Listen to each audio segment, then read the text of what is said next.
Hello, welcome to Etrian Odyssey 3 HD, which is over here. So, Etrian Odyssey is a video game series of old school dungeon crawlers, basically, though with more modern conveniences added in at some point. And the only Etrian Odyssey game that I have actually completed is Persona Q. The first Persona Q. So clearly I'm well qualified to do a silly gimmick run of Etrian Odyssey 3. Excuse me while I rearrange all of the objects on my desk to get to my controller. Clatter, clatter. Alright. So, also this game, to reiterate while recording, this game mutes audio when it is not in focus. Oh, cool. So yeah, I'm not super experienced with Etrian Odyssey 3, but it is one of the ones that I actually owned, I suppose. And also, like, I'm the sort of person who, if you show me Etrian Odyssey, I think, what's the dumbest party I can make instead of what's the smartest party I can make? So, well,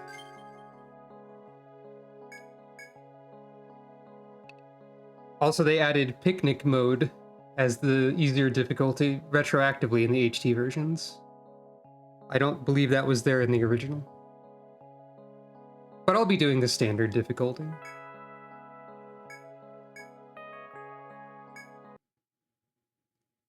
The regal Ocean City Armor Road. The Ocean City Armor Road, far to the south, is said to have a ruin leading below the waves. As if tacitly admitting it, the Senatus ruling over Armor Road have invited explorers to their city. The invitation drew throngs of eager explorers who gathered to traverse the undersea maze. But none of the throngs who came to challenge that maze were strong enough to master it. The impenetrable ruins came to be known as the Yggdrasil Labyrinth, and its legend spread further. You yourself are an explorer who's heard its legend and now sail to Armor Road to investigate. Your only objective? To challenge the labyrinth and win fame and fortune. Your hour is at hand.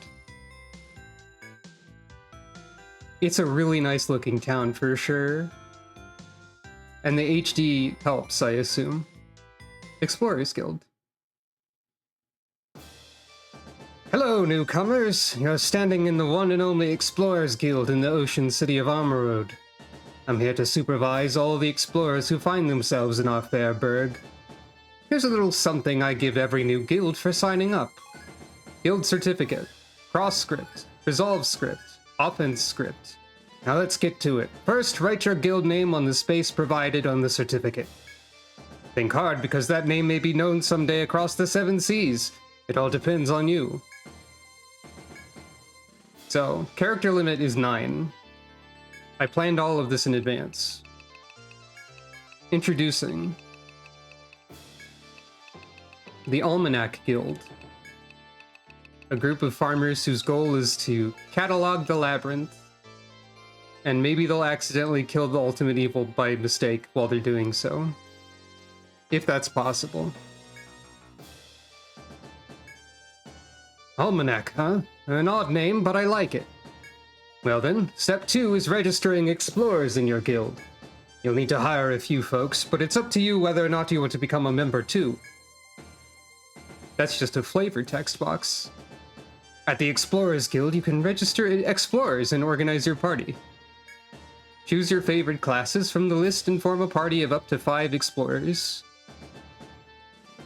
So, classes in this game. Sovereign, a very defense and health healing oriented princess or prince type of figure. Gladiator, straightforward, hit them with a sword until they fall over. Hoplite, the most defense oriented job. They use shields to make sure that you don't die.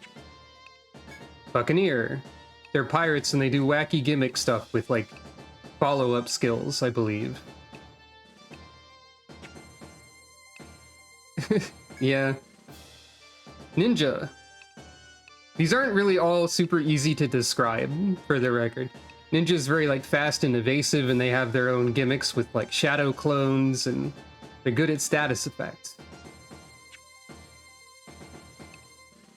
Monk. This game's healer. Also, you will notice with regards to sleeves that many of the game's character designs do not care much for that, but that's fine.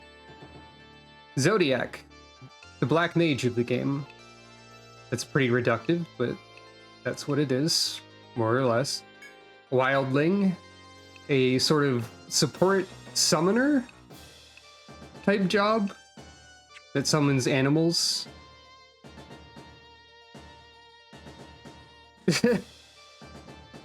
No, you're La Zodiac, that's different. Arbalist. Long range, has a ballista. Shoot gun. And, ignoring the final two spots, which are locked at the moment, Farmer. These farmers seek to apply their wisdom to navigating the labyrinth despite their clumsiness in battle. Exploration specialists of the back line. They all look definitely like they're prepared to go into this labyrinth. Also, every job got a new portrait in the HD ones, and Farmer gets this powerful grandma who will not be in the party. But also, I want to show you the alternate color for the powerful grandma. Keep in mind the powerful grandma that you see on screen right now. Camo grandma. Her eyes have opened and she's ready to kill. The alternate color for the farmer, the new farmer, is probably the best new sprite. However, we will not be seeing Granny. I decided not to use Granny. So, first, this one. This is Jackie. She's the leader of the bunch. You don't know her yet. She's finally here to do something.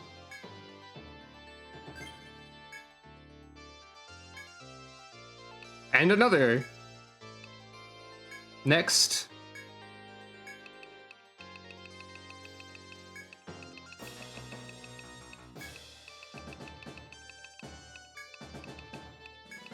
Amanita.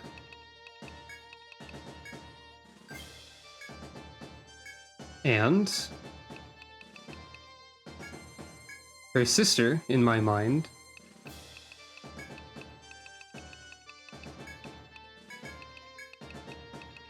Rusula.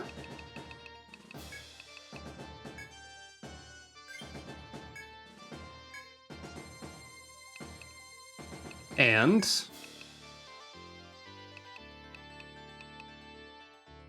there's the sheep that I posted,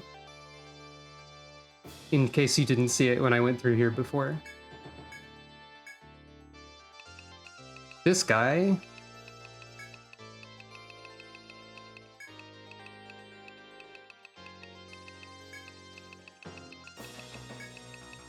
is Lambert.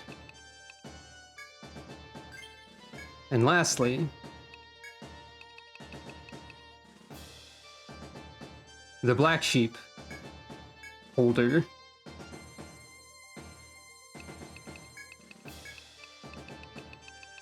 Presumably he is the mysterious one. Ramsey. The girls are named after mushrooms and the guys are cheap puns.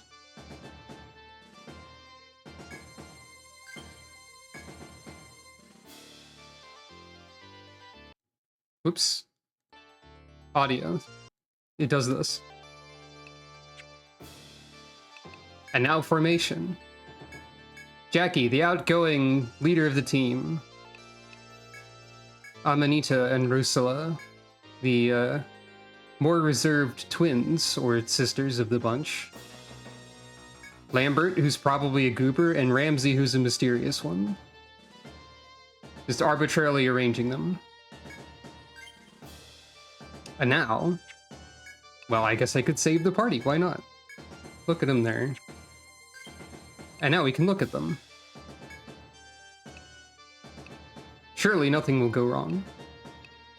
So, Farmer is... It sounds like, from what I read, that all Farmer might be surprisingly doable. Hold on, I need to adjust the size of the chat on my screen. What? Great question. Let's learn about what farmers do.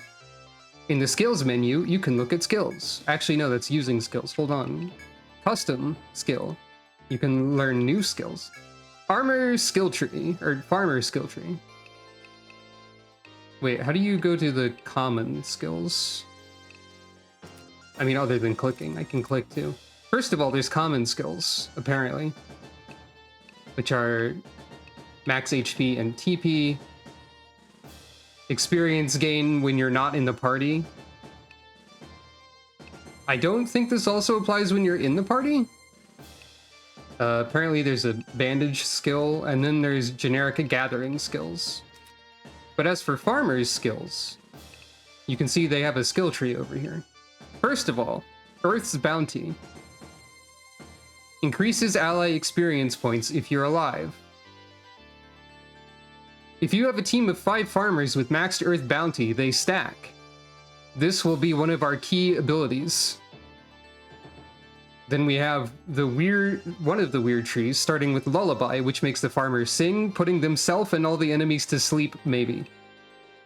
They also have Play Possum, which allows them to divert enemy attention away from them. Strange Seeds, which can potentially bind enemy heads, arms, and legs, but is fairly unreliable to my understanding. Rotten Egg, where they throw a rotten egg, and it makes the enemy less powerful. And Persistence, which means that they can live instead of being dead once per fight. Also, Sympathy Pain, status ailments that they have can be transferred or duplicated onto the enemy. And Braveheart, if HP is max, you'll recover TP, if you're in the front row. So basically this set of things is the only innate farmer combat stuff, and it's not great. Harvestry. They gather resources at chopping, mining, and gathering points. Farmers are the best at gathering resources. Yeah, they have no attack skills at all. They only have debuffs. So Harvestry, we'll be able to get a lot of resources, which will in turn allow us to get a lot of equipment and money. That is one of the other key things of all farmer, to my understanding. You get a lot of resources and you get a lot of experience. And this is what you need to leverage to make up for the disadvantages. Higher chance of rare items, increased number of times you can gather. Revive and cure petrify at camps, HP and TP recovered increases. Item drop rate at the end of battle increases. Revive an ally outside of combat. Show FOE locations on the map. Take you back to town quickly. Farmers have a free get out of jail card at all times. Nullify trap floor damage and eliminate enemy encounters temporarily. So what I am going to do... Oh, right, also they can make an hour of time pass by doing nothing. By acting the horse. So, I am no expert, which is why it's silly for me to be doing this probably, but I think what I'm going to start with is by putting 3 points into Earth's Bounty for everyone. I just want to get a lot of experience points as soon as I can.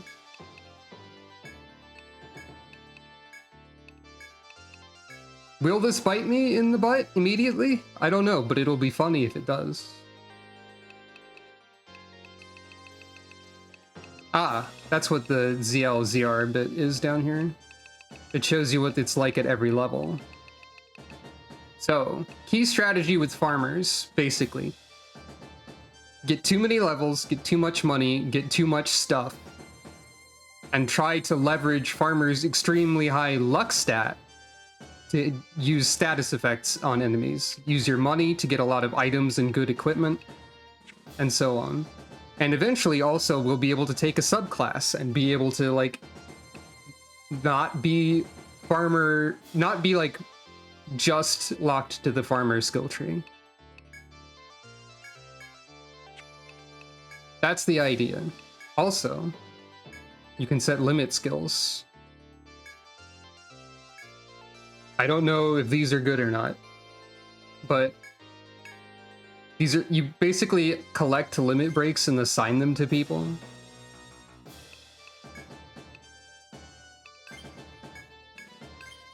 So I've arbitrarily done this. And yeah, no inventory. We do have valuables. Surely this will go fine. We all have knives and tweed, and that's it.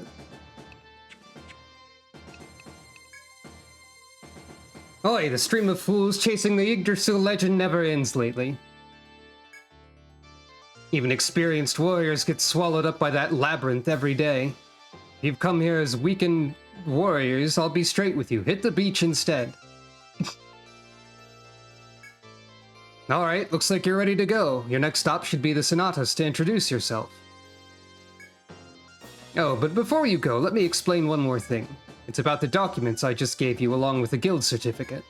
Smart explorers actually read them carefully. If you don't feel like it, just throw them away. But if you hope to go all the way in the labyrinth, you'd be well served giving them a look. Powerful abilities called limit skills can be used by up to 5 party members. Learned by obtaining documents.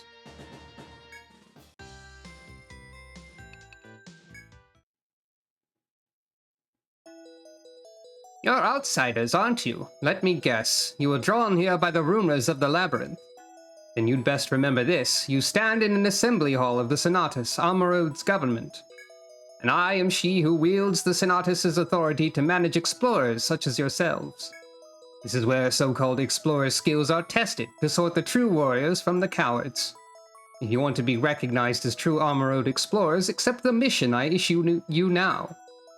Official requests from the Armorode Sonatas are known as missions. Carry out these missions to gain various rewards and advance the storyline.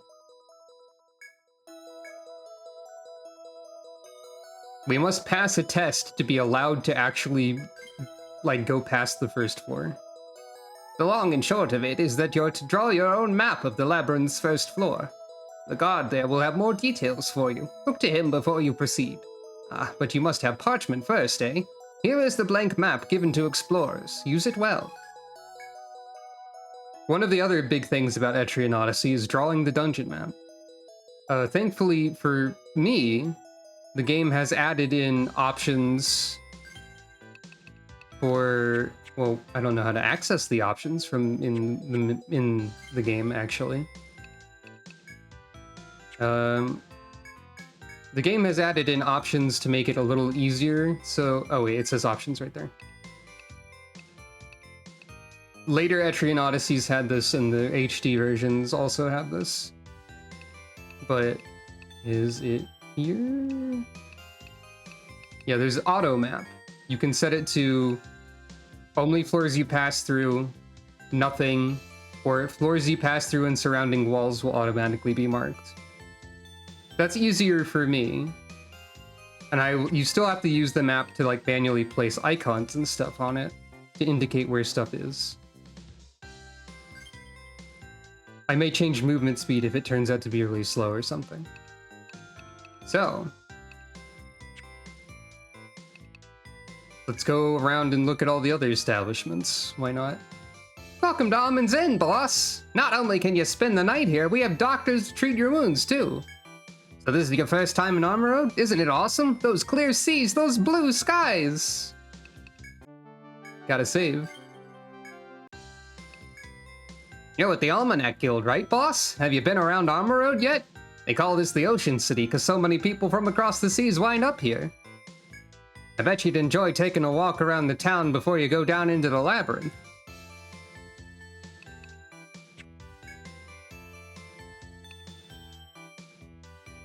Yeah, I'll be putting some manual notes as I go, probably. What's this? Unfamiliar faces? Let me guess, new explorers lured by the sweet scent of profit. In that case, welcome to Napier's firm. We carry all the weapons, armor, and tools you require. Here at our firm, the customer is God. We'll spare no expense for those who line our coffers. That is conditional on you participating in a transaction. No window shoppers, please. You can sell items obtained in the Labyrinth and buy the goods created from them. So that's how you get equipment and stuff.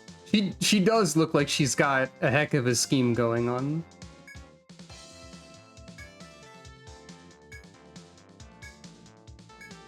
Can I improve my equipment at all? Yes. So there's a farmer-specific weapon? Maybe? That's something I didn't know about. So farmers can equip, from my understanding, daggers and tomes, primarily. But also occasionally other things, like the pitchfork, evidently. I might as well outfit everyone with a pitchfork.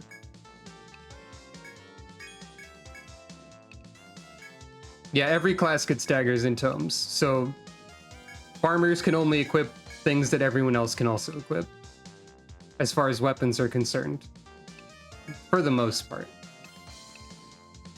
Okay, I could also give them straw hats. And also shoes. I feel like these shoes are pretty good. Take what I can get, mostly.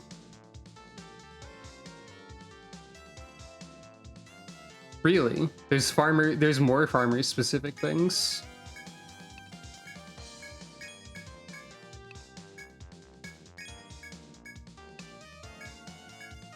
I also don't know, like, which weapons do the same damage from the back row, if any. I assume, like, ranged weapons, like the crossbows do. But I don't know if anything else does.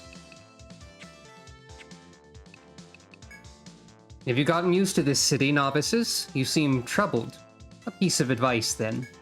Skilled explorers have few qualms at parting with their money. Stinginess never saved a life. All things depend upon money.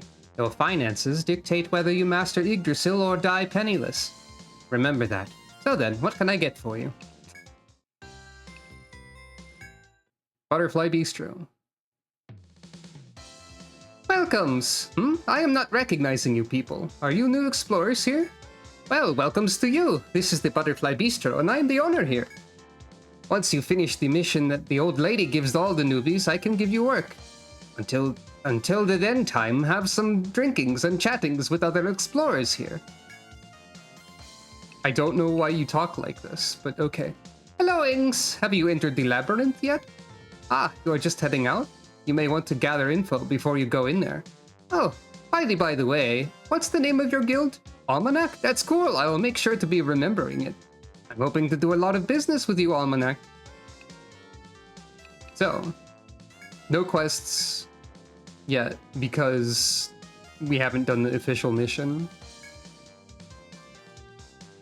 There's also people without portraits that have things to say. Wolfram the Troubadour.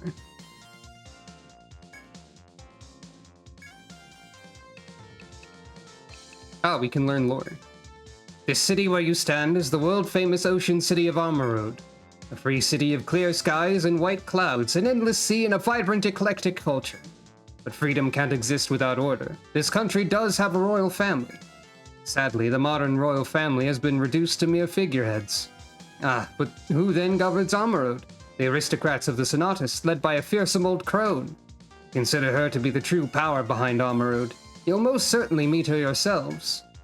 There's more to Armorode's royal family than that, but let's leave that for another time, This ocean city of Armorode was once a grand capital where science and technology flourished. But around 100 years ago, the center of Armorode was suddenly swallowed by the ocean. Afterwards, the rippling waters became tidal waves. The gentle breeze gave way to earthquakes.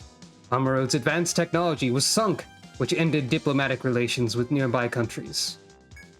It's been a long road to recovery for Armor Road, but even today, it's nowhere near what it once was. Not since the Calamity. If you ask anyone here, you'll get nothing but a stony silence. And again, that's just because no one knows exactly what went on 100 years ago. It wasn't all bad, mind you. After the Calamity, a labyrinth was revealed, drawing explorers here. Though the Sonatas had other reasons for gathering explorers. But that tale can wait for now. Glad you asked. That's the most popular story of the day. I'd appreciate a tip for the telling. Her sobriquet of the porcelain princess comes from her pure, white, shining skin. Her voice is like music from the harps of the goddesses, radiant enough to tame monsters. But even the goddesses wouldn't linger in her presence for having to compete with her face. She's Princess Gutrun, a lovely goddess of Armor Road in her own right. Her visage is the stuff dreams are made of, though, mind you, I've never seen her in person. Each successive princess in Armor Road is named Gutrun. I'll tell you the reason later. I'm assuming it's Gutrun and not Gutrun. Did I speak out of turn? I must protest. My profession requires me to sing loud and long. Ah, but I jest. Come again, explorers, if you wish to hear my stories. Yeah, I don't know why the barkeep speaks in the way she does. There's also a port because you can go to the ocean in this game. But anyway, Labyrinth. Ominous silence. You will begin. The Waterfall Wood. Achievement. Hooray! So this is how HD arranges it, apparently.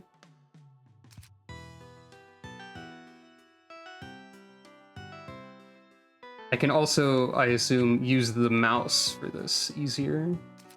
Like...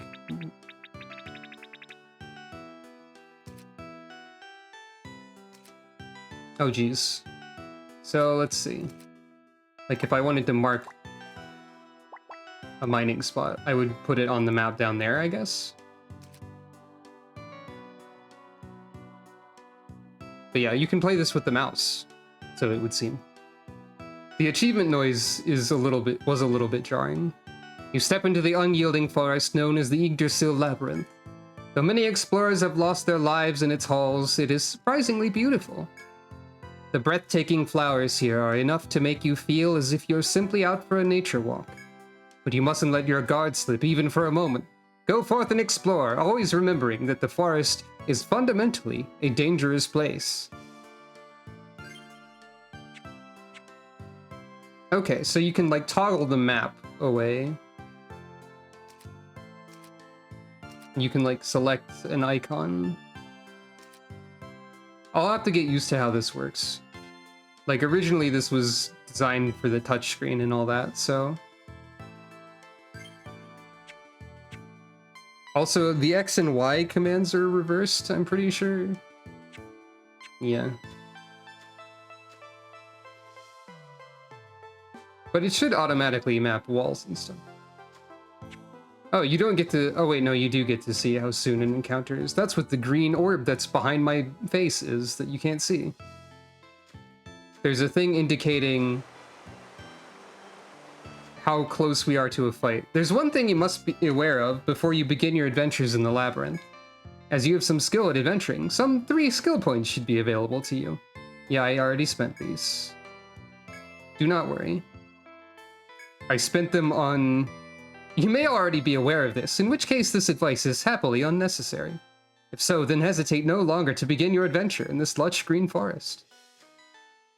You got it. While appreciating the roar of the nearby cataract, you find a guard alone at a crossroad. I heard there'd be newcomers to the guild coming. Welcome to the Yggdrasil Labyrinth. The guard greets you cheerfully, and then motions towards the unmarked map you hold. I'm sure they told you at the Sonatas, but your first task is to map this floor.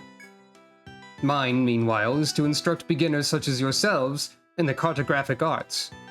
Upon saying this, the guard explains slowly and plainly to you how to draw a map. Yes. In this game, you can draw maps of your surroundings using a mouse, a controller, or a keyboard. Okay, so, yep, there's the full map, and then a zoom in on your location. Makes sense. You can draw with the mouse, or you can draw with the controller. I'm probably going to use the mouse for the map, because that's the closest thing to a stylus. There are various tools at your disposal to help you flesh out your map. Left-click the tool you want to use to switch between functions. Left-click or drag the tool on the map. Details also apply to controller.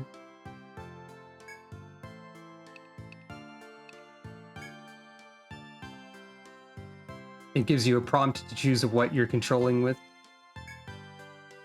Left-click the menu opening and close to use icons. Click it again to close the icon menu. Drag an icon to the zoomed map. Or you can place a memo icon to leave a message.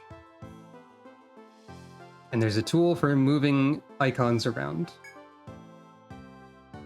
Got it.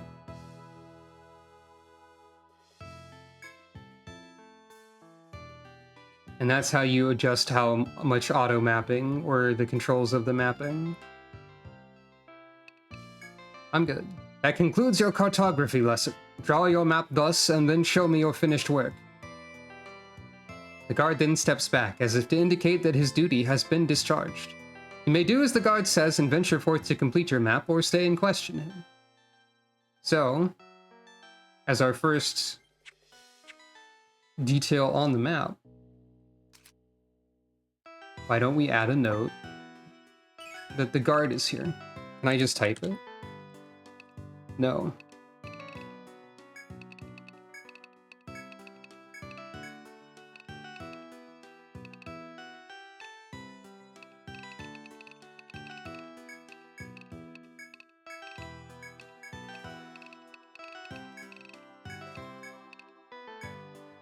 And now we can see that whenever we want to.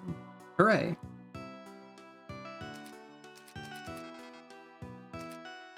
I think that was a bit too zoomed in. So, and now you make an attempt to ignore the guard and press past him, but he stops you sharply. You return and the guard's stern voice hails you once again. Is your map complete? Show me that I might examine it.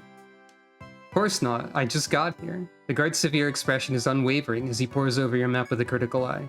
No, this will never do. You've much more to chart. It appears you won't be passing this way yet. You must redouble your efforts to map the area. Oh right, you can't go this way until you do the map. Right. I forgot. Anyway, fighting! Here we are. Time to mash the attack button and hope I don't die. Yeah! Frozen HD.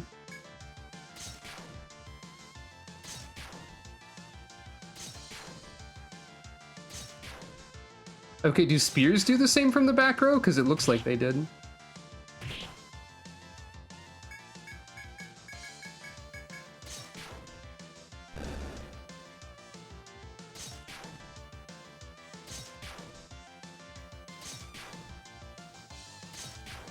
As long as the frog doesn't focus fire Jackie, we're good.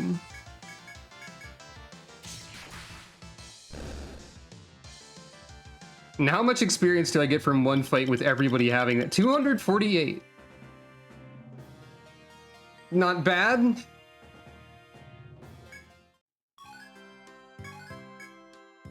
It occurs to me I have 0 items. I have set myself up for getting demolished. A little bit. I'm glad the memo pops up on the screen every time. So I think what I'll do is like hang around at the start and like do another fight and then leave.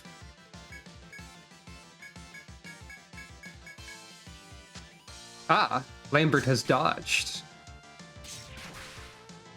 I'm gonna take things slowly at first. Wow, everyone's getting crits. I guess they have a lot of luck because farming. Right, the experience gets divided amongst the team.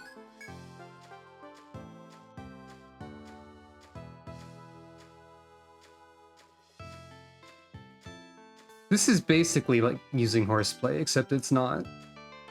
I assume using horseplay doesn't mean you actually, like, get into encounters when doing it. I think it's mostly for, like, gathering and so on. But yeah, we should take this slowly at first. Until we have some stuff going on. Fight me, cowards. Thank you. Oh yeah, you can also look at a reference chart. Now that we have witnessed them before. A school of them is cause for concern. Oh, that's new to HD? Makes sense.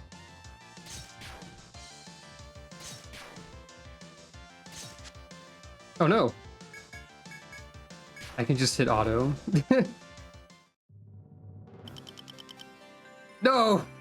Curses.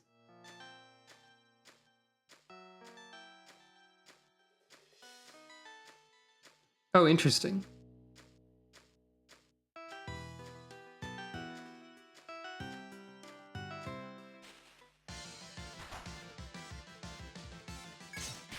One more. Oh no, they don't focus fire if I hit auto. Uh-oh. You fools.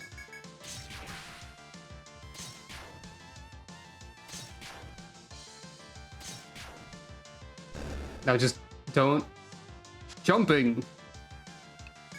Alright. I can hold the button to go a little bit faster there. Alright, we're good. I think I only get like one skill point per level. Maybe?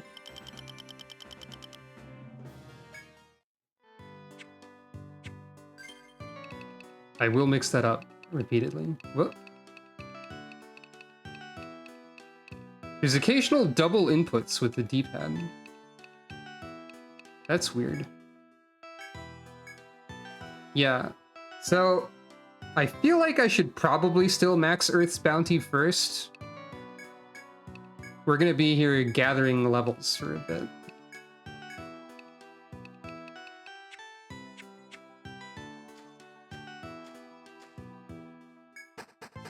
I assume you don't heal on a level up. I didn't actually, yeah. Yeah, there's double inputs happening with the D-pad, hold on. Yes, it has.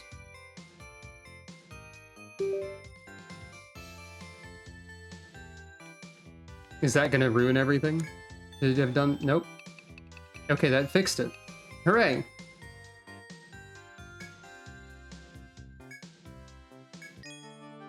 Okay, it does cost money to use the inn. Going in at night is more dangerous also, so that's important to keep in mind.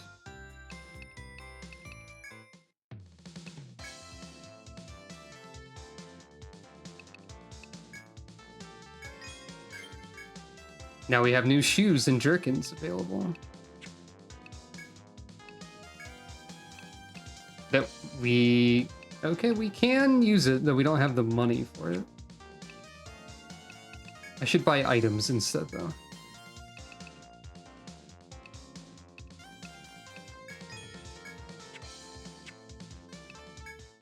But yeah, I'm probably going to be at the entrance of the labyrinth for a bit.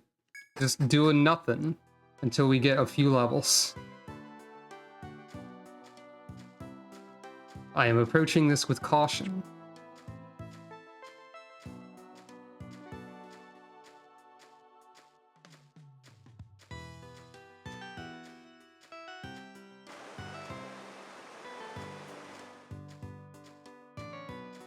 I think there might be a way to wait in place for a bit, but I don't know what it is. Oh yeah, there's strafing. Deadly durians! Also... It seems my... Oh, you can mouse target here too. It seems my experience gain would have been much smaller normally, by the way.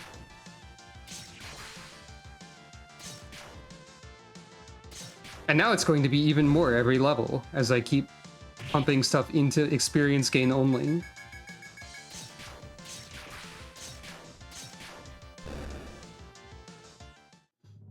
172.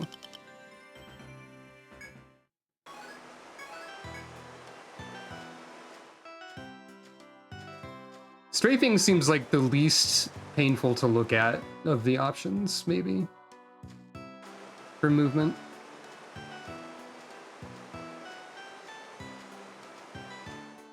I'm unsure.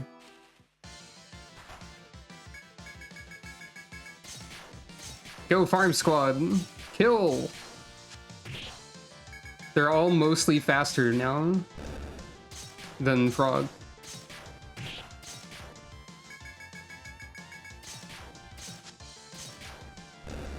Kill.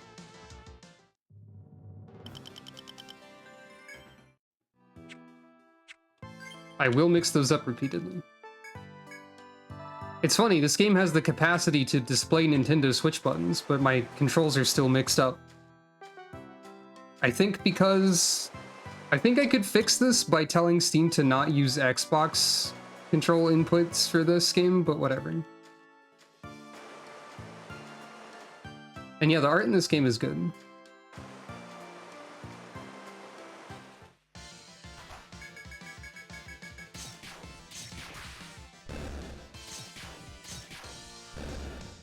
Dang, without even being hit.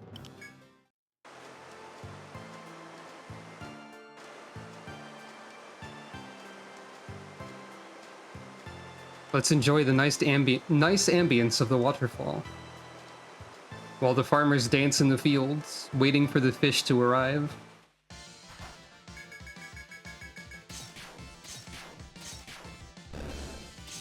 Perish.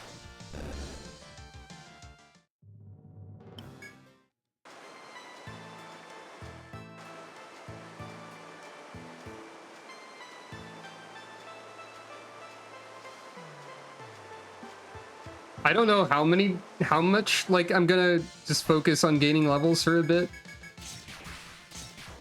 Maybe like 2 more or so. It seems like they're fine destroying a fish when they need to.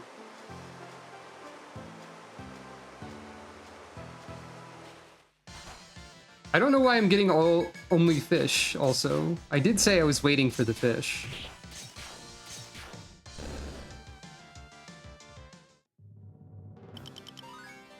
Level up.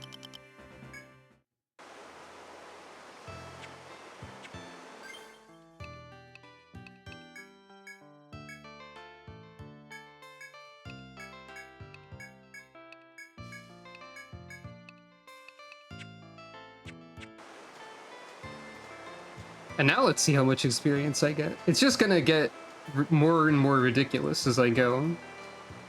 Until it caps, of course.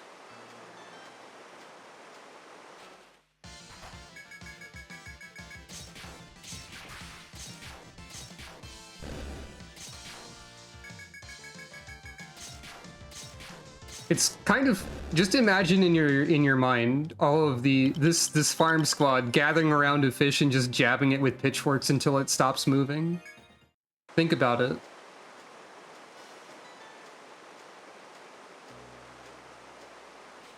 Now apply that to the God of Darkness or whatever is at the end of the game.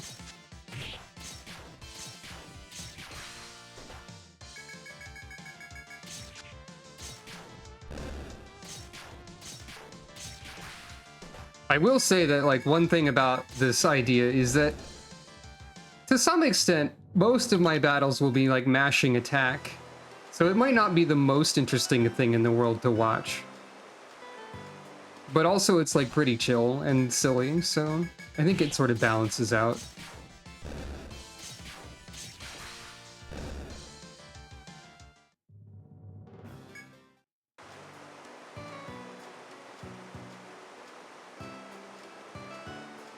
This is one of my many silly ideas. I think I'm going to try and stream like a greater variety of things. Like, I'm still going to do the other role quests in Final Fantasy XIV. And like, I'm probably going to continue this. And I think I want to start playing Phantasy Star Portable 2 Infinity soon as well. I have also chosen violence in that game. Violence against me, probably. Because, like, as I explained a little bit before about that game, there are a variety of playable characters, races, and classes. And one of the playable races, the Dooman, is kind of like... They're theoretically good at whatever, but also they just die instantly to anything. They have the lowest of all defenses. I've chosen to try one, so I'm sure that'll go well for me.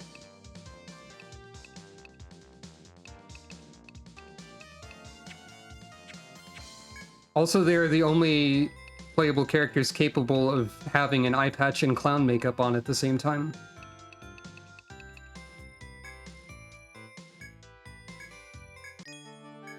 Wait, does the inn go up in price every time? Or is it like based on my party level or something? Oh, not demon, Dooman. It's different.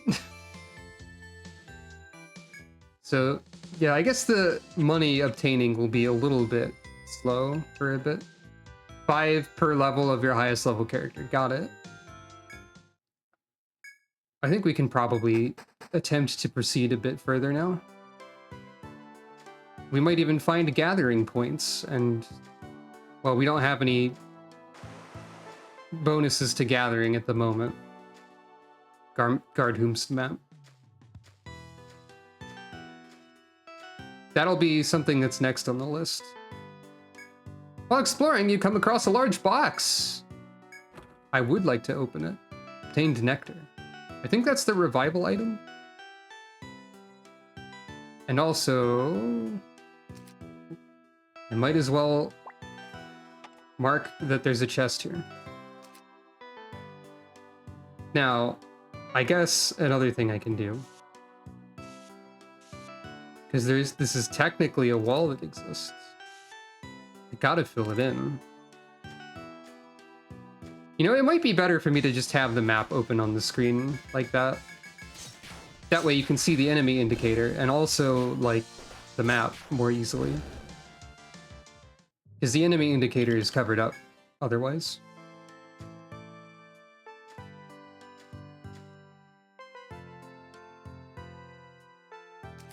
Let me zoom out a little. Wait.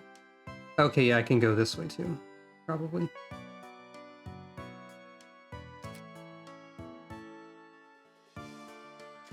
Is the treasure chest icon newer?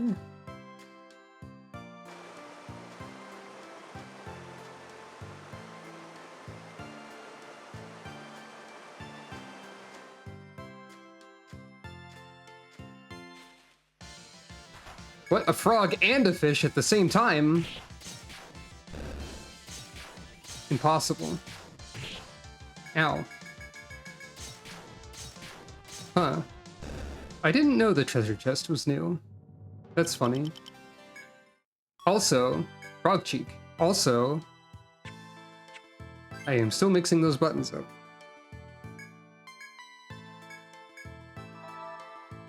If I have enough fun doing this, I might start considering doing other funny, silly runs of other Etrian Odyssey games. As you venture through the tree-choked area, you notice that you've come to a dead end. You find an old sign in front of the wall of trees written in large print. Caution, not all roads in the labyrinth lead ahead. Only explorers who are careful to examine their full surroundings will be able to continue forth. You surmise that the sign, which contains elementary advice, was written for novice explorers. You tip your cap to its wisdom before returning to your investigation. There's no real reason to, like, come back here, I assume. But I'm still gonna write...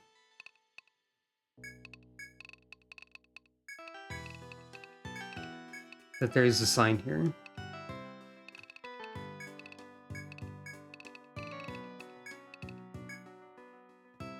I will map thoroughly. As much as I feel like it, I guess. Also, I'm realizing that the the different arrows and stuff show up when you are using mouse controls. A small crevice is visible in the wall before you. Perhaps a person may fit through. However, it appears to be impassable from this side.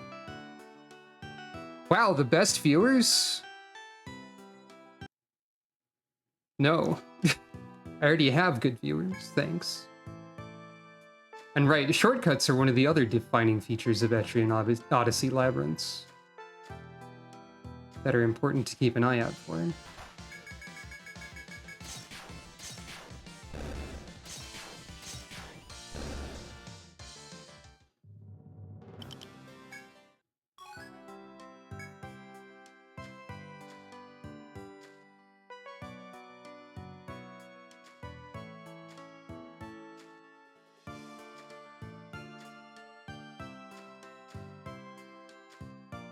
A door.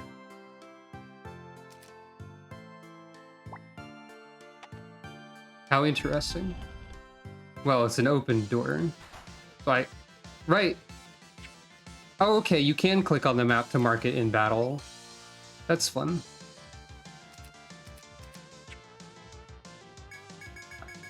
I was going to say that that was one disadvantage of the HD over having a touchscreen. But no. It's fine.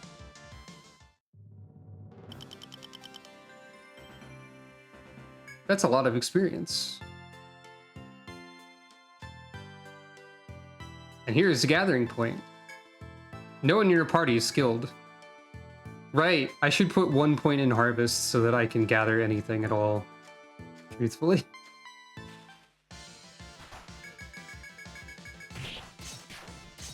That'll be the next level, 1 point in harvest. I could like split it up and give one person a point in harvest or something for now, I suppose.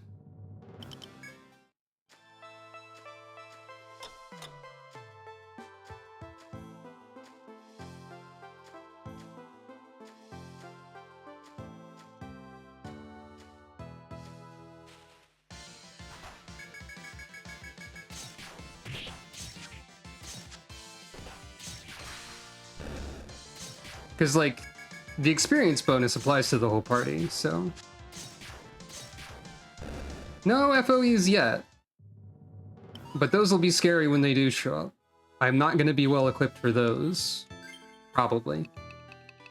Alright, let's diversify a little bit. You still get Earth's Bounty.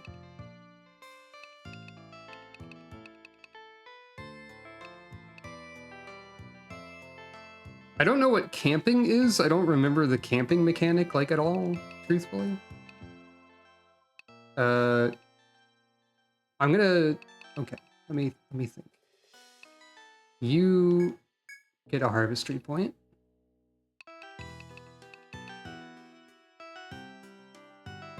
You also get harvestry. You get Lullaby, and you get Keen Eye. I would like to have 2 market available.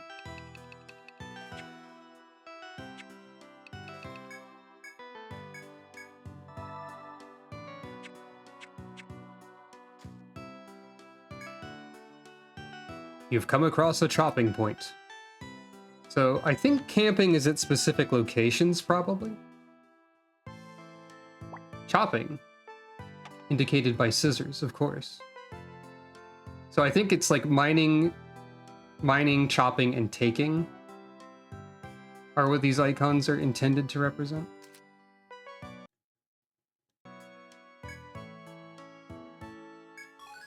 You've discovered soft bark. And branch. You're too exhausted to continue. That's fine.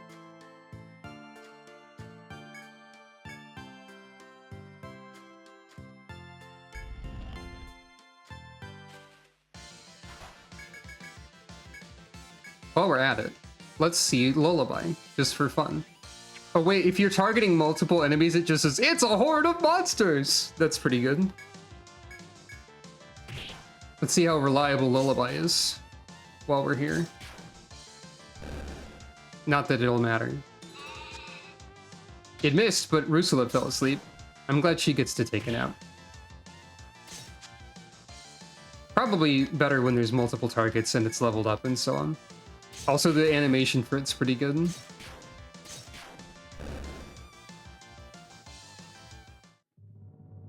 And she woke up, so it's no big deal.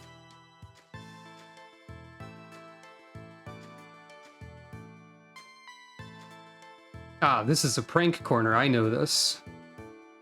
I think. Walking the path, lush greenery and vibrant flowers surrounding you, you reach a dead end.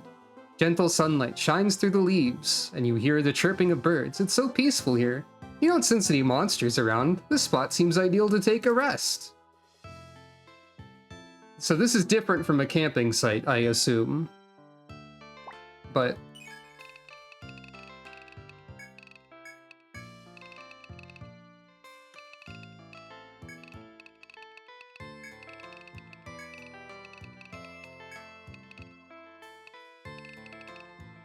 and while we're at it, a smiley face. It's completely safe here. Continuing your exploration seems more important than resting here, so you take your leave. Maybe not, then.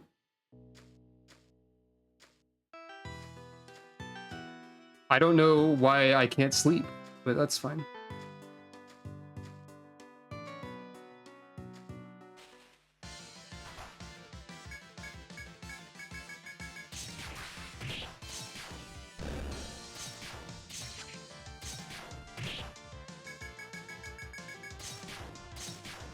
Maybe. I mean, people had taken damage, so I wasn't sure.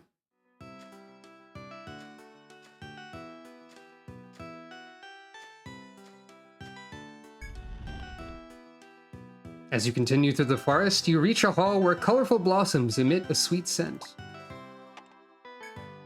The peculiar flowers sway in the wind. Their sweet fragrance grows more alluring. You consider resting here to more fully enjoy the flower's scent. Sure, you rest your weary muscles, the beautiful flowers and their sweet aroma all around you. Everyone recovered 10 TP. It's fine. I assume that when something is specifically a camping location, I will be informed of this. Maybe. Because it does seem important with my abilities to know that.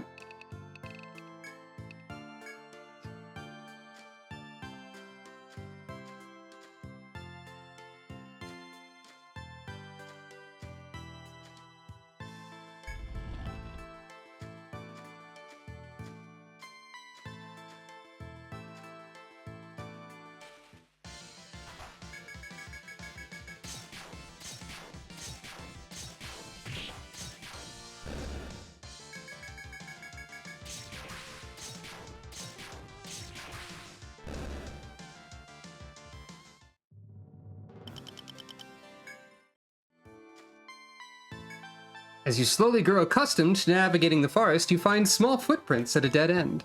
The footprints lead east, where you can hear something like an animal's cry beyond the bushes. Investigate? I love bad ideas. As you carefully peer into the bushes, you find an animal caught in a hanging snare. You hear the cries of its brethren all around, as if in response to its piteous wailing. Set the animal free. After you cut the rope with a knife and remove the trap, the animal nimbly jumps down. The animal's still young. Once it's freed, two of its kind that seem to be its parents emerge. You freeze. You can see that your luck is about to be put to the test. If your luck fails, the beasts will misinterpret your kindness and attack. They glare at you for some time, their hackles raised, but eventually they slowly retreat. They seem to have understood your actions were meant in kindness. You watch the animals go as they protect their young before resuming your exploration.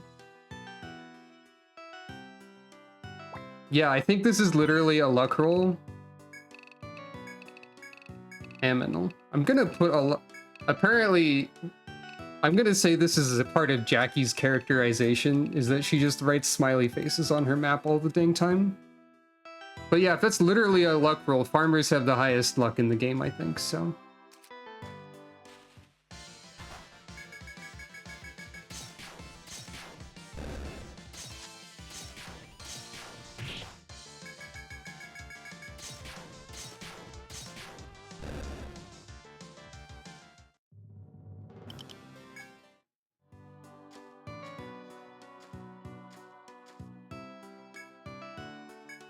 I love to open a box. Medica. It's never a bad thing to have a treasure chest.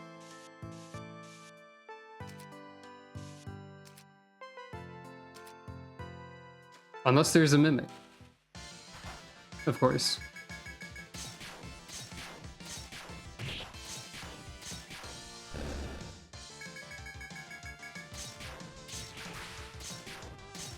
I'm getting the impression that spears do equal damage from the back. So that's probably the important thing to keep in mind.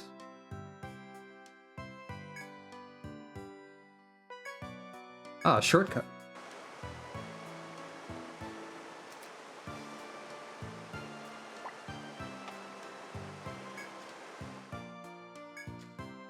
Good.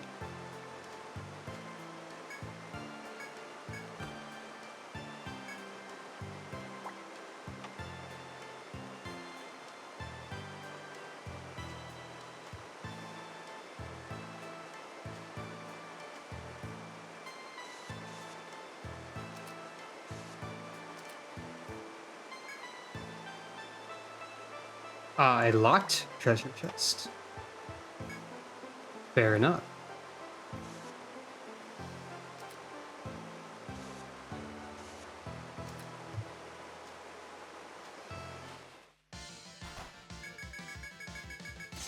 What if there were 3 enemies instead of 2? Oh, I got blinded. That's actually maybe a problem. A little bit.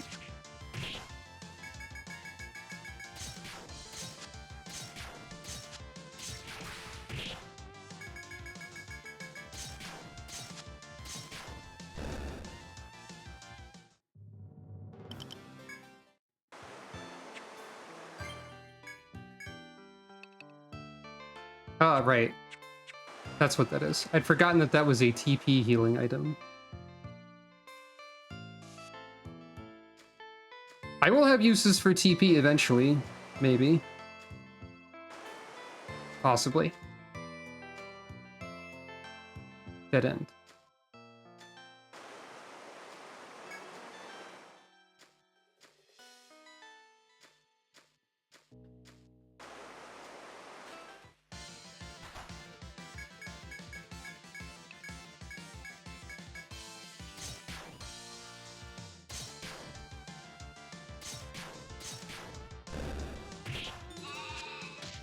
Aha! Put one of them to sleep.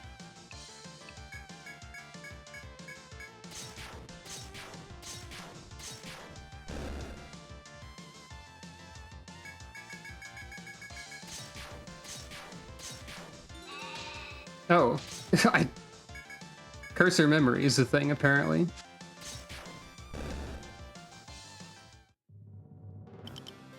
I should have given Lullaby to one of the guys because they are actually holding a sheep. I guess we're just going to have to assume that Ursula, like, grabs one of the sheep and throws it for that. You know, normal farming behavior.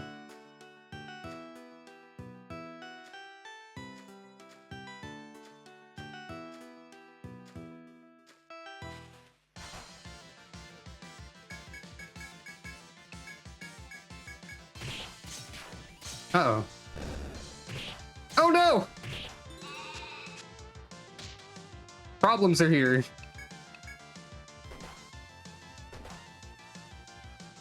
Problems are here.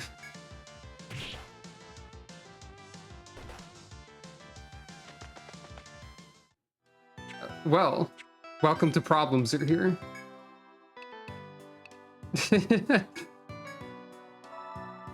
It's fine. Our priority is now leaving. I believe there's a shortcut if I continue this way. I think. I was wrong. Unless it's further down there. I think there's a shortcut to the start. There was a shortcut that we saw somewhere that was unusable.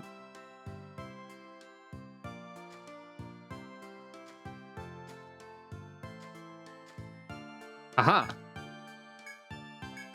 I was correct.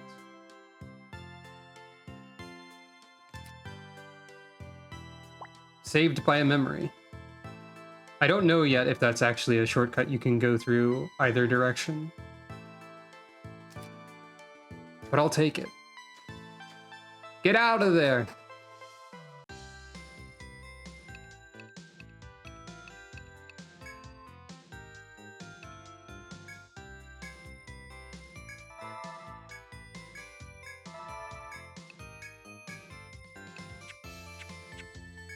Forgot reviving costed money, if that makes sense. Thankfully, we have more stuff to sell this time.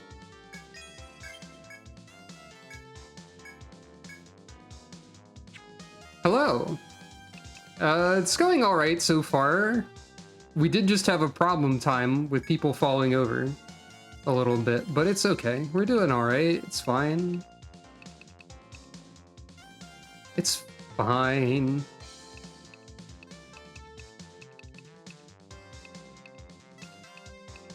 Let's see. Anything else I want to buy, I wonder?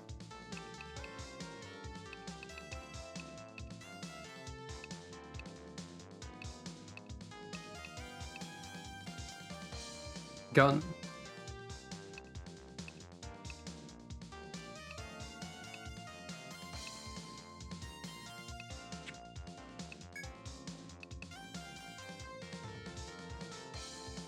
Yeah, I mean, that did happen, but it's fine. Don't worry about it. Let's see.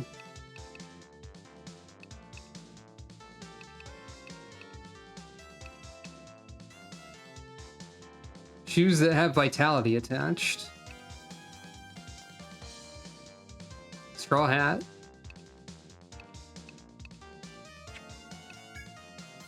Oh, accessories do exist. Interesting.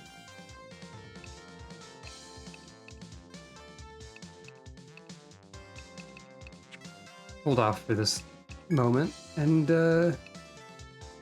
okay, you have to buy tents. Buy some of that. Everyone's basically at full health. I don't really need to use the inn. It's fine. It's fine.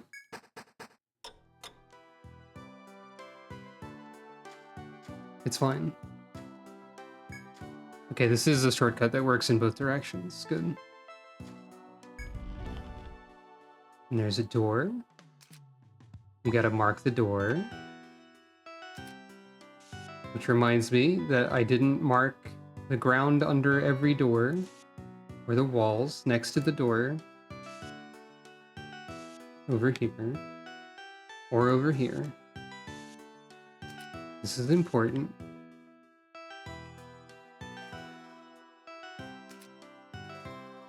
It's not actually important. Not like literally, but I've decided to do it.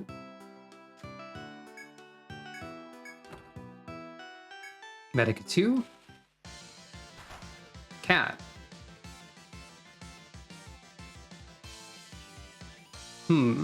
Should I be concerned?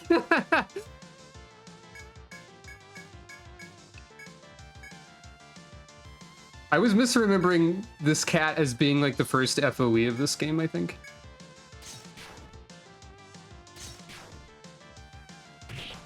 Hey, yo!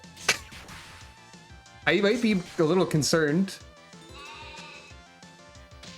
It was worth a shot. See, that was half the cat's health. It's fine. It's fine. It has a skill. It might not be fine.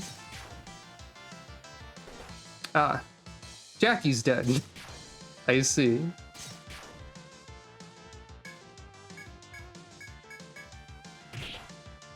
It's fine.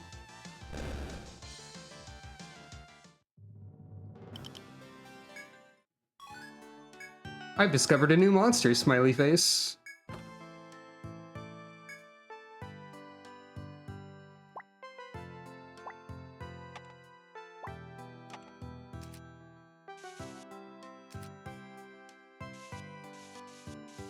It really is, like, mostly okay, though.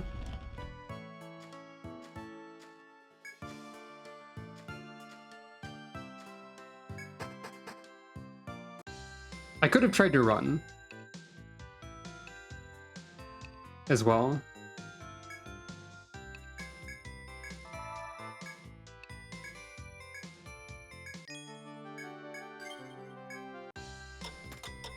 Ah, the real monster was the friends we made along the way. Wait, no. That's not right. Didn't even get a drop from that. Shameful. So maybe we try to run from a Lynx when we see one again instead, then.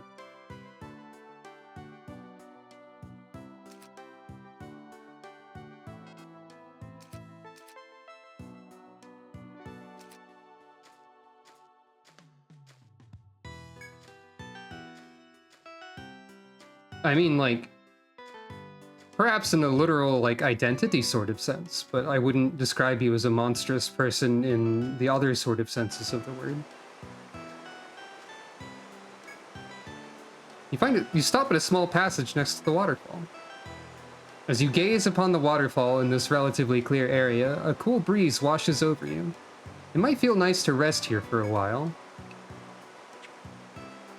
However soothing your surroundings may be, you feel it's too risky to stay in one place for too long. It's more like I don't need to. But yeah, I believe this is the entirety of the assignment. So...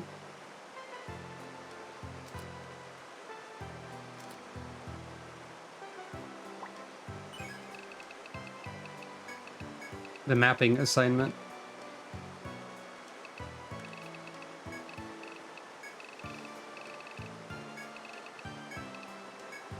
No smiley face for that rest spot, arbitrarily.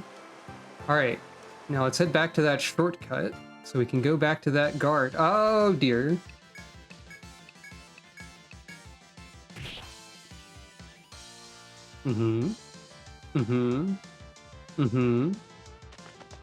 There we go. I wonder if Great Lynxes are, like, localized entirely to this part of the map.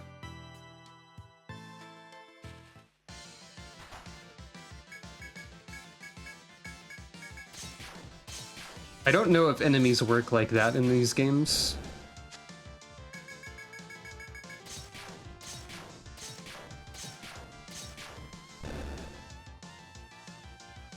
Also, I wonder if quest experience is affected by my experience boost feature.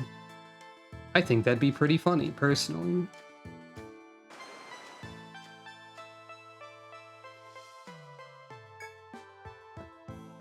You encounter the guard at his post in the crossroads. Some questions come to mind. Report success. You present the parchment upon which you've inscribed your efforts thus far. The guard's previously stern countenance lightened upon examining your work. Outstanding! You've done simply a wonderful job here! His expression utterly transformed, the guard showers you with effusive praise. Go now hence to the Sonatas and report to them your success to claim your reward.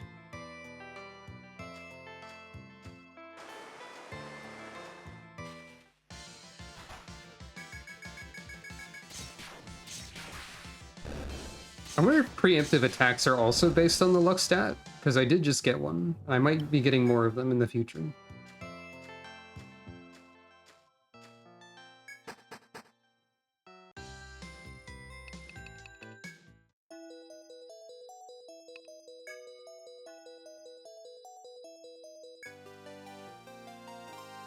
Complete! Word has reached me of your success in completing the map. You've proven your mettle as explorers strong enough to challenge the Labyrinth. I'll authorize the sale of items at Napier's firm which you may find necessary in your travels. I'll also send word to the pier that Guild Almanac requires a seaworthy vessel. That should allow you to set out on voyages whenever the seafaring urge may strike. Train yourself in battle on the open seas and gain power enough to someday grant my wish. Ominous thing to say. I don't know if that is the normal amount of experience for this, but I think it is. I think that's normal. Quests give you a lot. Yeah. So, more bounty.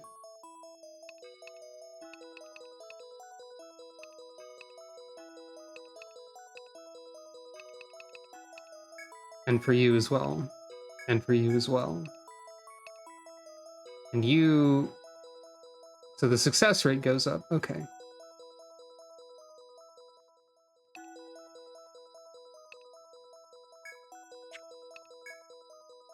Another lullaby. And for you to market.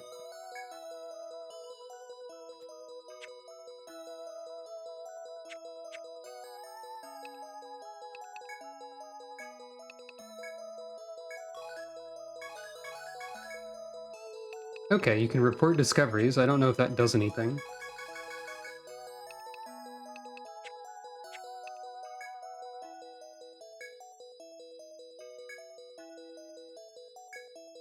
Okay, you get support to make it easier for you to go on adventures. Presumably, once you reach certain thresholds, you get bonuses. Ah, I see you've successfully completed the Sonatus' orders. I received their notification. You see, there's one item that may only be sold to explorers authorized by the Sonatus. It's called an Ariadne thread. When you're lost or wounded, use it to be teleported back to Armor Road. I have great news for you, Napier. And that's that I'm never buying that from you because I have cheating. You should always have one with you when in the Labyrinth from this point on. Stare at it all you want, though. I don't give them out for free. There's no percentage in that.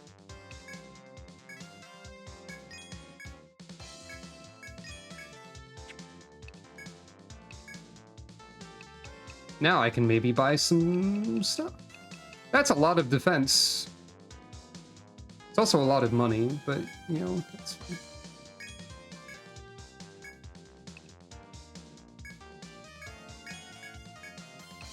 I'll take 3 hairbands. That's fine. I'll use all of my money.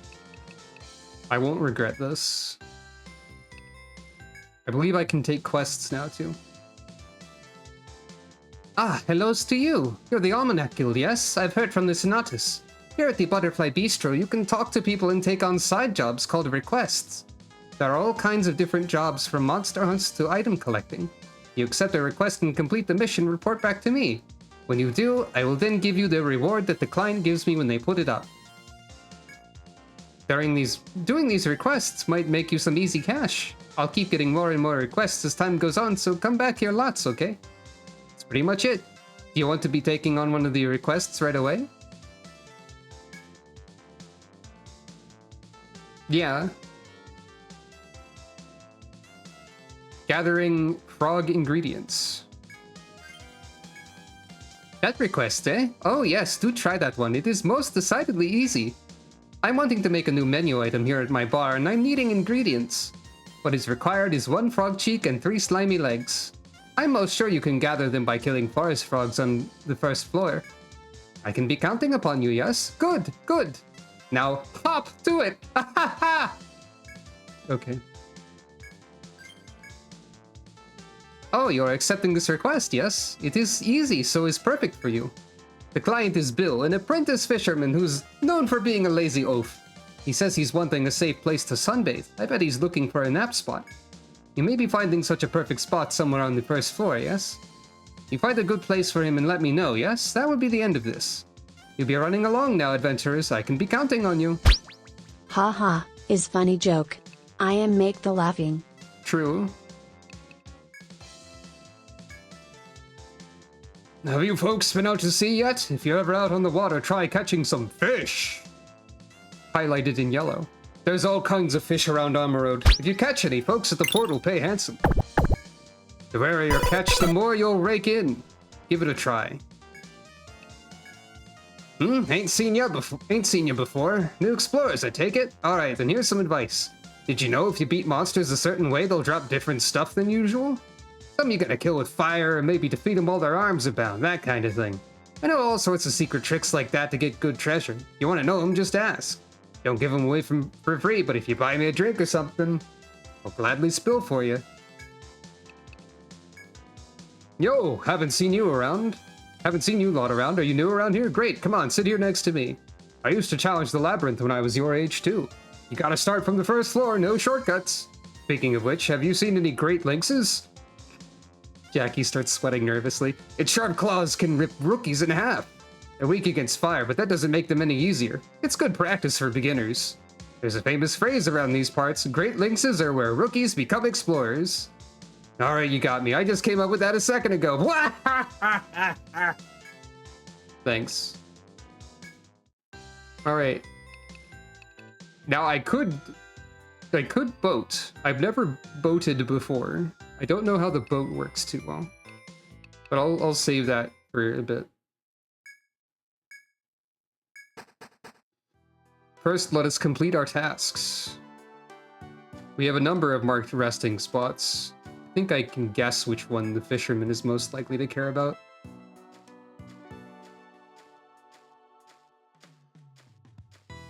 Can't wait to run into a great lynx and die. That's not a great lynx. And I'm alive.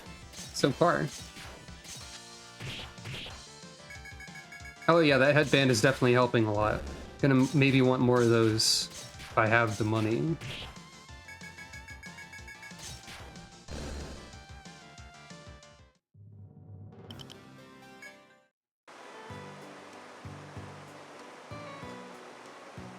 No? I'm not allowed to look at this one? Okay, so that was like a one chance only type of situation.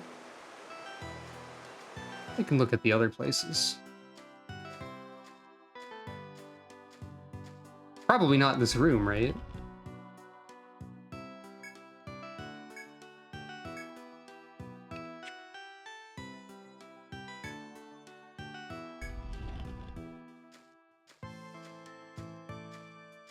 Probably one of the places at the end of a hallway. No, this is Aminal. This is not rest spot.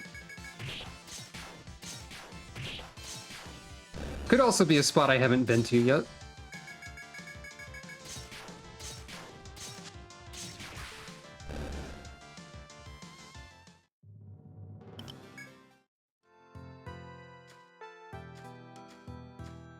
Most of these spots I've marked no longer hold any relevance, so it's funny to have put notes on them.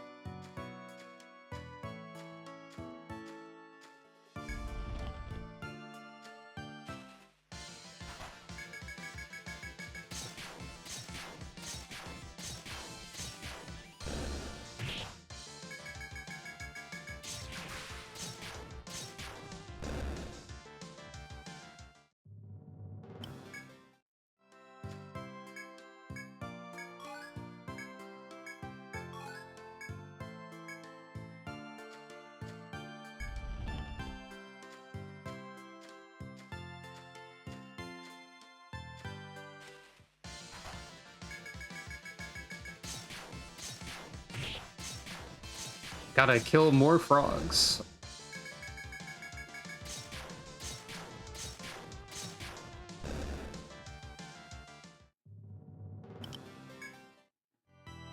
You've gathered the frog parts, specified by the request from the bar.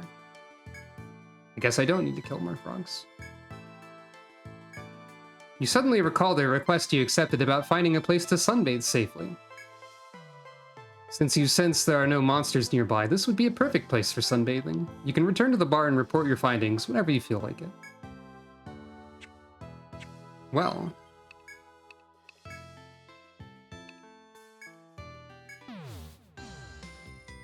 How about right now?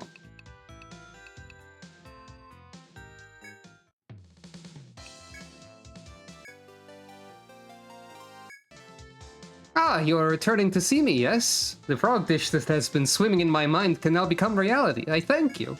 Perhaps you'd be liking some? I'm most sure it will be tasteful. Oh, wait, yes, I am almost forgetting. You deserve reward for hard work.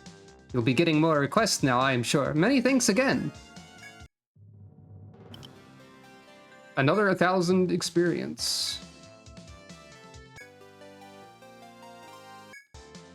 Ah, you're back and alive too. This is good.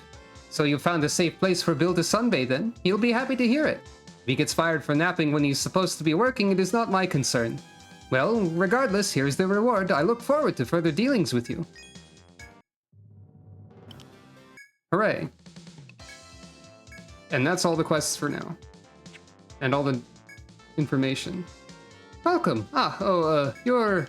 Almanac. I know it. I remember it clearly. I do know my customers here at the Butterfly Bistro. Have a drink and have fun.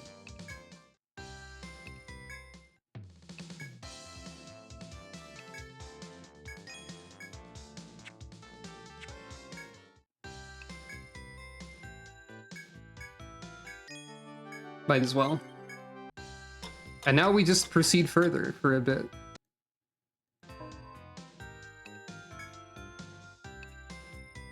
Or we can go boat, I guess. Why not? Let's learn about boat.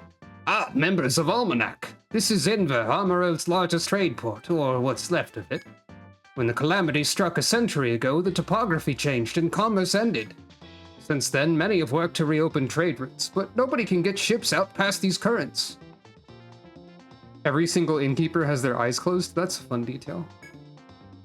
That's why the Senatus and I are asking explorers to set sail and create new sea charts. The rewards are handsome indeed. If you can chart a course from here to the north, it'll be worth it. I've even gotten them to land you a ship exclusively for Almanac's use. Got a name in mind? So one of the things that stopped me for a while from doing the farmer run was I didn't know what to name the ship. But I did think of a name for the ship. Eventually. I don't have his... Wait, you only get 8 characters for the ship? Wait, no. Wait, you get 1 less character for the ship. Never mind, I don't have a name for the ship. Actually. Uh-oh.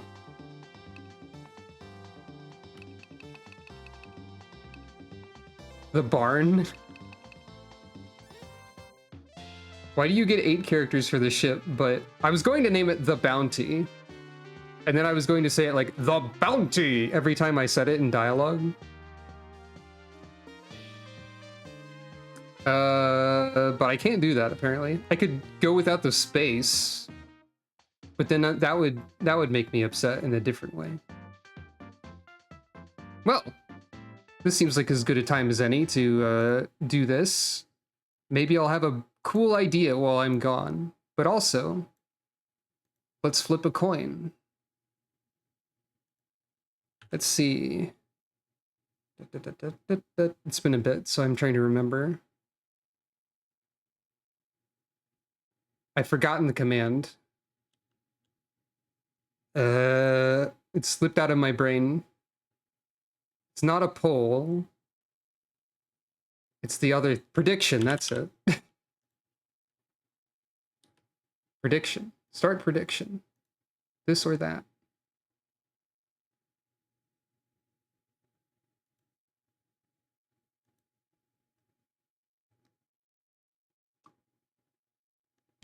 Guess what didn't work? There it is.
Hello, it was that. Congratulations or condolences as they apply.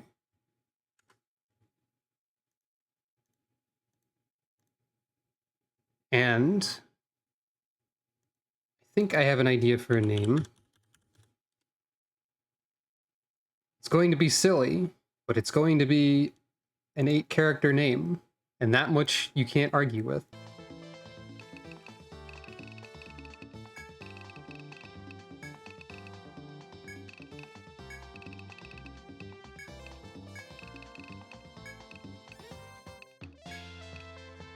The boat is named Pumpkin with an exclamation point after it. I've decreed this. I've decided this. When put on the spot. When prompted for a boat named, Jackie just yelled Pumpkin very loudly, instantly. And there was such enthusiasm that they wrote an exclamation point down.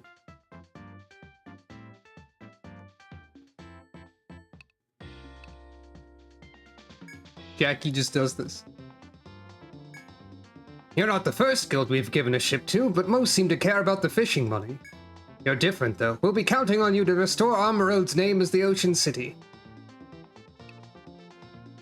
Connect to the internet? That sounds scary. If I recall correctly, you're the novice adventurers from Oceanic, correct? How are you finding the Yggdrasil Labyrinth? Its grandeur and depth is like the greatness of the sea. What a god-awful name. But remember, you've been tasked with an important mission on these seas. Don't get too preoccupied. Shouldn't worry, though. You're young yet. I'm sure you can take on both the Labyrinth and the seas. Sail the seas on the Pumpkin! Period. Great. I'm glad that's permanently in the HUD now. Ah, yes. You also need to load food on your ship. Your provisions determine how far you can range. This isn't very tasty, but it'll keep you going. Use it to learn the ropes of charting the sea. Obtained biscuits. Also, it's a little threadbare, but you should take this flag as well. It's a good luck token, commonly hoisted by fishermen praying for a big catch. Your objective is to fill in the sea map, but voyages get pretty costly, so I propose a deal. When you notice fish during your voyage, catch and bring them back. That'll bring in a bit of income. Just make sure you keep your eyes on the real prize.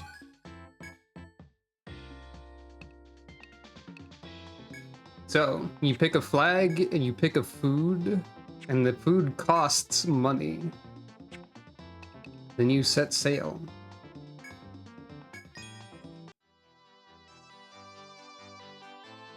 You set out onto the vast ocean on the small ship you received. Your duty to chart the boundless ocean, recording its shores and shoals on your map. You decide to start with the area around Armor Road to get used to navigating the seas. Your objective at sea is to chart the vast oceans you explore. Tell me about the controls. The counter in the upper left shows how many times you can sail forward. Changes in the direction, you can change the direction of the ship. Unseen areas will be visible but not charted, and that takes no turns. Areas you've seen can be charted as you would draw the map. Sail over a fish icon for a chance to fish. The fishing flag has taken effect. You found a new school of fish. Have I?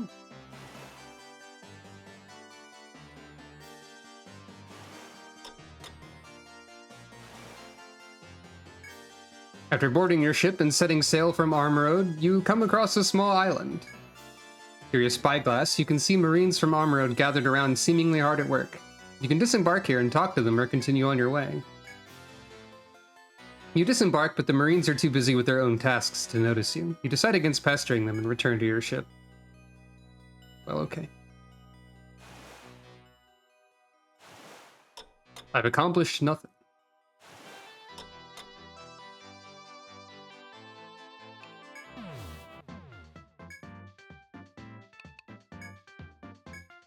The fish were near the shore, though. I did see that.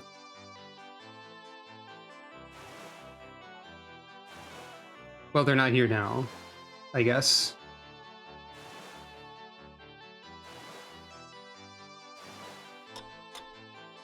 Hooray!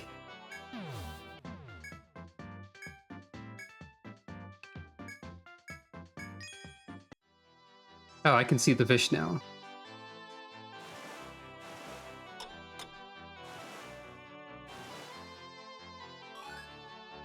Flying fish.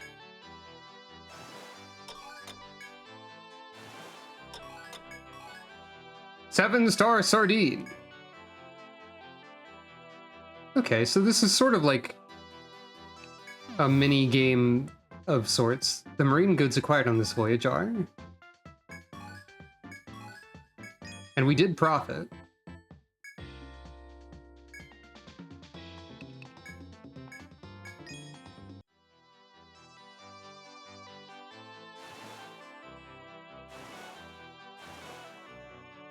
We should probably mark. There's a house here.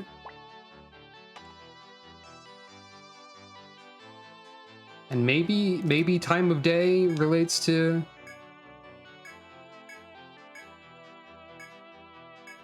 Or maybe they just don't want to talk to me ever. I don't know.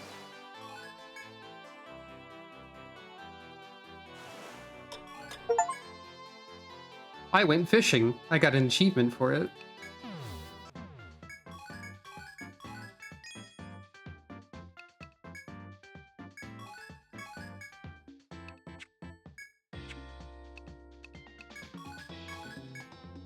Reported your discovery of the biscuits. I assume that, like, you unlock more things related to this as you go.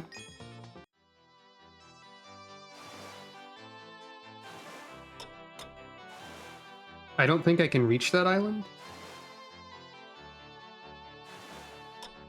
No, I couldn't.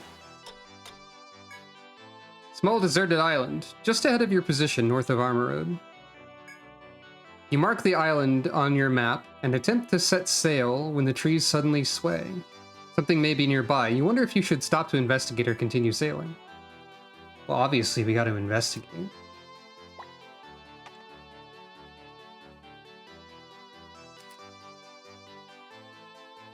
Yeah. You disembark and come across a flock of armorowed sheep with brown wool and spiral horns. From the rear of the flock, you hear the unexpected voice of a man. This here's an island of wild armorowed sheep. You came by boat, didn't you? An old man emerges from behind the flock. It seems he lives on this island as a shepherd. Fellow farmer. He explains that the sheep's pen has deteriorated and he needs good cedar wood to fix it. The old man asks if you can bring back some armorowed cedar, found west of the Ocean City. Make a note of his request.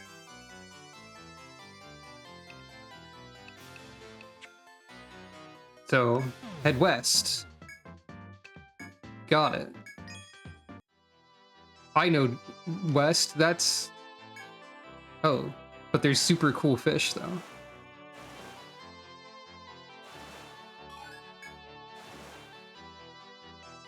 On the high seas, as always, you came across an unusual landmark while bearing west. The giant lighthouse to the west of Armor Road towers over the surrounding seas. The lighthouse has stood there for ages, its majestic bearing always visible. You may visit the lighthouse or simply go on your way.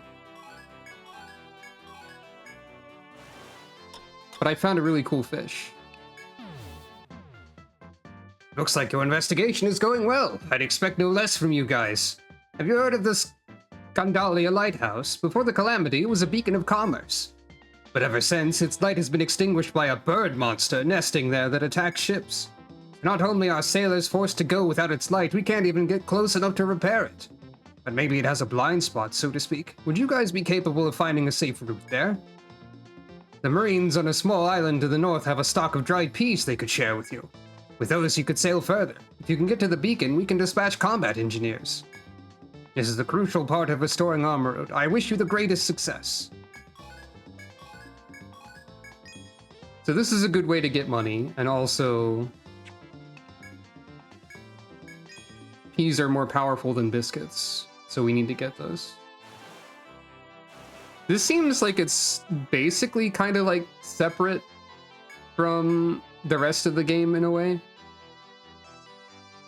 The guy who watched you disembark addresses you. Oi, what brings you to this tiny island? I make dried peas here as chow for the Marines. Explain that you need dried peas to reach the lighthouse. Really now? Well, if that's the case, I'm more than willing to share some with you. They're long-lasting in the hold and the stomach. Marines and Labyrinth guards both love them. He ought to come in handy if you're out to explore the sea lanes. You thank him for his dried peas and return to your ship. I discovered this. Smile.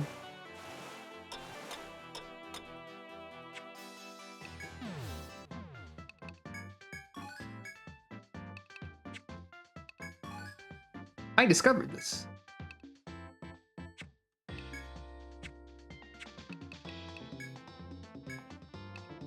And those cost 20, but you get 2 extra movement.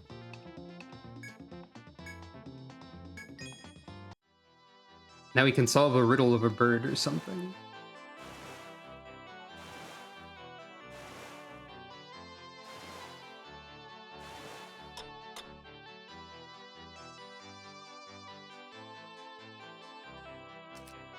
Maybe?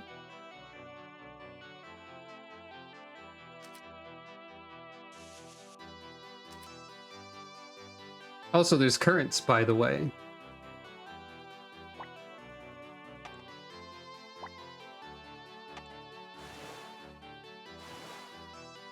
That does take a turn.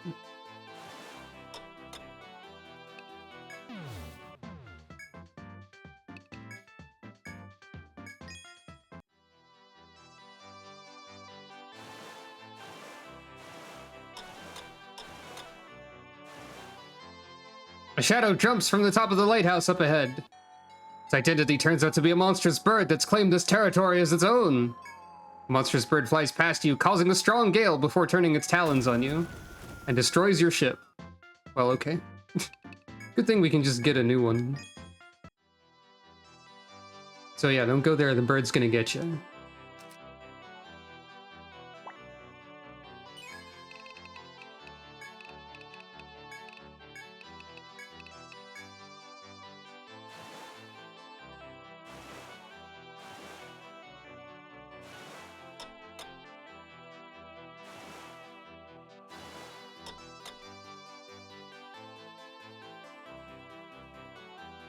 See, like, ideally I'd be able to circle around, but I don't think that's possible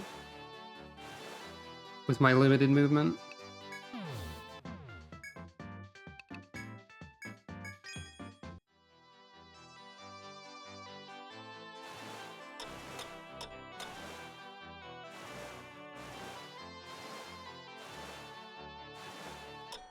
Bird. So not there. Do I just go, like, directly to the lighthouse?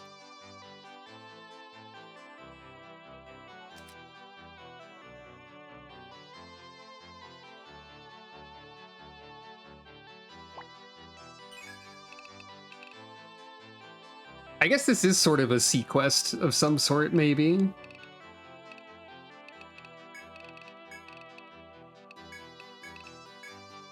Actually, instead of notes, can I remove the notes? Yeah.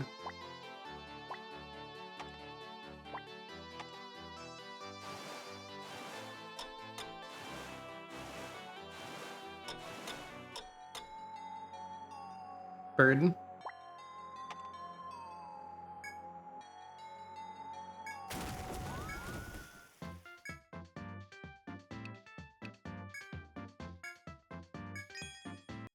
Hmm.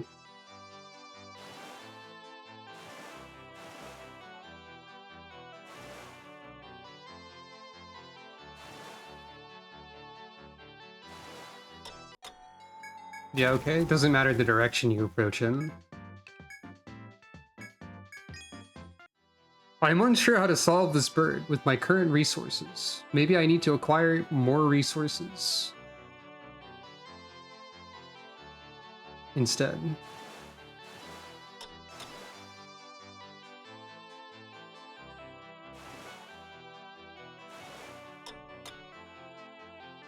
But I don't know if there's anywhere else I can go.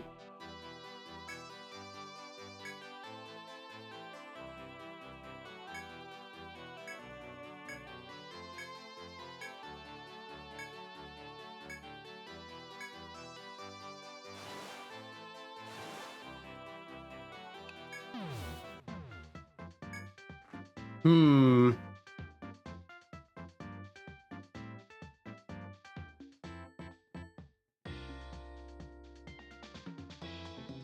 What am I missing? This is a puzzle that costs money to try.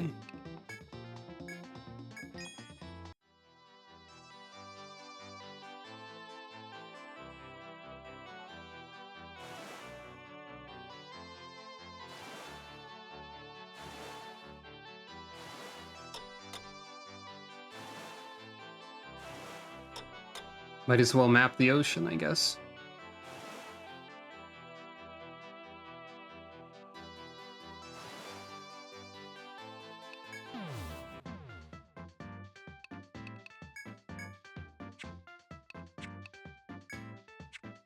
Well, I don't really know what to do there. Let's go back to the Labyrinth instead. For now. After I save. I'm not going to get anything to progress in the ocean while going in the Labyrinth, I don't think. I think it's separated. But still, I don't want to be there forever.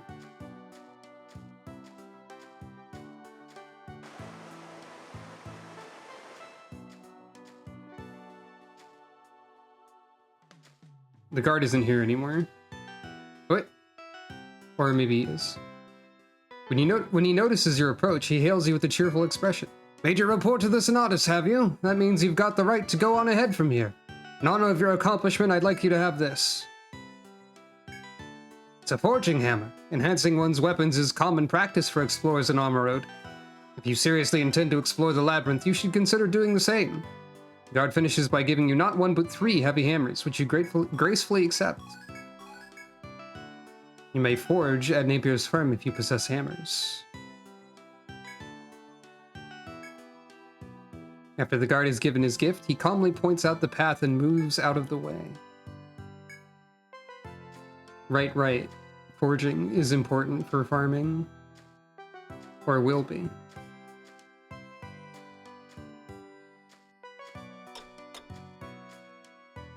Eventually. Well, we get a preemptive attack, so it's fine, right?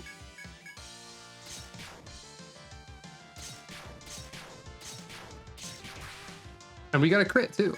It's fine.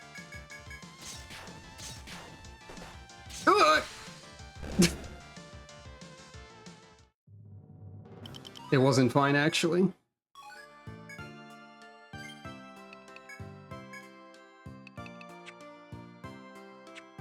Well, we leveled up. That's so, you know. Just obliterated in one frame. Jackie's in the front row at the front of the party, so I guess, like, I don't think that makes her more targeted. Maybe the front row part does, but still. I'm sure everyone else will get their turn dying horribly as we go.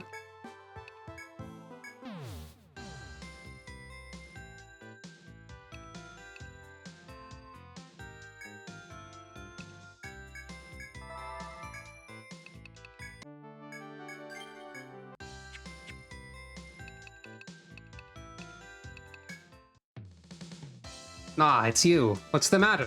What, you obtained a hammer in the forest to forge weapons? Well then, allow me to explain the process. You may use these hammers to temper weapons. Not for free, of course. Perish the thought. A nominal fee applies which varies by weapon.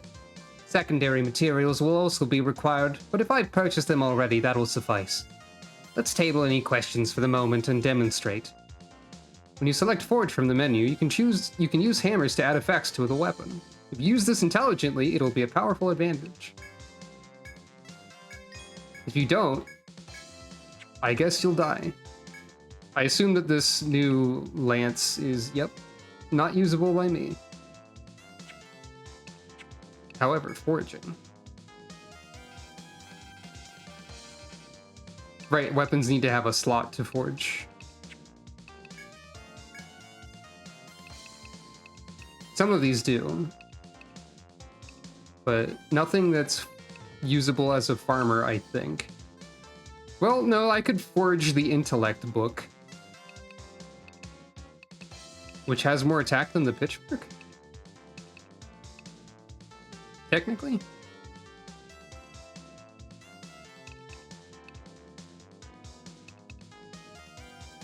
But my forging options are... I got like hammer defense and speed or something.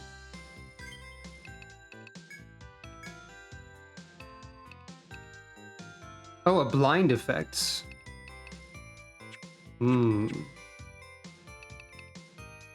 gonna assume that tomes probably also have full attack power from the back.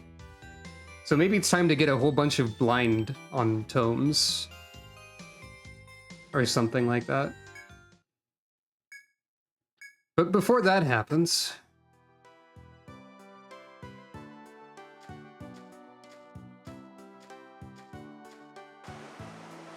let's not get obliterated by a cat again, hopefully.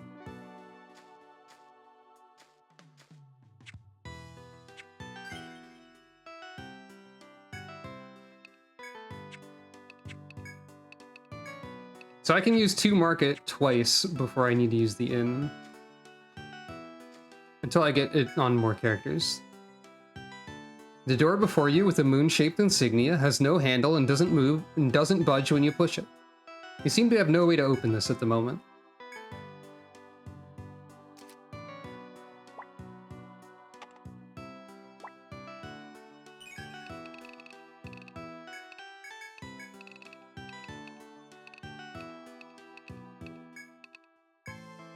Moon?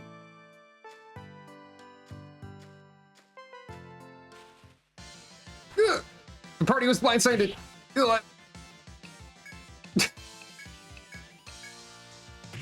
Ugh! Well...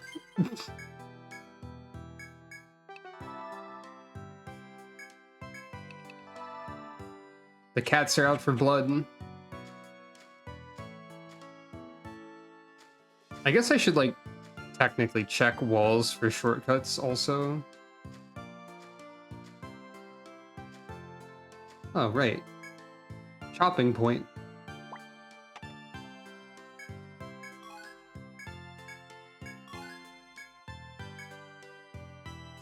You can also get ambushed while farming, by the way.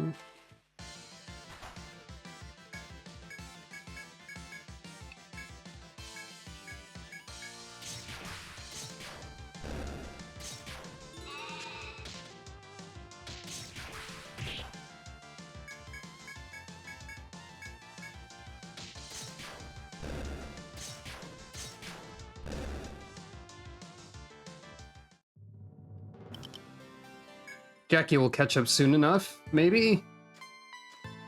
Probably.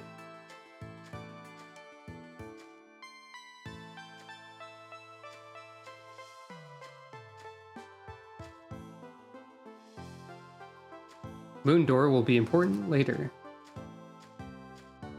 Probably.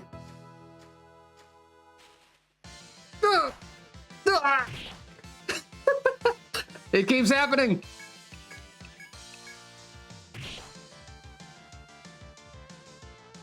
Uh-oh. Ooh. Okay, it's fine.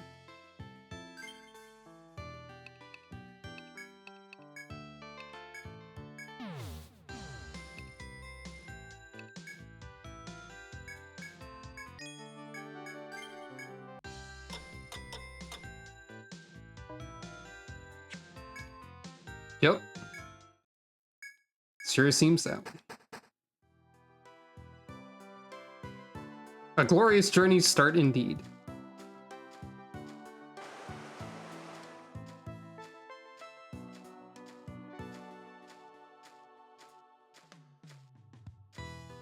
Isn't this about the time we learn about FOEs, or is that like 4-2?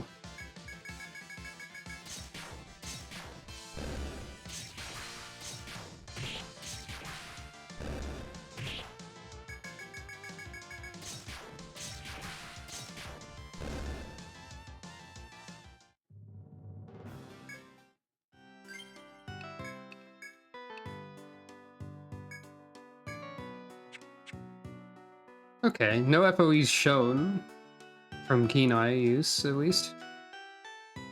As of right now.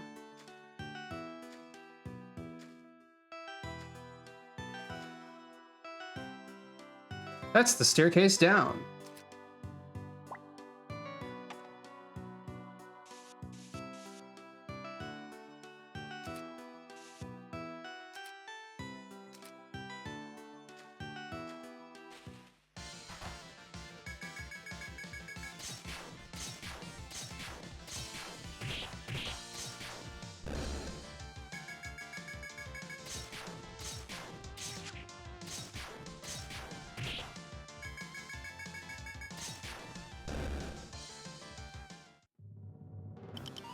There we go.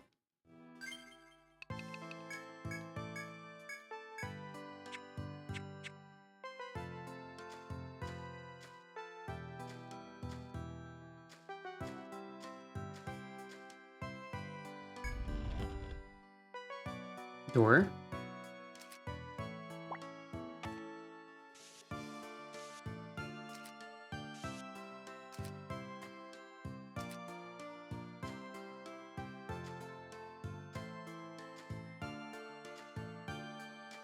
Cool room. Ah, wait.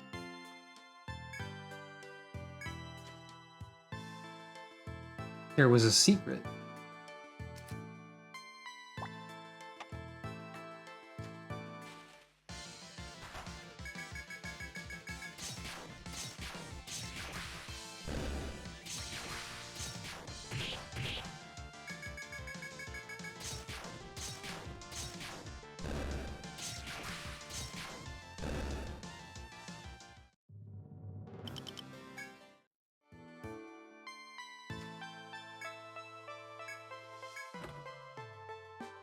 Feather armor.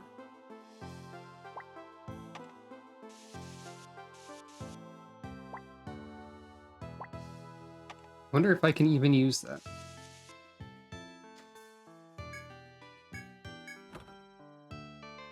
Bravant.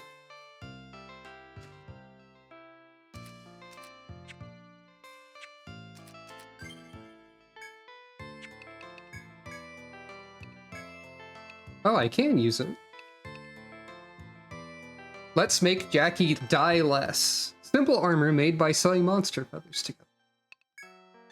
And the Bravant... Oh, I could have sold these daggers and stuff too. The Bravant is probably a weapon that I cannot use.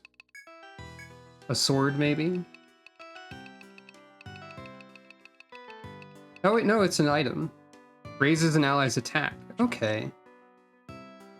It sounds like a sword name to me, so... Well, well, well, if it isn't... You. Hey, Jackie lived. It's an improvement. No! He did not live, actually, it turns out. Great, thank you.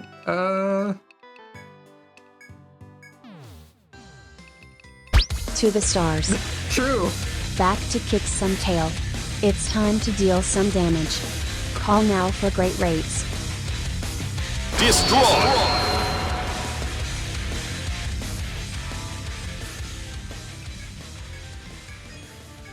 It was very funny, though.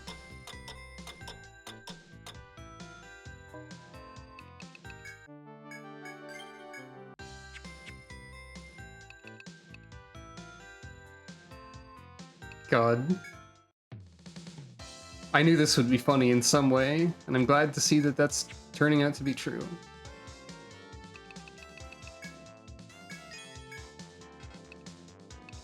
And sell these.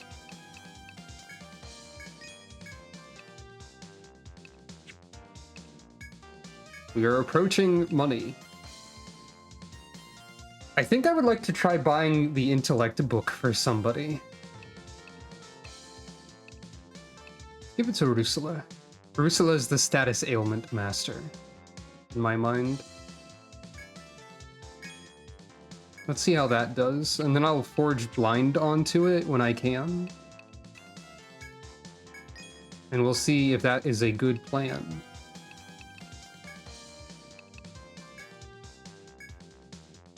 Oh, I can. I have 1 money. Fine-tuning, forged a weapon. That achievement noise is very loud. I'm sure I can disable that in some way. I can also make Steam much quieter, probably.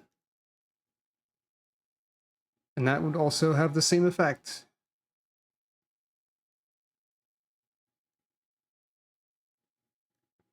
I'll reduce it to the same volume as the game and see if that does anything. Alright. The int on that book is not going to help me much. But the status effect might... Okay, there's a place I haven't gone.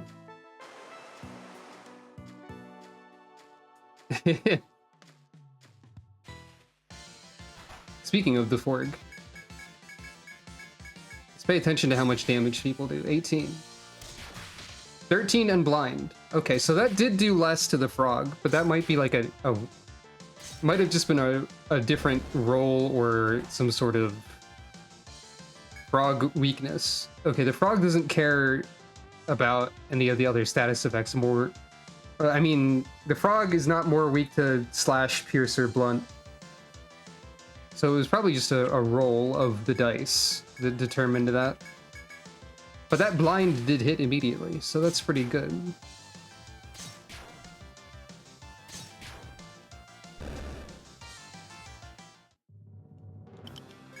The best bet that we have at the moment may be to outfit everybody with books of blindness, when possible.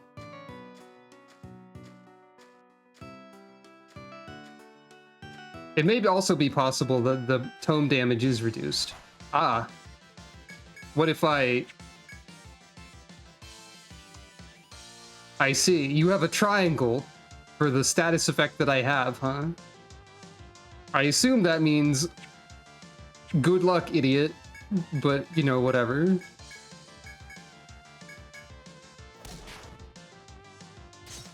I can't let you scare me forever, Great Lynx.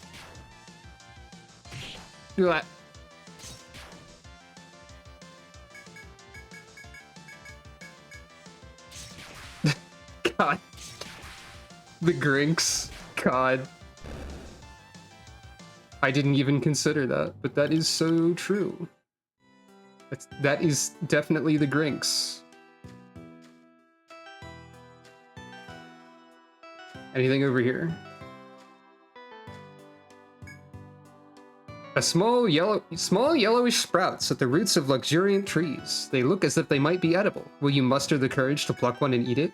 Obviously. Jackie reaches towards the sprout, but hesitates and then throws it away in alarm. Seeing her shock, Jackie explains... Wait, did Jackie just do both of these things? Jackie explains that these are poisonous plants, which appear edible. You crush the sprout beneath your boot heel and resume exploring the labyrinth. I think Jackie's talking to herself there. She's definitely the sort of person who talks to herself aloud, which is a normal thing to do. Like, literally, that is a normal thing to do.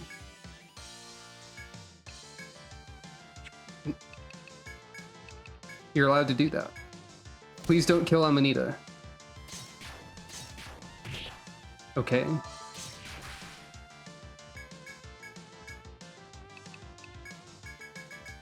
Whoops, I accidentally used another Medica.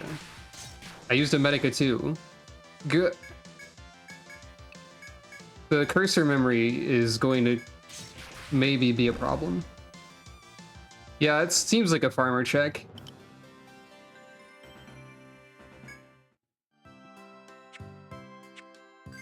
Alright. We're still taking it slowly. That's the wrong button. I am at least able to fight a cat now.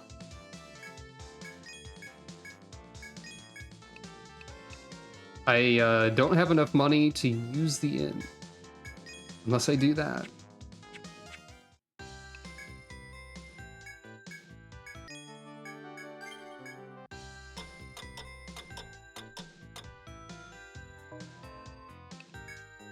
I guess tents are probably just items you use in the labyrinth, so I could have just used one of those.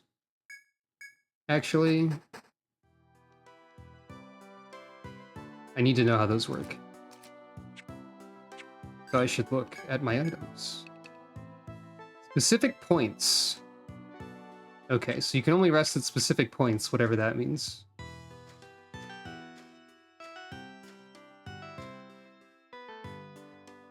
So let's see.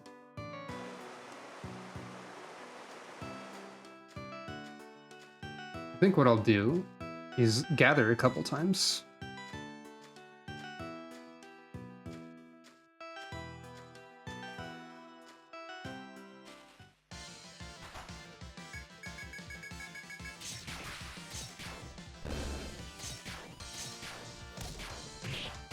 Okay, the book did do less. Maybe it is row-based?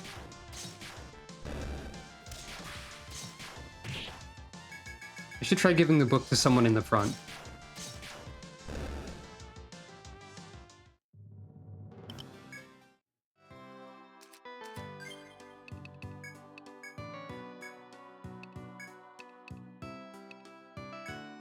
Jackie, have a book. See if that does more in your hands, because you're up front.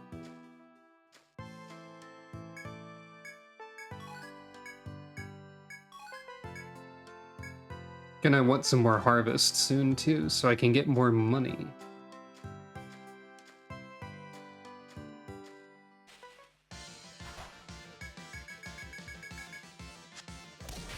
Okay, yeah. The book is more damage in the front, and spears are same damage in either row. I think. Unexpected. I figured tomes would be back row because wizard, but you know. Wizards are mysterious and don't always work in ways that make sense.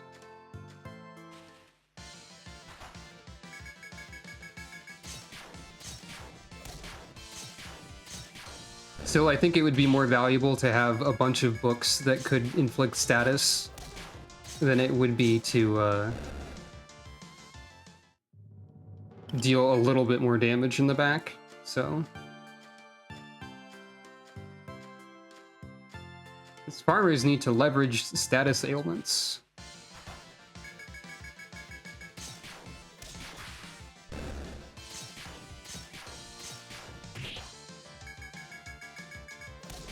As best they can.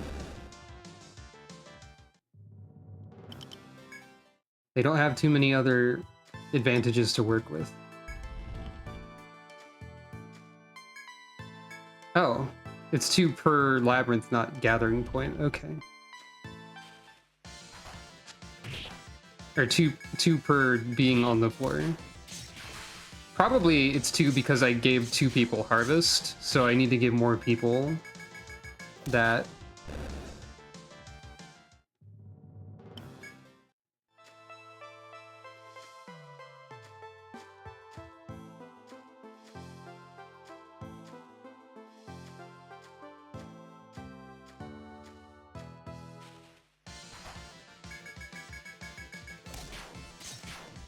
This is better than auto because they focus fire, and that's kind of funny. I do need to remember I have limit skills also. Like, that could be something. I haven't used those yet. I don't think there's a faster way to get to the stairs. Unless I'm missing a shortcut.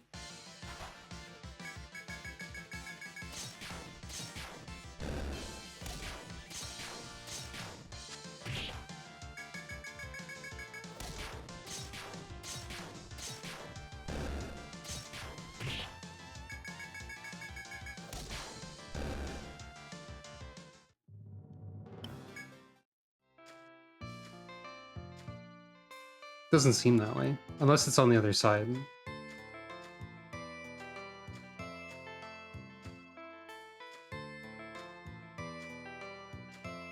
Doesn't seem that way.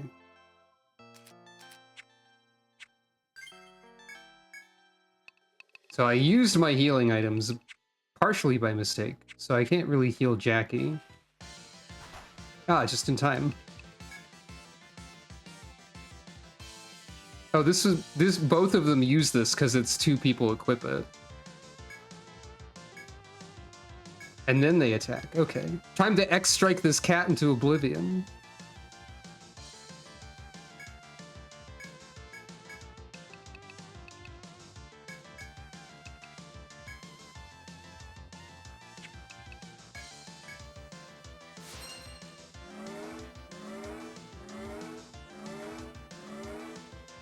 Cross slash. It did a little damage.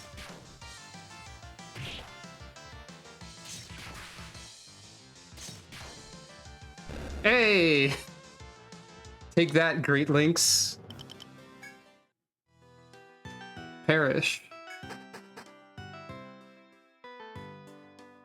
Floor 2, Marshlands of Misfortune. That doesn't sound good for me. I don't remember how far I got when I actually played this, for the record. I think I probably got to like the 3rd floor or something, honestly. Around the same speed as half a party half my level with no farmers. Yeah, bending the experience curve is one of the major, I won't say advantages, but like things you have to do. One of your ways to leverage things. Oh no, a platypus.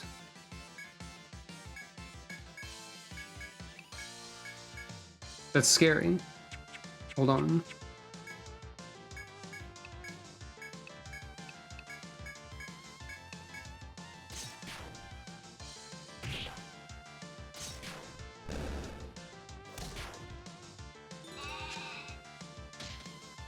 That's fine.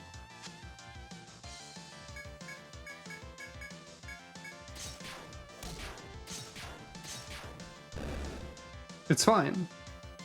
Not a problem. Great platypus. But yeah, with your first steps into a new floor, your spirits are high as you advance through the forest.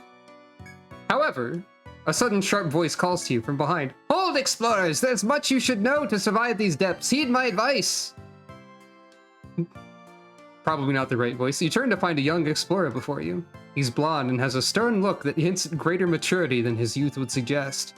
Is this your first time on the 2nd floor? He asks, as if gauging your mettle. Though he's alone, his presence is somewhat fearsome. You wonder how best to respond.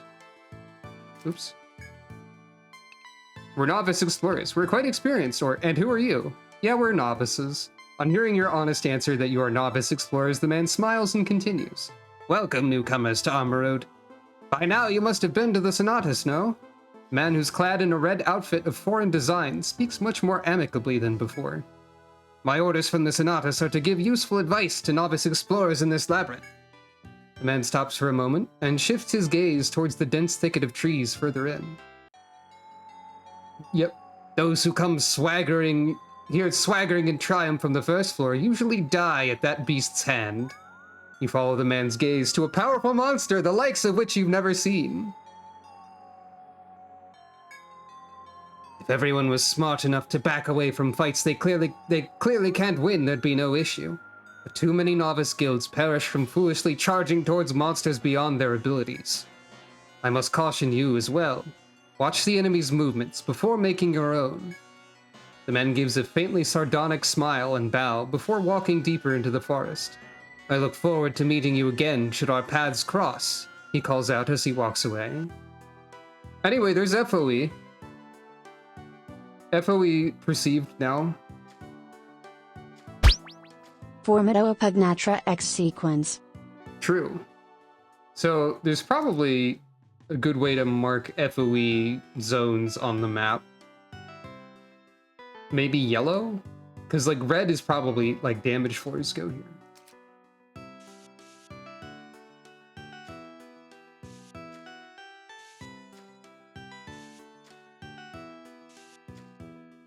Okay, you patrol this hallway. Simple enough for the first one. Anyway, let's not go there yet. Oh. That's probably bad for me. Lynx too! Good. Okay, bye.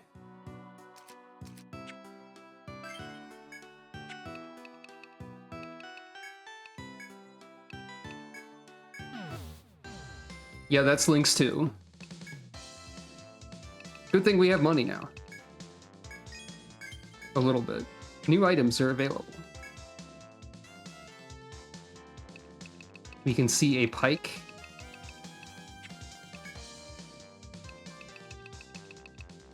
And that's it for those. Right. I wonder if the book runs on tech or something, actually. Why does the book X out when I'm... Oh, because I can't replace one of the equipment with it. Right.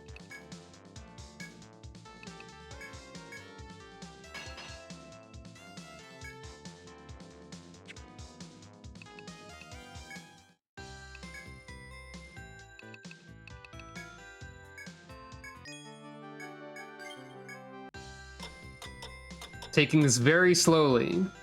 Still. Any new jobs for me? Yes. Oh, the Gigapede!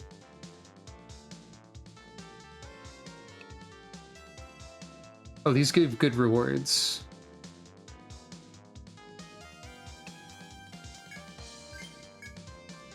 Ah, accepting this quest, are you? It seems you are finally accustoming to the Labyrinth.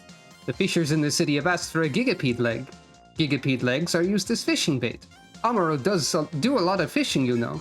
Of course, you must be fighting Gigapedes to get Gigapede legs. They only appear at night. The Labyrinth becomes a very dangerous place at night. Keep your guardings high. I am counting on you once again, adventurers. Off you go to victory! Ah, hello, are you accepting this request? The girl at the shop made it. I'm remembering that she said she wanted to speak about details in person. You go to Napier's farm and learn more about this request, yes? Yes! Off you go, goodbye!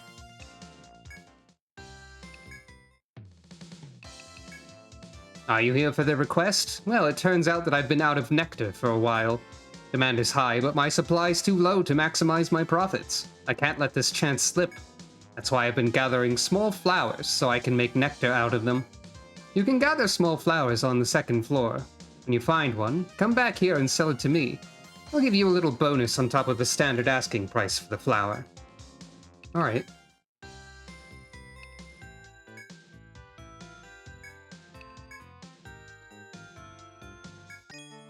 Sure. I'll stay for a bit for all of my money. A brain explosion about 14. Is Zeus an Asian name? Huh. Let's look around at nighttime. On the first floor. Let's learn about how dangerous it is. Smile.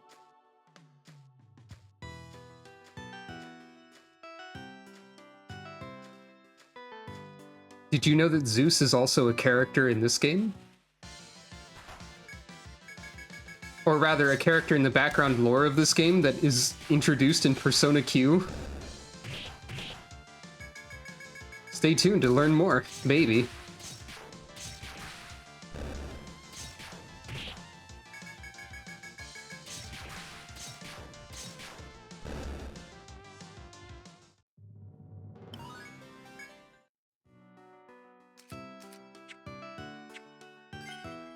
I mean, I don't know if I should say what I know about Zeus's whole deal, because this game does have a story, and we're not there yet. We're not to a place where that would be relevant yet.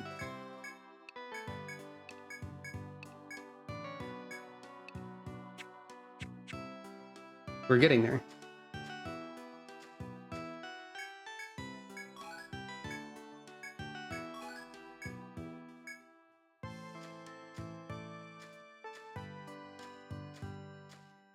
I don't know if Gigapedes are on floor 1 or 2 during the night, but we'll find out, I'm sure. Ah, there's a cat instead. It's funny to see the skills command just grayed out for half these people. Ooh. I don't know if the triangle on your status Great Lynx means that you're immune to it or just like resistant with regards to blinding.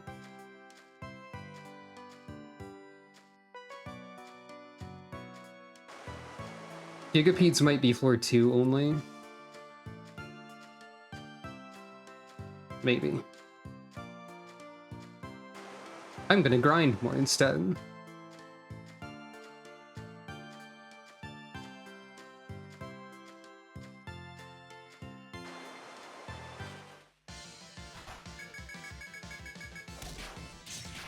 The blind proc doesn't seem to be happening too often.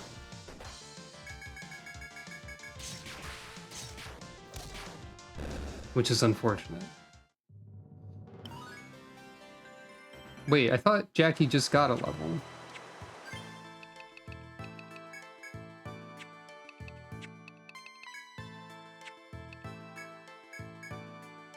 I guess not. I guess I just didn't spend a skill point.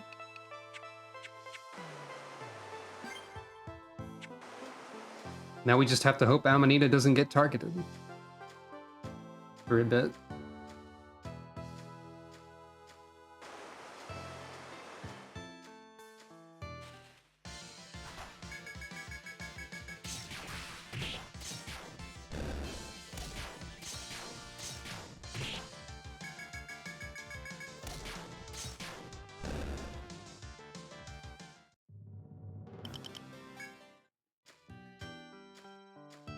Couple more.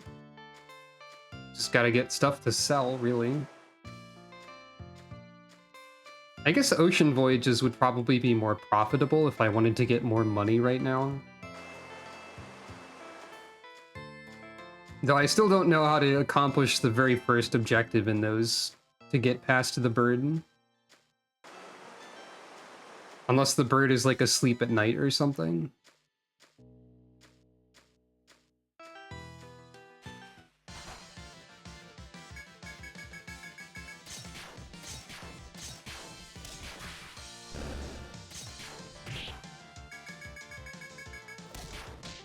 There it is. It's only the second time that's happened. No items.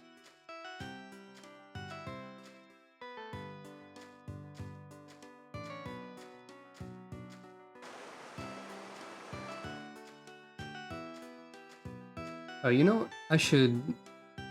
Well, I can't really do that easily. Well, no, I can. I should make a mark that this is locked over here.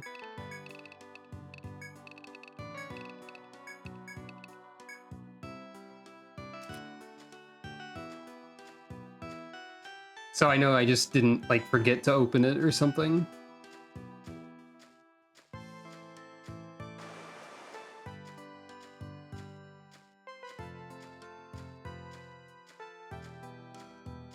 Eventually, I will have way too much money instead of not enough money. So we can all look forward to that.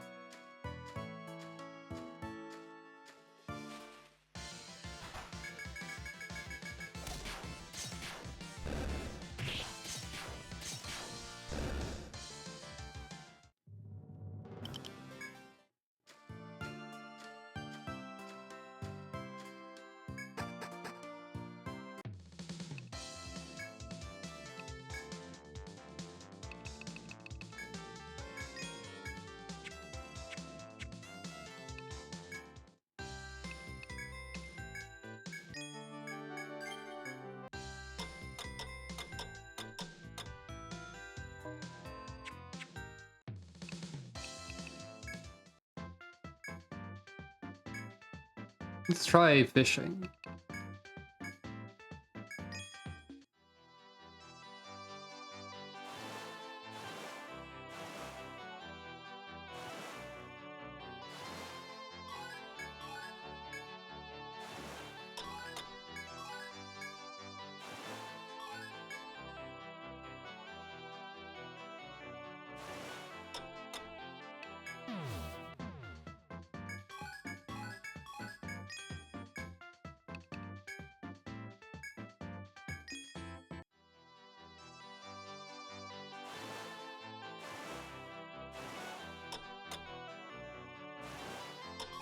I guess I haven't gone over here at all. So I'm probably just supposed to go over here. Really? You see a small group on an island near Arm Road fishing with a net. They claim to live on this island and fish whenever they feel a craving for seafood. The islanders offer to let you try using the casting net, since the sea nearby is thriving with fish. I don't know why there's like a cartoon helmet here, but that's fine.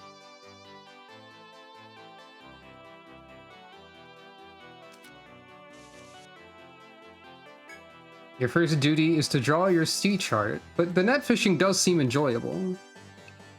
Agree to try it. You decide to learn how to fish with a net. It isn't long before the islanders are bowled over by your quick grasp of the technique. The islanders praise your skill and give you a casting net to commemorate your meeting.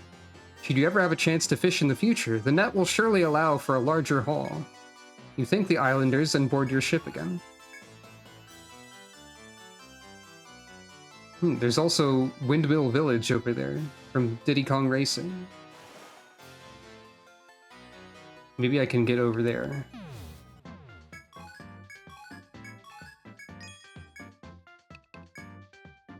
I'll probably do this and like alternate between fishing and or sailing and other stuff.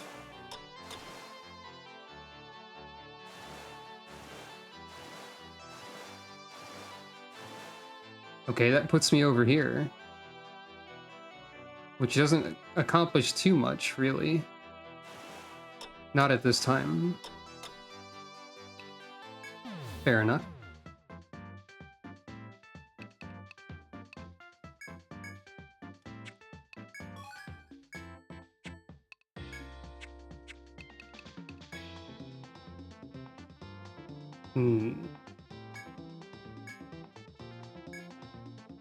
Guess I just have to check everywhere I can possibly go with only 8 turns. And see what happens.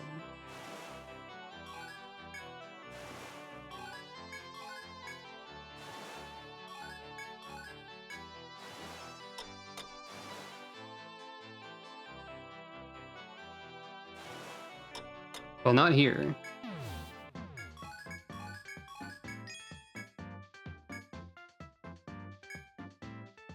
This is like infinite money, but slowly.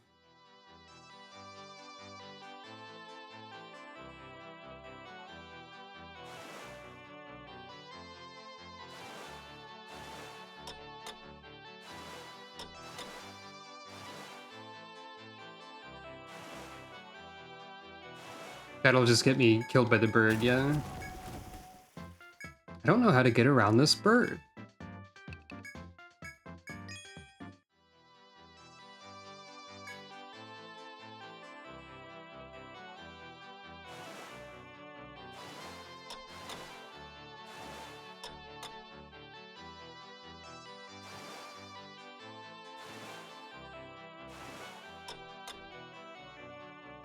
Nothing else to do there.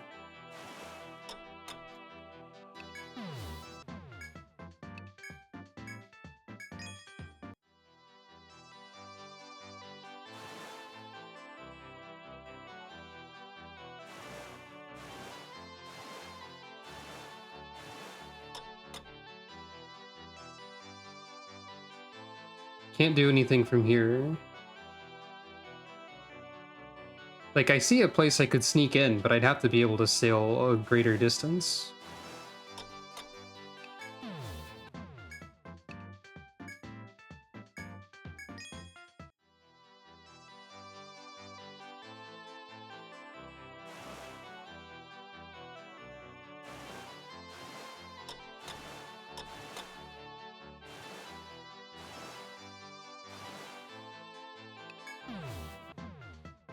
It's like infinite money, but backwards. By that I mean I'm losing money.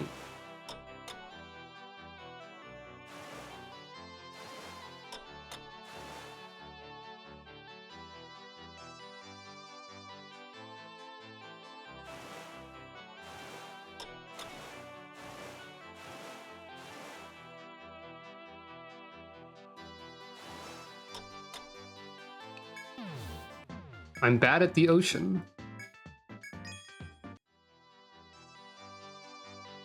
All the fish are like out of my reach as well.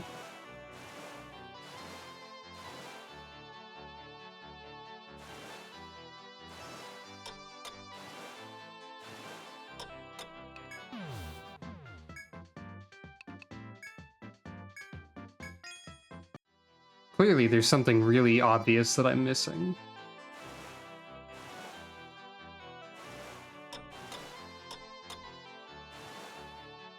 I should note that there are currents here on the map.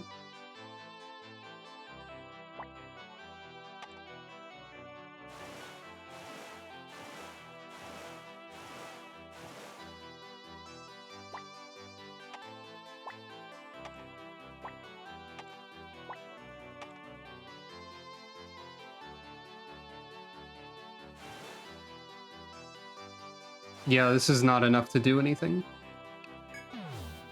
Well.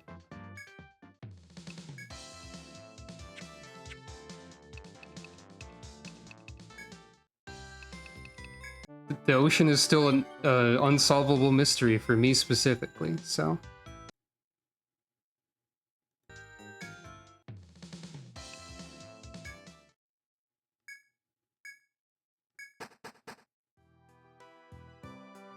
There's definitely something obvious that I'm missing, because there's no other solutions, unless you find better fishing gear elsewhere outside of... I mean, sailing gear outside of the sailing, which I don't think is true.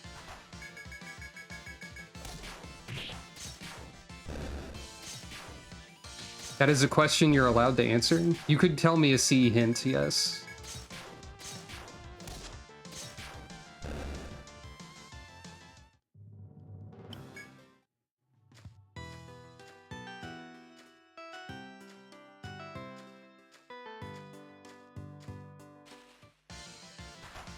Something on the starting island, oh. That makes sense.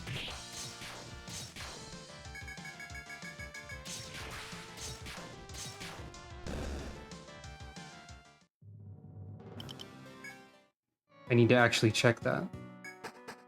Alright, Gigapede or whatever.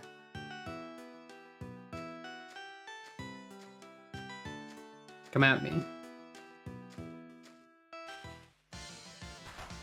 And so they did! Alright, fair enough.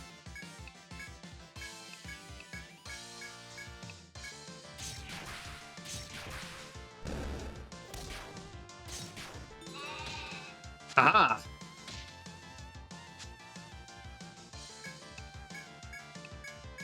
Sleepy time for you.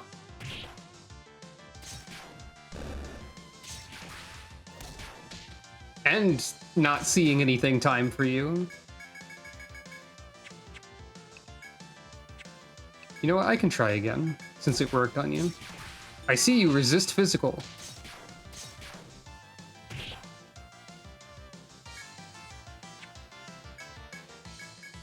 Or just have high defense.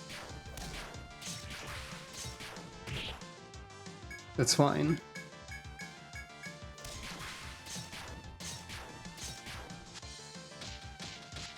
Oh, that's less fine. What did you just do? Leg bind, maybe? I didn't catch what bind that is. I didn't get a Gigapede leg from this. I've been pranked.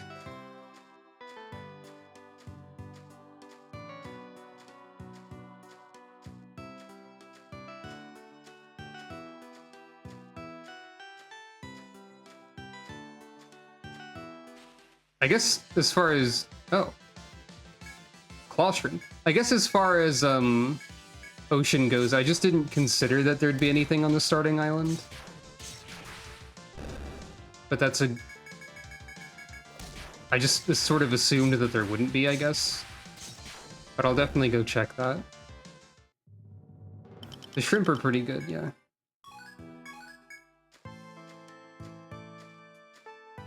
Gotta farm. You see, farming can also refer to collecting experience points and items in a video game.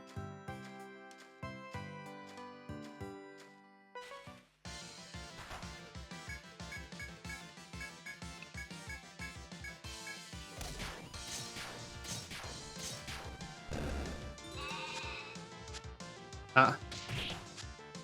It's worth a try. Take out the weaker enemy first.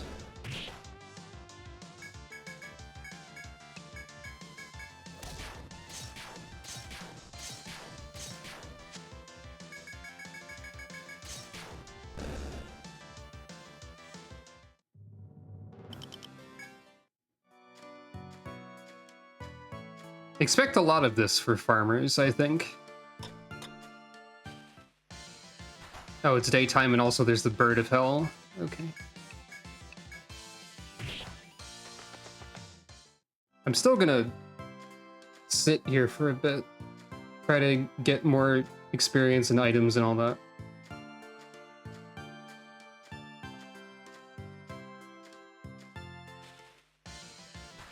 Oh, the bird can be here with other people at the same time.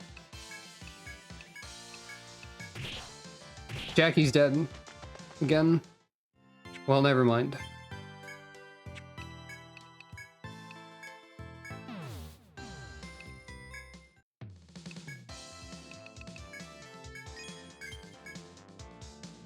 You learned how to make a gun.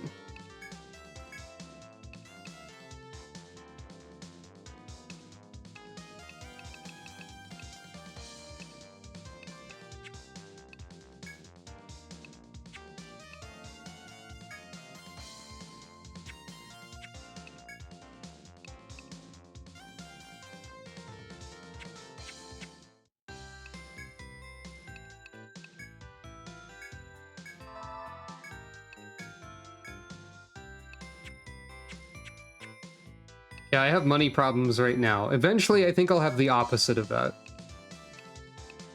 Probably.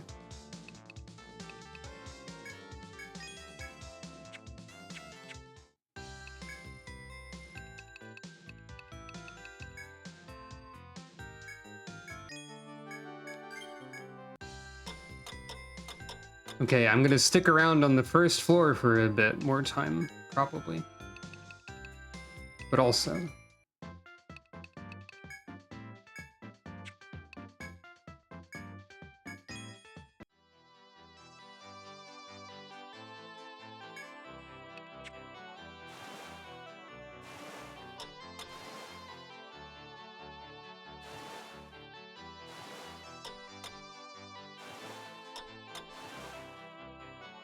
Not in this direction, apparently.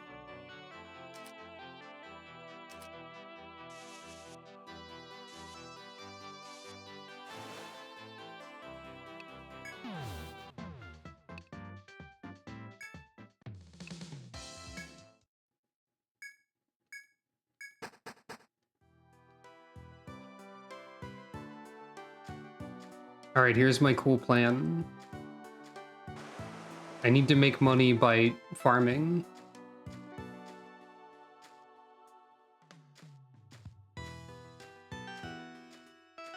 I'm probably gonna want to put more points into harvest, honestly.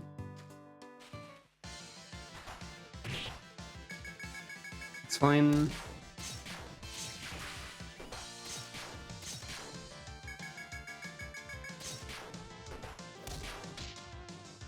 Yeah, they can be affected by it. It's fine, mostly.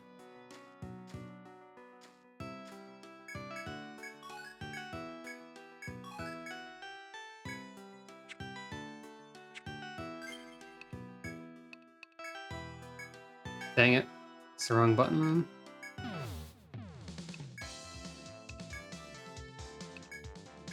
This is enough for an in-stay. It's fine.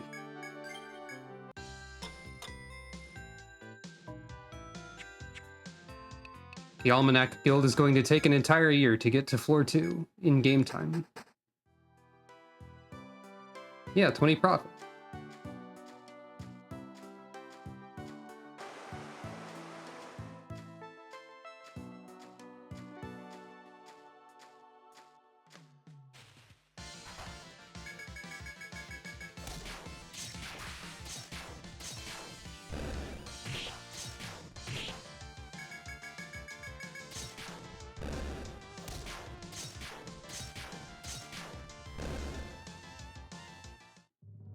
For the next level, I'll pick up some harvest. For the people who don't have it yet.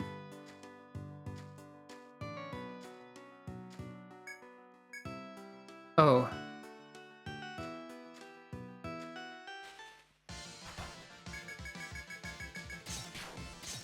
I didn't spend enough time, I guess. I don't know how that works exactly.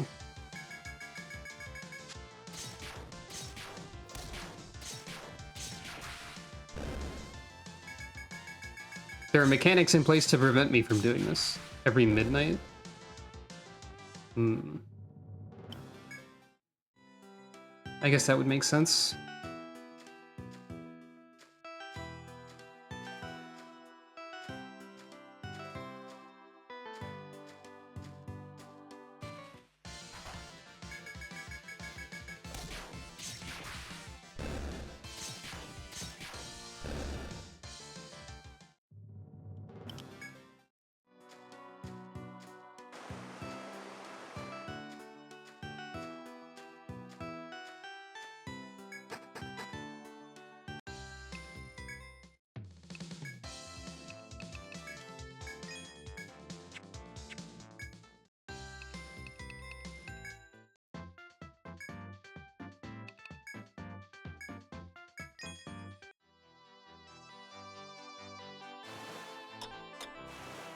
Wait, this is the same way I went before, isn't it?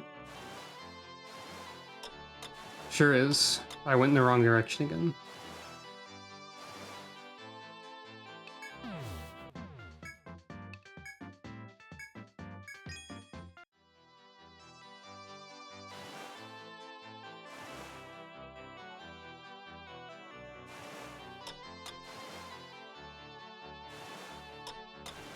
Is there something on the starting island? Because it sure looks like there's not anything here. Oh.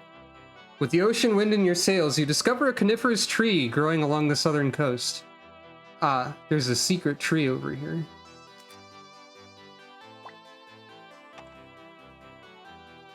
That's... okay, so I need to be on the lookout for invisible things.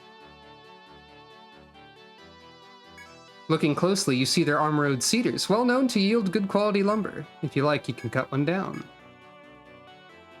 Yep. Each of you takes a saw in your hands and gets to work felling a tree. After it comes down with a crash, you load it onto your ship and return to your voyage. And then that's the thing that that other person wanted.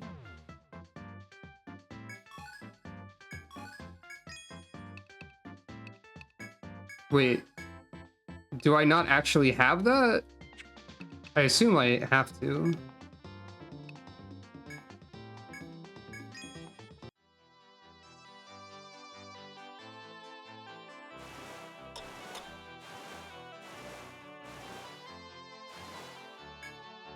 With the armored cedar loaded onto your ship, okay, I do have it. You return to the small island inhabited by sheep.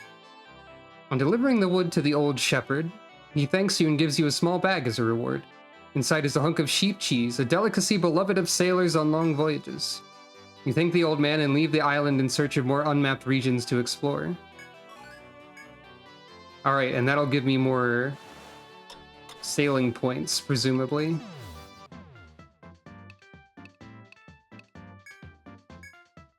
$16 for 70. Okay, that's more money than I have. We'll get back to that.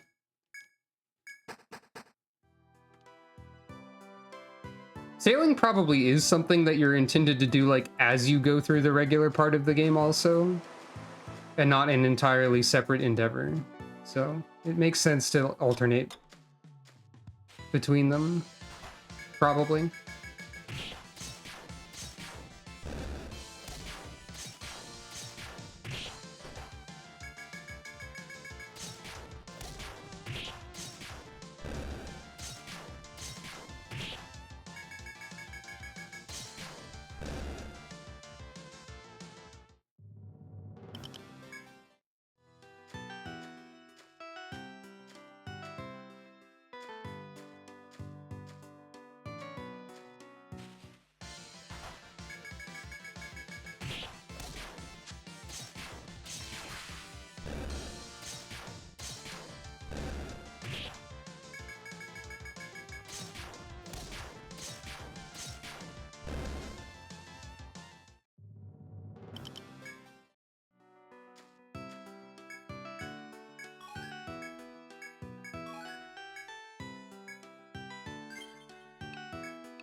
Your ship nears one of the many islands that surround Armor Road.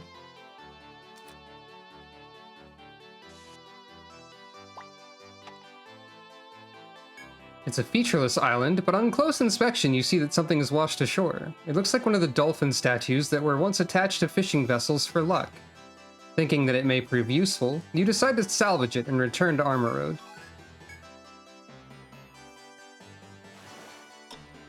Fair enough. I believe this is the spot I want to go on. Actually, no, it's not. This is, though. So, let's see. From here, should be like this, and thus be fine. And then there's also, and there doesn't appear to, oh wait, no, there's a whirlpool.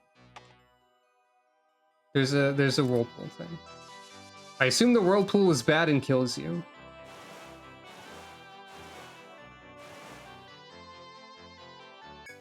Congratulations! Your ship finally reaches the lighthouse, feared by many to be a nest of monsters. After noting its location, which none have dared near for over 100 years, you return to Armor Road. The day of Armor Road's return to glory is now one step closer. I heard from the sailors on guard. You've done a great thing here, members of Almanac. Paving the way to the lighthouse is the first step to restoring our city, and we have you to thank. Keep at it, and we'll see Armor Road restored to its former glory, or better even. Here's your reward. It's a foremast, great for catching the wind. Try it out on your ship. By equipping a foremast, the ship's moving distance will always be +1 space. Also, now that you've secured a route to the lighthouse, we can take out the monster bird there. We've already had quite a few hot-blooded adventurers gathering at the port to try their luck. If you're ready, you should try lending them a hand. Requests called Oceanic quests can be accepted at the port. These quests can be played by connecting with other players and cooperating with them. If you're attempting the quest alone, bring the adventurers who issued the request to the port. Try selecting an Oceanic quest from the menu and see what you think. Sounds dangerous.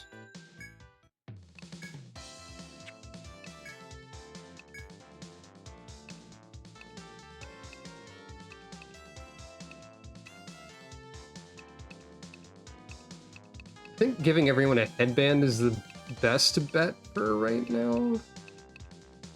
Well, that's not cheap to do. Or hairband, rather. I could also buy accessories.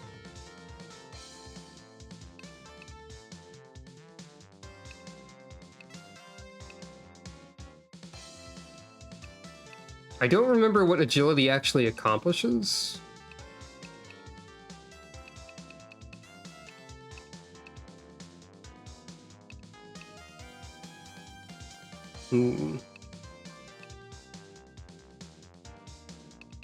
I also don't remember what vitality actually accomplishes. So I can't really say what is valuable here.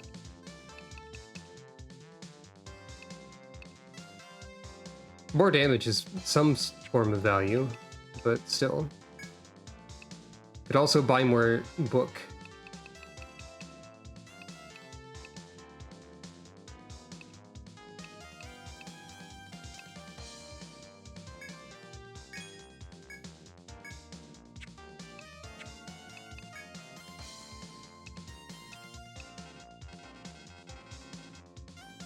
Why can't I forge it? Oh, I need frog cheeks. Dang.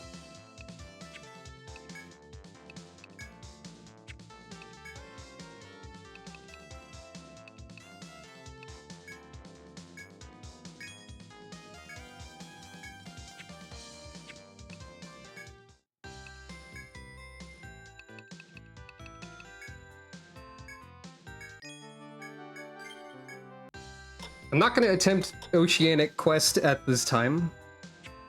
Probably. Well, I mean, I just saved. I can try that. Take NPC characters along on a quest at sea.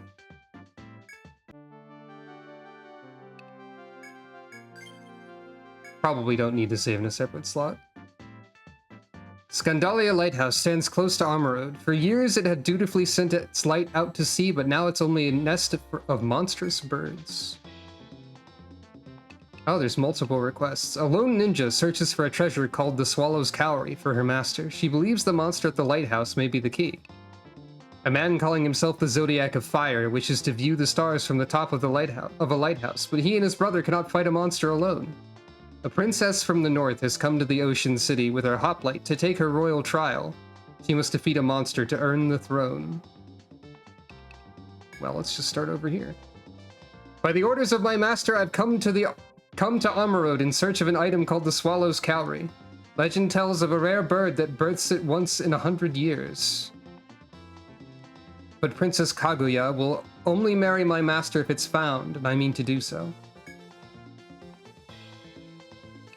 So you're a bonus character, I think, is how this works. Oh no, I actually have to have someone sit out. I don't get a 6th party member. Well, that's fine.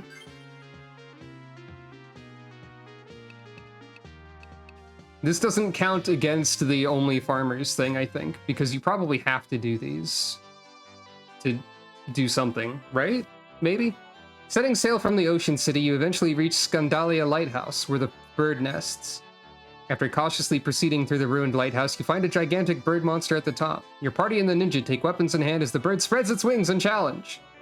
The monster lets loose a blood-curdling shriek as you dart towards the threat before you. I assume I'll die. Yeah, this looks like I'm gonna die.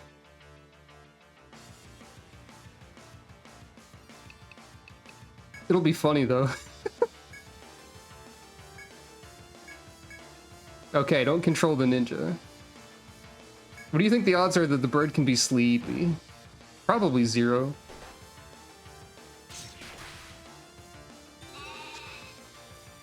Jackie's dead, almost. Yeah, I'm dead. That's fine.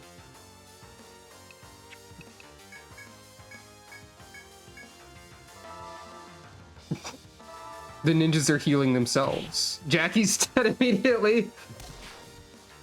Yeah, you can connect on the internet to do this in multiplayer, is what it sounded like. But I don't think I want to subject anyone to all farmer squad.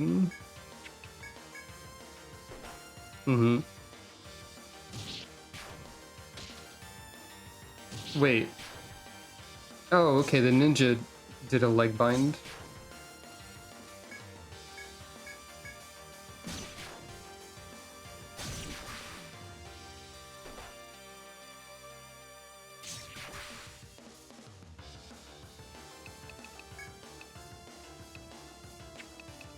I'm gonna die.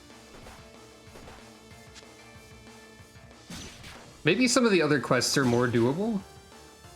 It might be worth trying them.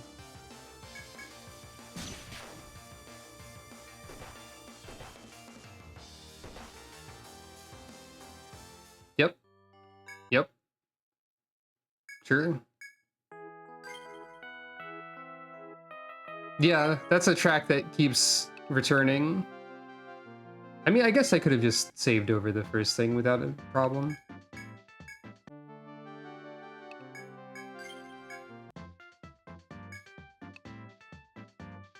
Let's try this. All look to the stars and marvel at their power, but we Zodiacs have learned to harness it. Yeah, End of the Raging Waves, that's the name of it. The choice of star is key, and I'd like to view them from the top of a lighthouse to refine my skills. Castor and Pollux.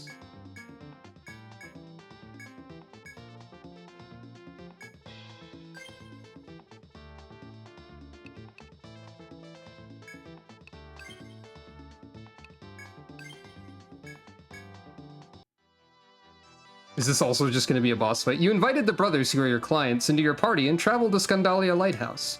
As you reach the top of the ruined lighthouse, you find a giant bird monster! This must be why the brothers requested your... Is it the same boss again? It is. Okay, that's funny. But also I'm dead, like, again. Oh, hey. Maybe a little less dead?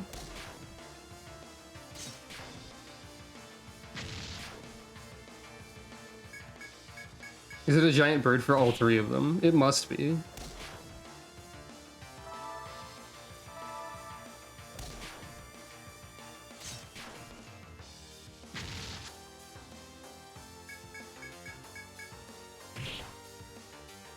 It will be funny if, like, Pollux can just heal me forever.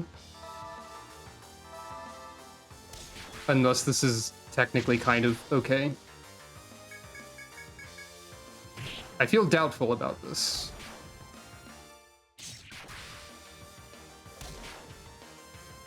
They're gonna run out of TP.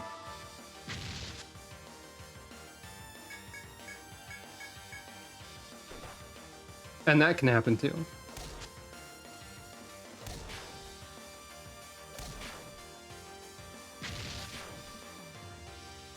I wonder how doable this is if you have, like, a proper party at this point of the game. Probably not very doable still, considering.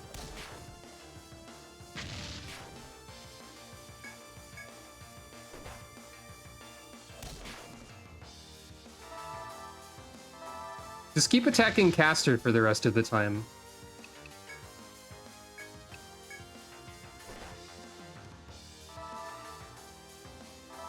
Oh no, you use that on yourself too.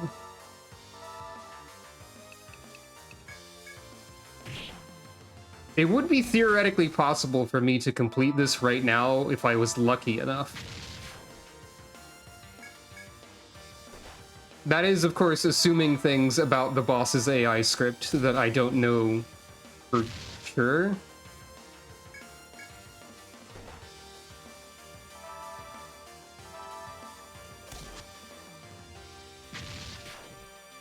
What if I defend? And let Caster do it. Panic Claw! Confusion! Now I don't have a choice about what I'm doing.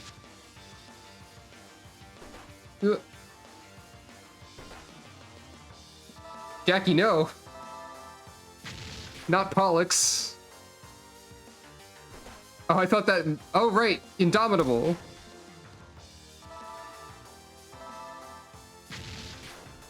Go team! Yeah! Woo! Oh.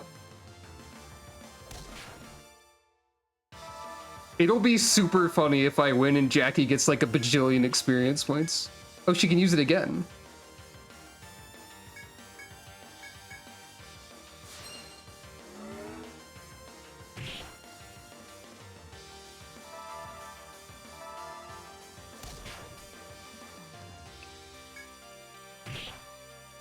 Oh, Caster doesn't have another item to heal with.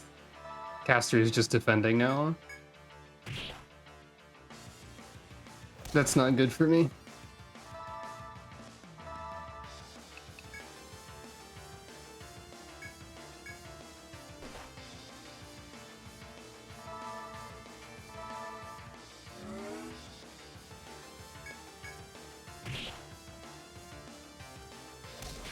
Wow, 7 to 12.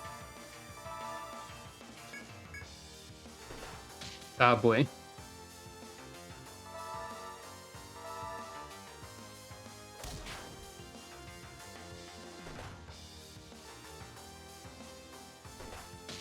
No, no! Pollux got blinded. Jackie, no. No! And now we're dead. No, not yet. We're almost dead. Jackie managed to survive Jackie's blow, it said.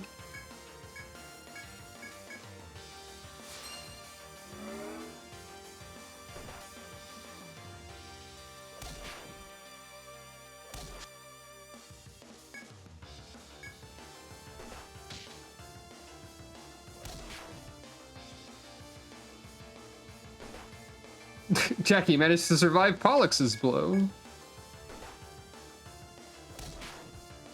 This is hilariously like so close to actual victory. You know, in a sense. Let's try the third version of Bird as well, just for completion, you know.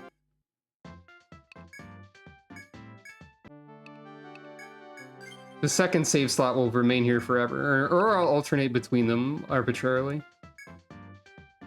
My hometown is a kingdom far to the north. Our king is grand, our generals bright, our citizens noble. However, by royal tradition, I must hunt a fierce monster to display my strength.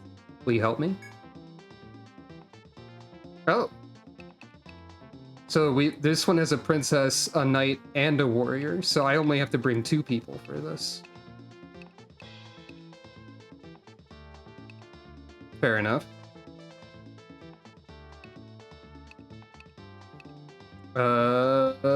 You 2, because you have the back row weapon, I think. Actually, wait. Hold on. No, I gave Amanita the book, so I need 2 people that aren't Amanita or Jackie.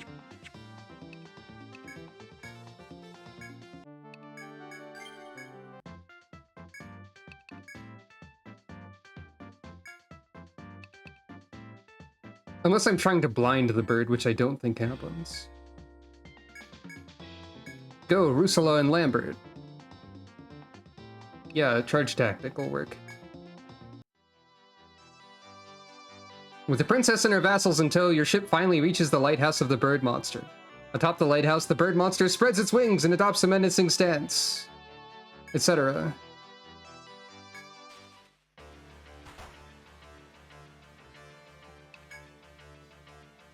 I doubt the bird can be put to sleep.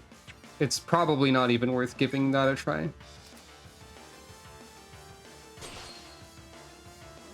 So this feels like it's 3 versions of this fight and like how difficult it is, because you get more people on your side for each version. Maybe in an ordinary situation, having more NPCs would actually make this more difficult because you'd not be able to use your own party. But in this situation, gestures at farming.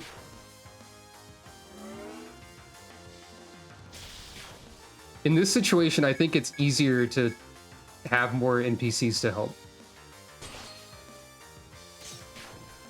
Honestly, I could just hit auto.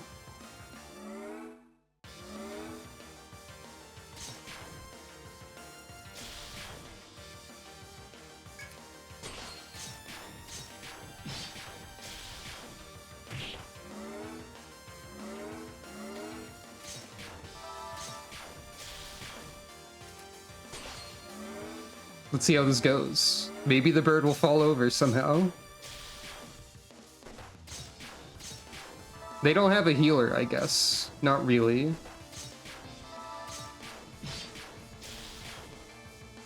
Yeah, that's true. As far as subclasses go, there are a few options for farmer that might work out, and we've seen some of them here.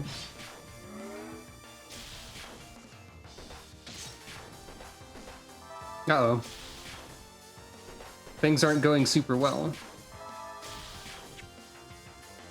Oh, wait, no, they're going pretty well, actually. You can do it, team!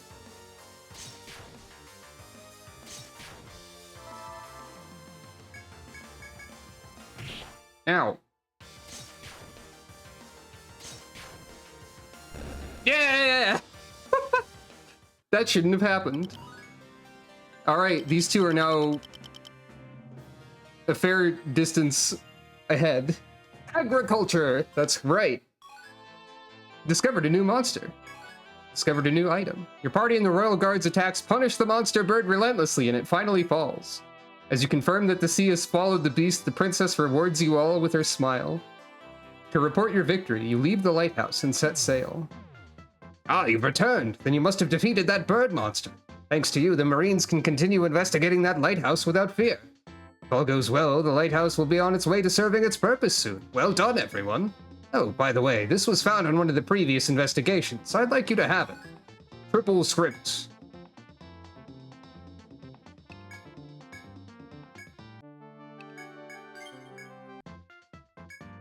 Okay, we can do the other 2. Just not right now, probably. So that is a new limit. Momyoken! Unleash 3 pierce attacks to all enemies at random at turn start. Sure. agriculture.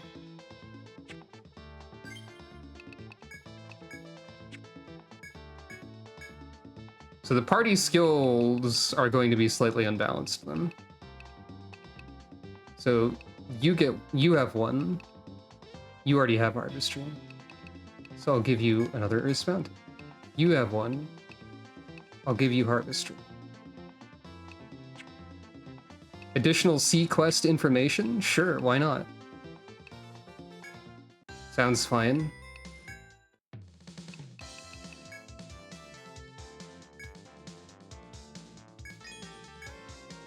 Sirius's blade, which I cannot use.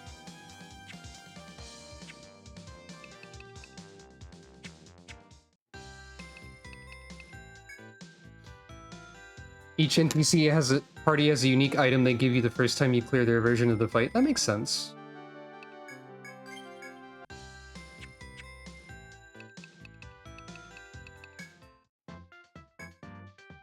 Let's see what else I can do just by sailing around.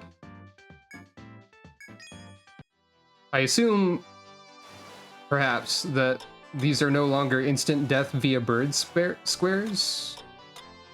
True, they are not. Okay.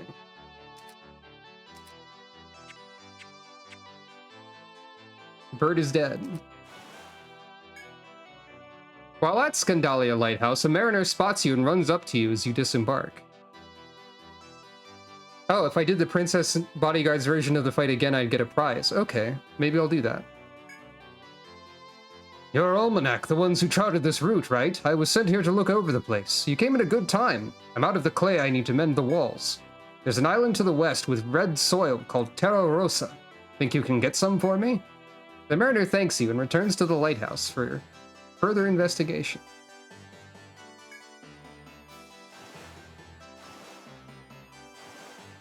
Wonder how possible that is at the moment.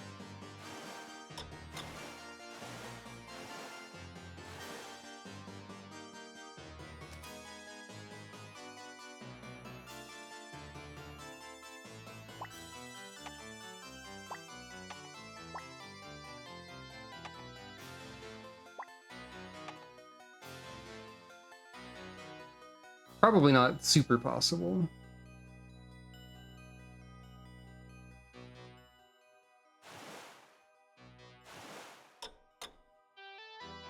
Unless it's that island. Then it might be.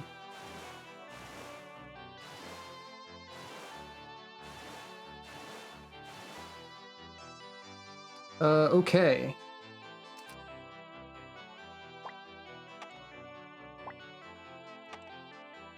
Oh wait, no, that's an island I went to.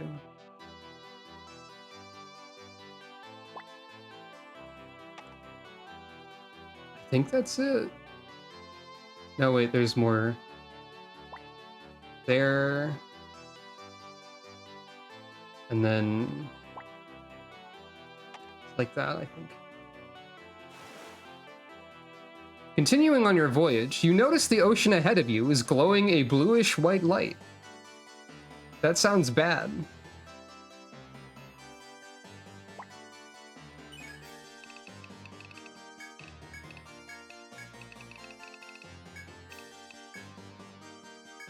The lit area, about the length of 10 of your ships, or 10 of your ship, bobs eerily on the waves. Maybe moving. It does not appear to be alive, but if it is, its size could make it a threat.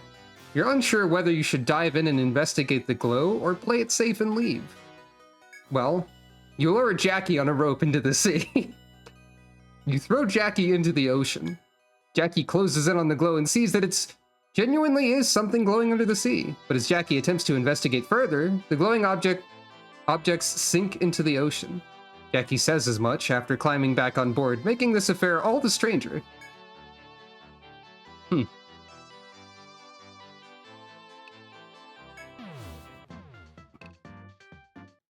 That's probably normal and fine, maybe. Let's do the Oceanic quest again for a bonus reward. Maybe. See if that works out.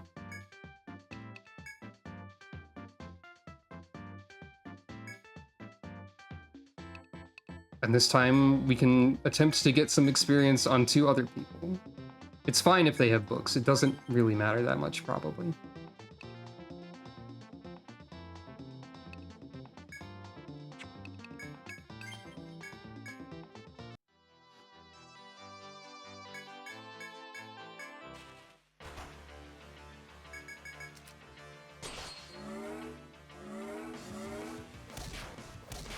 Okay, they do a lot less damage, so it's probably not great. But if I, like, pay attention and actually use my limit when it's available, it might be okay. Because I can boost the damage of everyone else. Or I can change their equipment if this doesn't work out.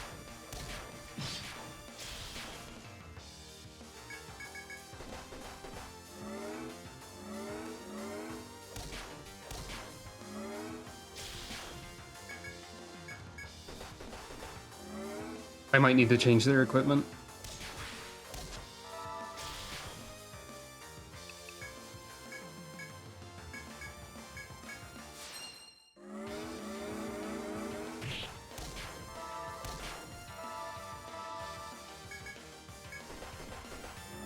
Albert's dead.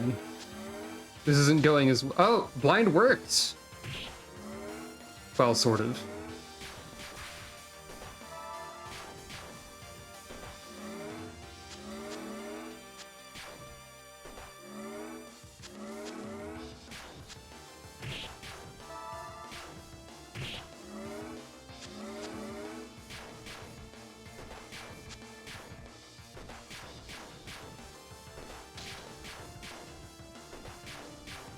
I don't think this is gonna work out for me.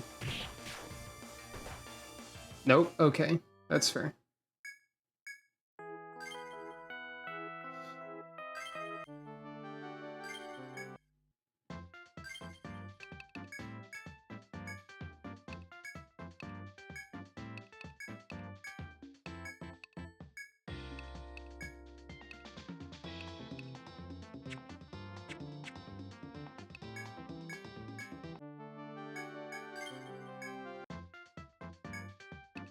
Yeah, it's definitely not guaranteed. Having a little more damage is probably helpful.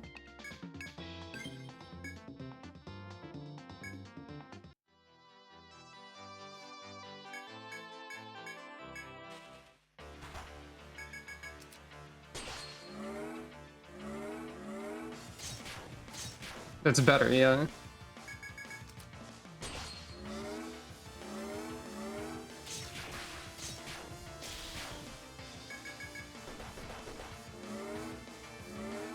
I won't try this forever, because it'll be easier if I go back to it later, of course. This really sort of depends on what the AI chooses to do at this point.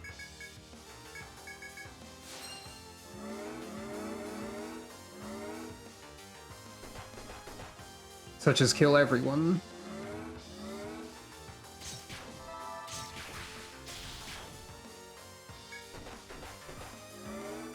That's not good for me.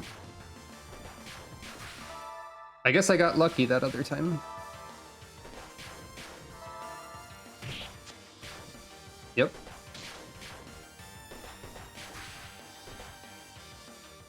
Alright, never mind.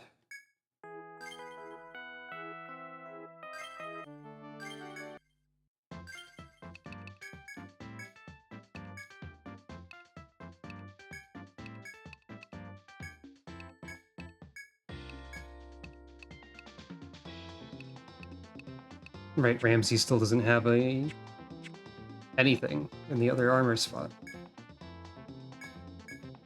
Oops, that's not what I wanted to do. What else can I do with cheese? Wait. Oh, I can change these. I didn't even think about that. Wait, these cost extra. I see. Okay.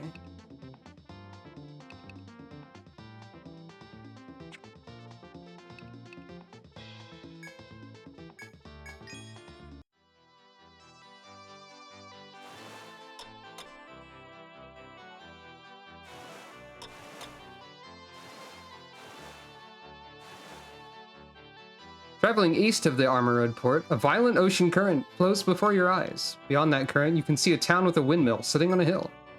That must be Batavia, whose commerce is known far and wide. You'd like to find a way across the current to reach it, but you're not sure if you can.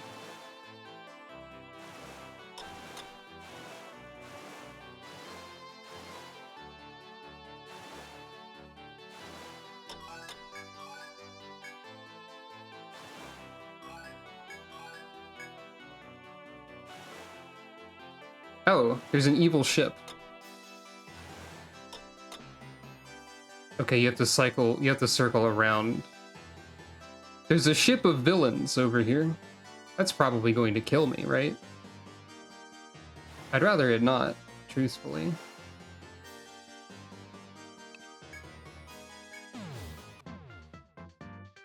Welcome back, everyone. I dare say you found your sea legs. You probably noticed, but some of the waters near here are prone to severe currents and raging tides.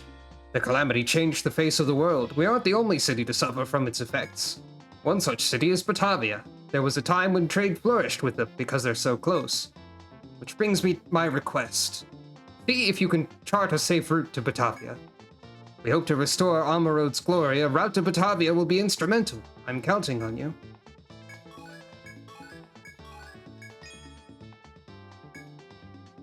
I think I can get there.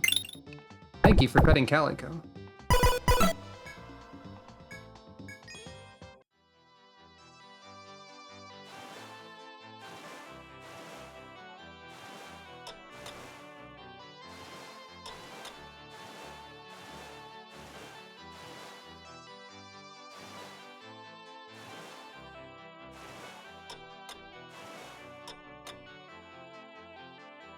That's the problem, isn't it?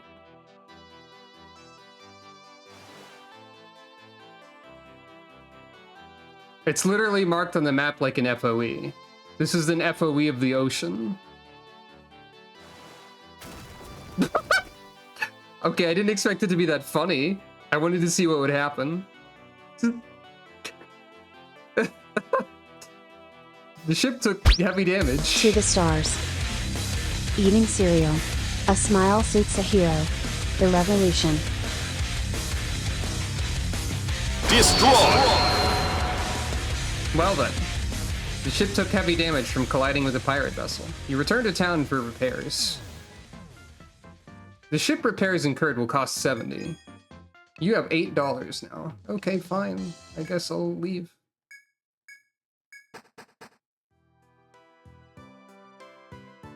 Well, anyway.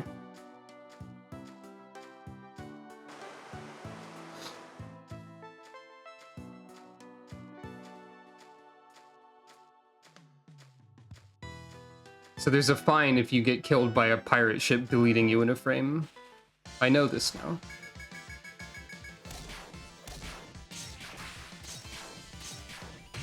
You don't scare me as much anymore, Great Lynx. Keyword as much.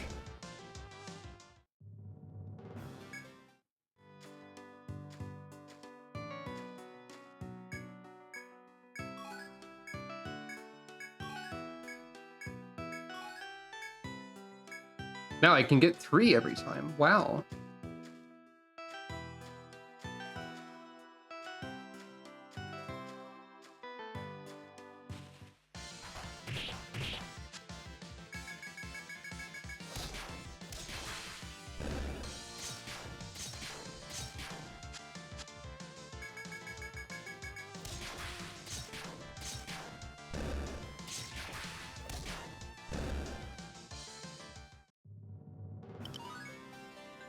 Level up.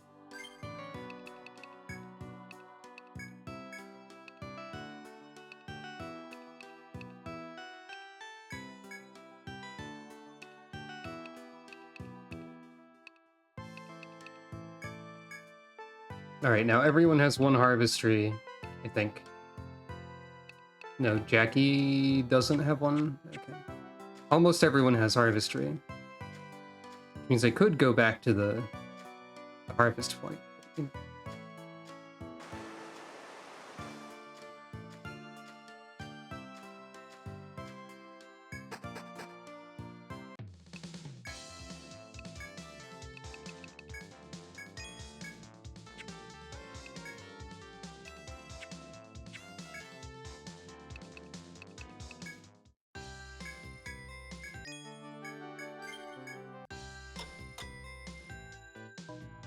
Taking things slowly. There's no hurry. Crops don't grow in a day. As they say somewhere, maybe.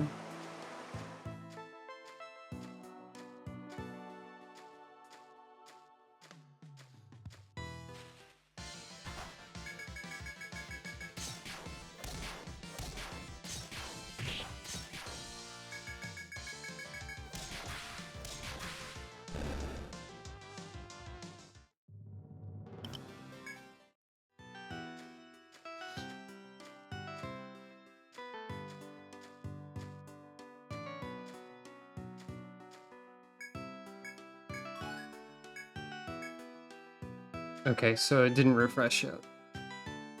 But I still got one extra branch.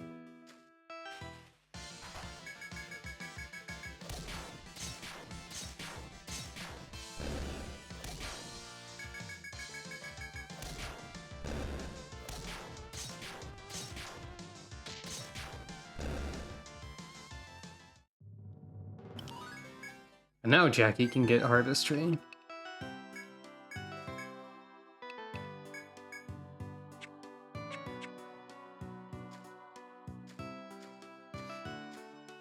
And I can get one more branch.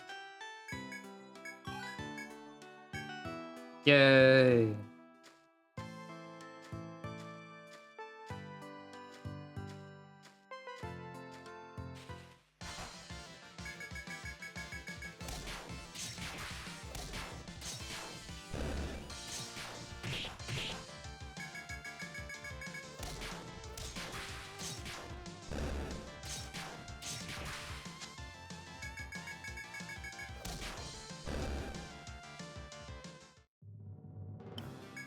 Getting 436 experience from that seems silly.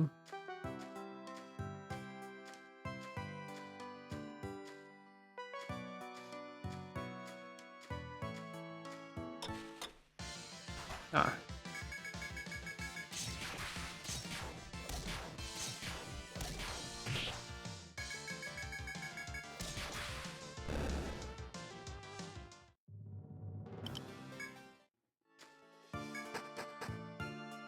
Right, gigapedes are only at night, but still, I can get some other stuff maybe.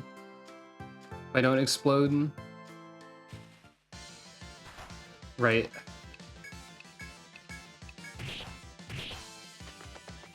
I don't think I can fight that bird. I should also buy consumable items more, once I have more money.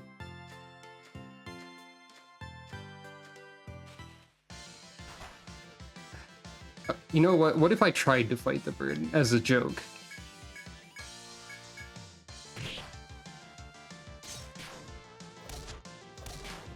I fought a scarier bird than you. Probably. No, never mind. Let's leave.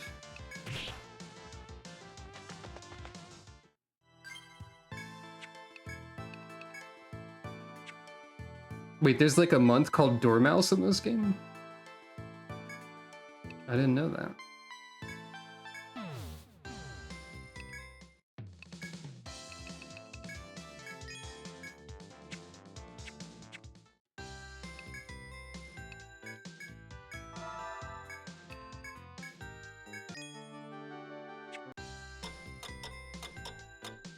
Tried to cancel so I could stay until night instead. Instead I canceled saving.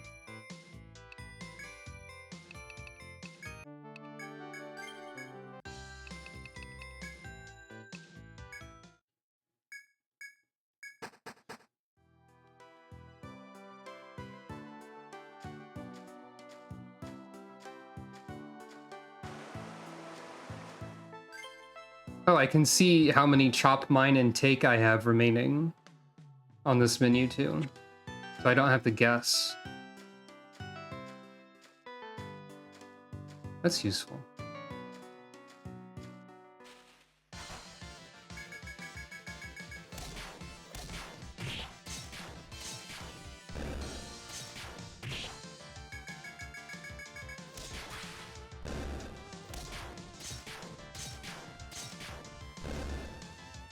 Huh.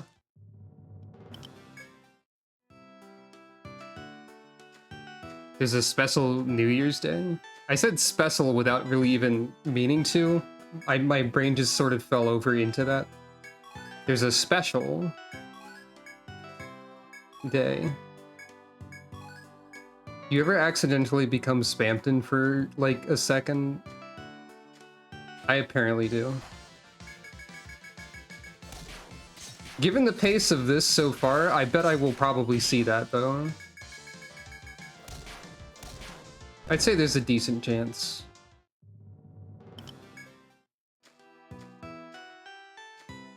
Unless it takes like a really long time to get there.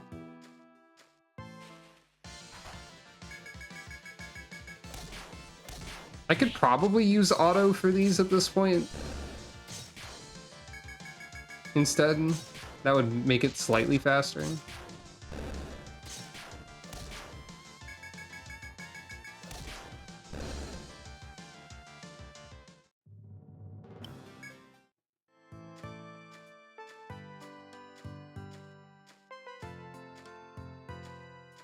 Except they don't focus the target down when they do that.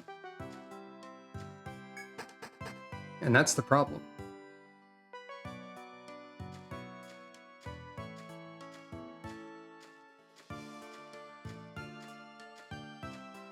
I'm gonna get killed by a bird again, I bet.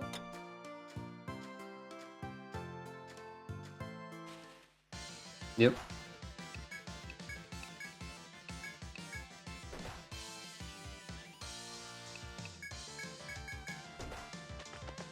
Yep. Floor 2. Somewhat untenable at the moment.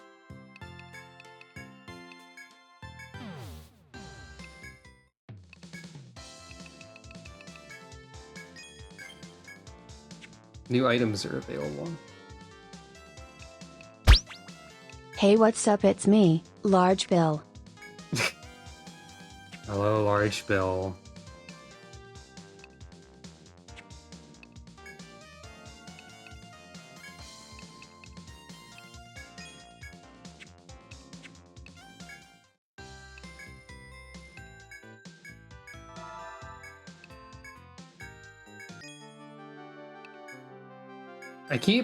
I wish you could wait without paying money, because I keep mashing through that menu without thinking.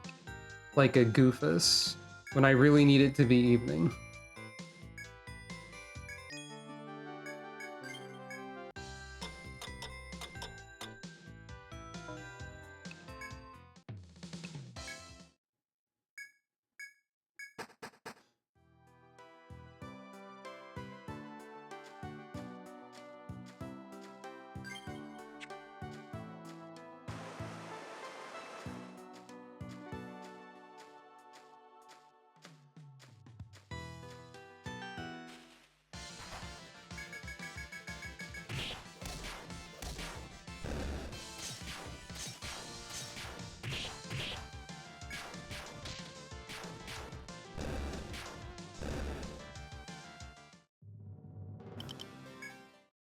I'm also not getting enough frog cheeks, which I would like to have to put more blind on books, even though that doesn't seem to be terribly effective.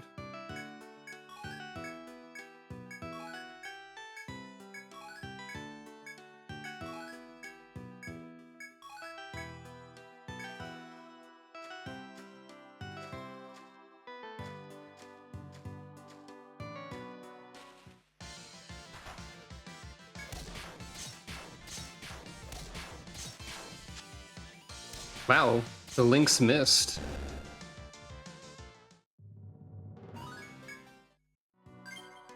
Level 9 for 2 of our farmers. Earth's bounty maxed out on one of them.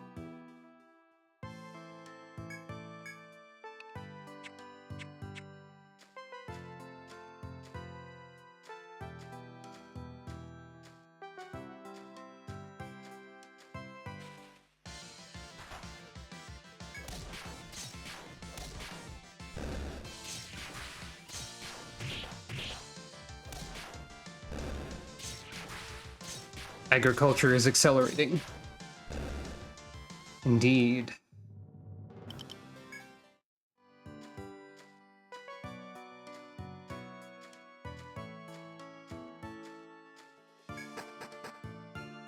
Alright, now give me that Gigapee and instead of, like, the bird that kills you. Please. That's a shrimp.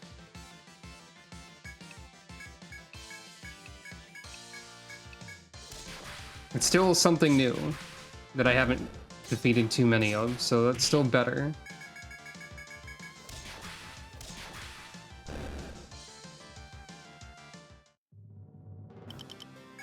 I think. If I get materials. I need to get some of that drop rate increase as well.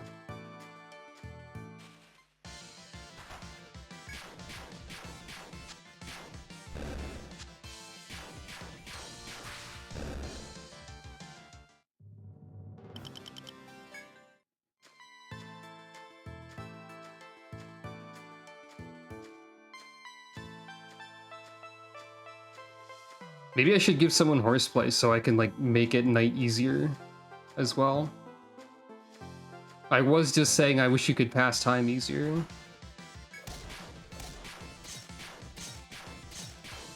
That's literally a button that I can access.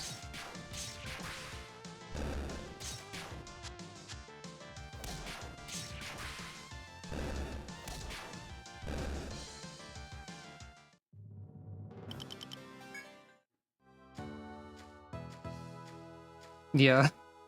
I think the birds can still appear at night.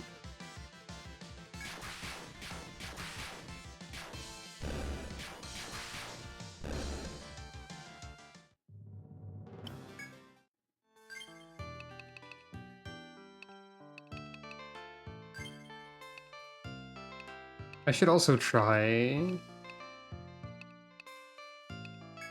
What if the movement speed in the dungeon was fast?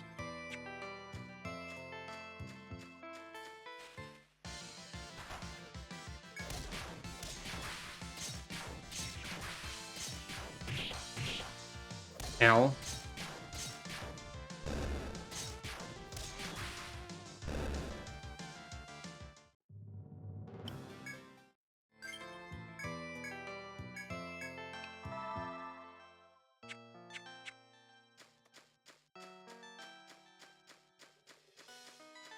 This does help with the grinding, and I guess it's not a problem otherwise.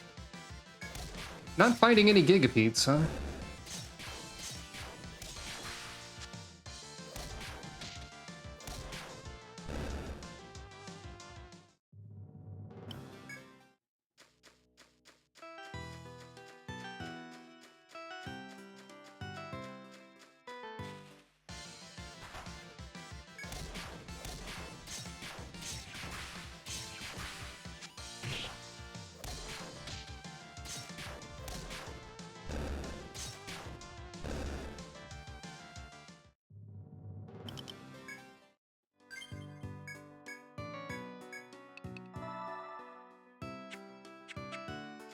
Where are the bug?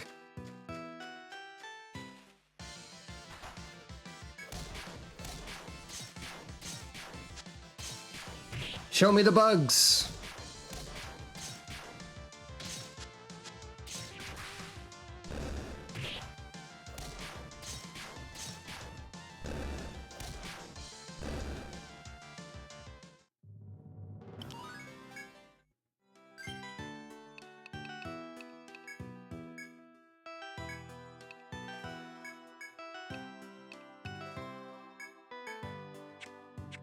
Farmers are accelerating further.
Still no bug.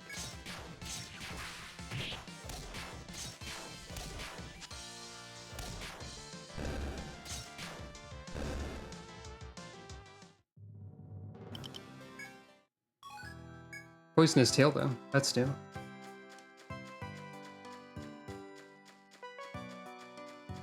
It's probably good. Still no bug.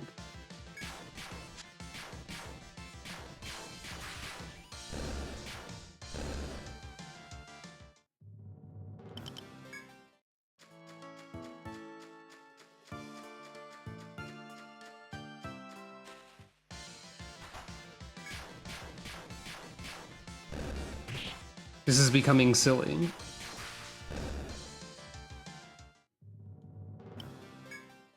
I mean, it was already silly, but...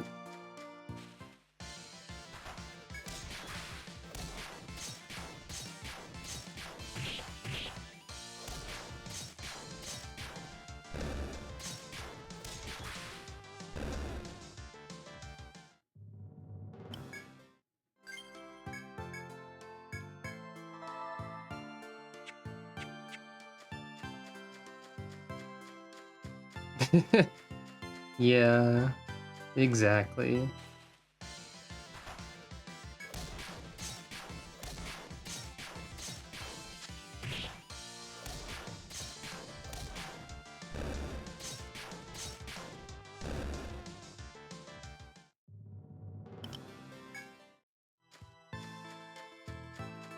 Maybe? I guess that could be possible.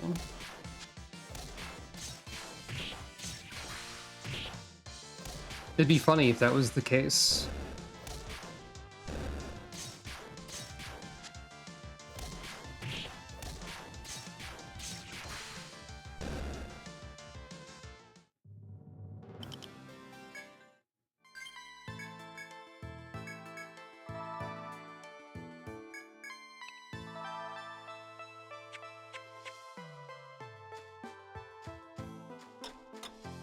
Well, it's daytime now. So now there's no bug for sure. Now there's terrible burden.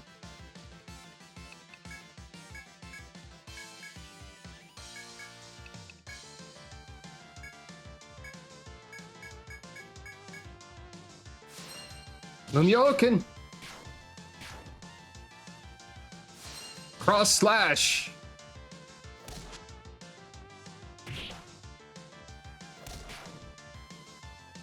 What if I killed the terrible burden? What then?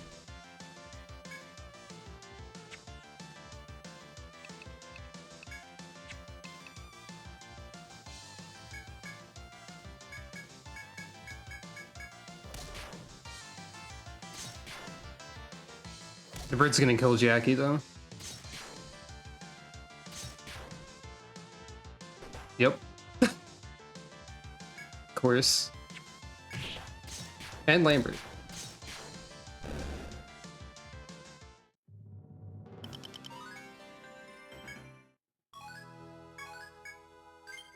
That's fine.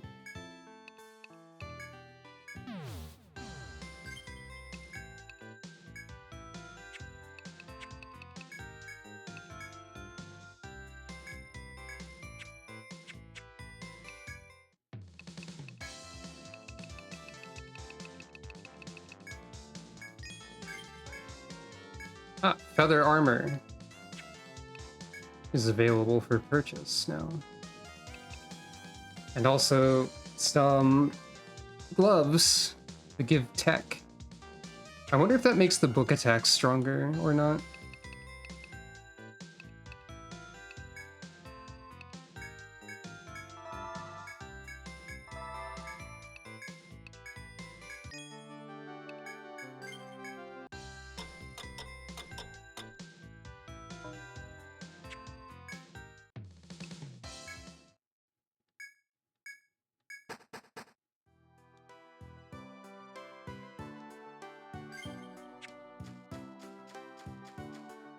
Yeah, okay, the speed increase is helpful. I should just leave this on. Oh no.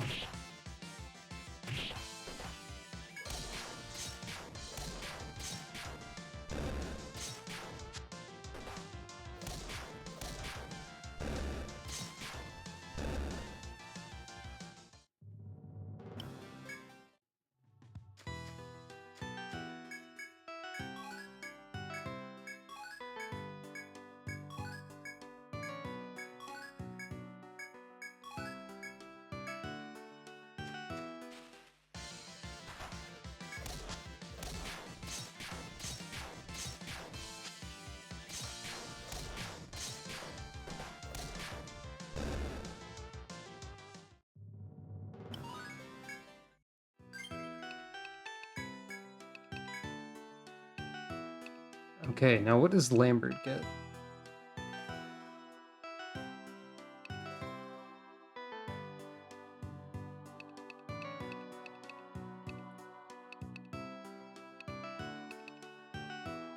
It's probably best to try and get everybody to this point eventually. This will be helpful for later, but I could get more harvestry.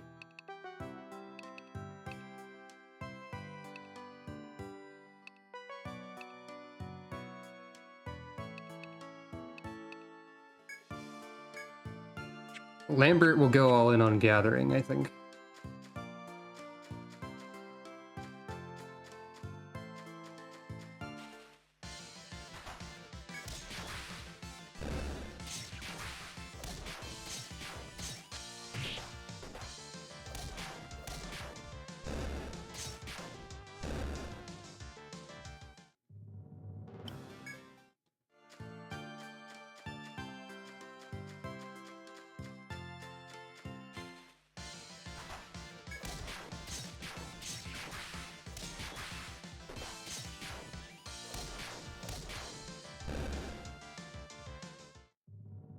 Alright, fine, I'll leave.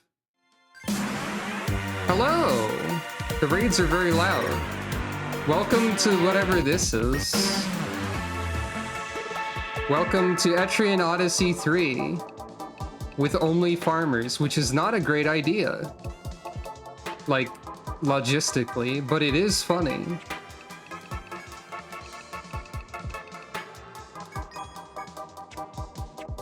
Once I rest at the inn again, let me tell you a little bit about how farmers work, and also what other jobs you could be using instead. Nemo. And thank you for following. So, farmers... Well, maybe it's better to look at the other jobs as a comparison point. So, let's look. Jobs that exist in this game. Sovereign. Supporting combatants who are on either line.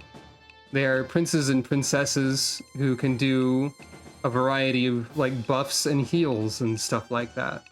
They're pretty tanky, they're pretty good. Gladiator. Straightforward, hit people with a sword until they fall over job. Good at what they do. Hoplite. The tank of the party redirects damage to them, protects rows, protects others, like cover, that sort of thing. Buccaneer, they do like cooperative chain attacks where they follow up other attacks that other party members do mostly. Use guns and swords.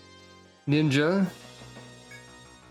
they can inflict status effects pretty good, and they can like create shadow clones in order to be in multiple spots of the party at once.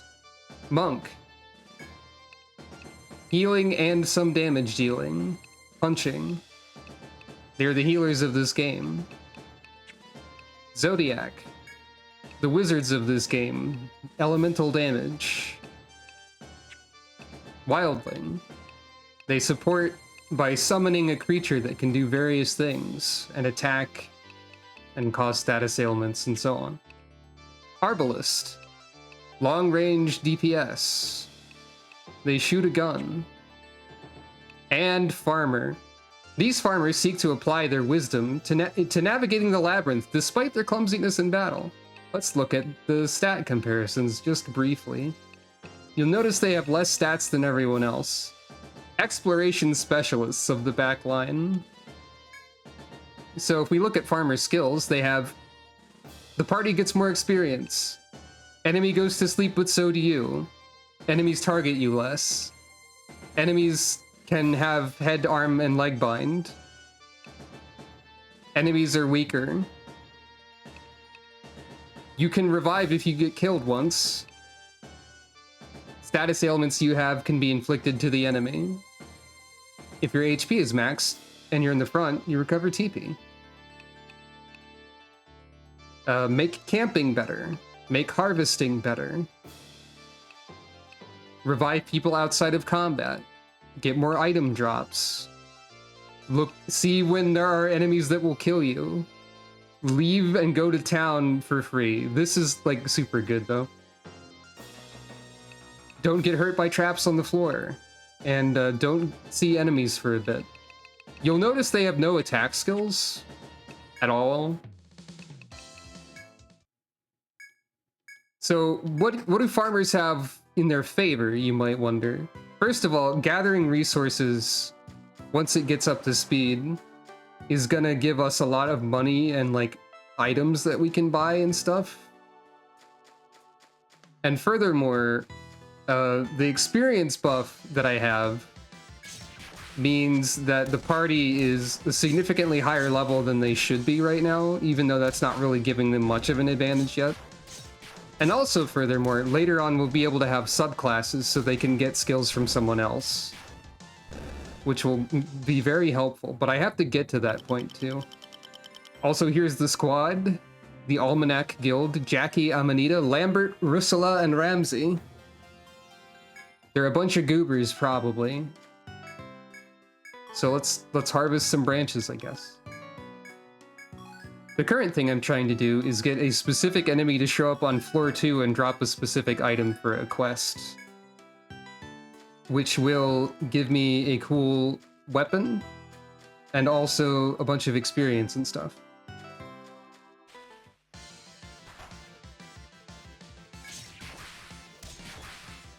We are taking this slowly. We've been at it for like 4 hours and haven't really scratched the surface of floor 2.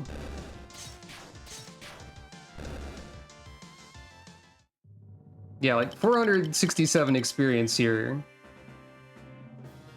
Like percentage-wise, apparently that's about what a non-farmer party would get at about half my level. So the experience bonus is nothing to sneeze at.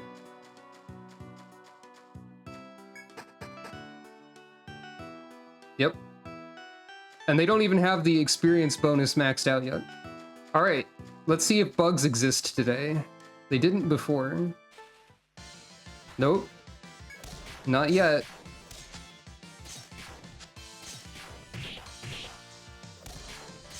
Eventually, when we do get to multi-classing, I'll have to work out what to do. There are a few... Since, like, I've already said it's in the game, I might as well talk about it while we're looking for a bug. There are a few classes that would be good for Farmer to multi-class into, from what I've read. Sovereign, originally known as Prince and Princess, would be a very good example of one. A post I read even just made all 5 of their farmers Sovereign.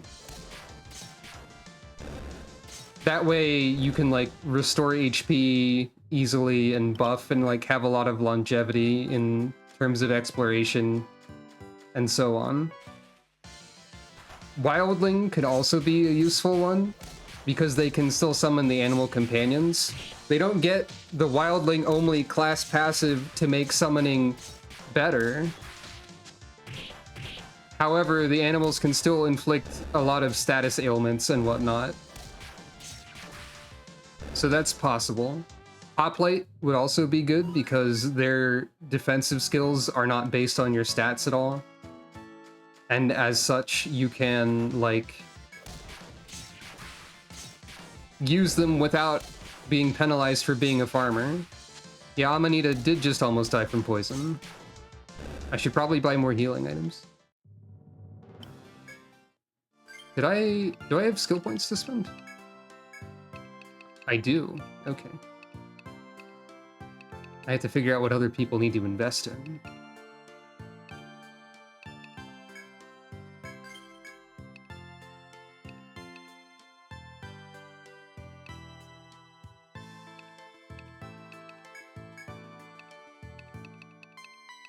Okay, there are 2 people who don't have Earth's Bounty maxed currently.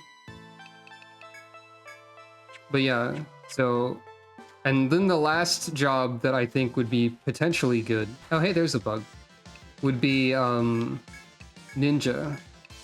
Because Ninja is good at status ailments, and one of the things farmers do have going for them is a very high luck stat, which is tied to status ailment infliction, allegedly. So that might be helpful. Ninjas can also make a shadow clone of themselves. Oh yeah, farmers can also... That sing to make everyone fall asleep and yourself. Funny sheep skill.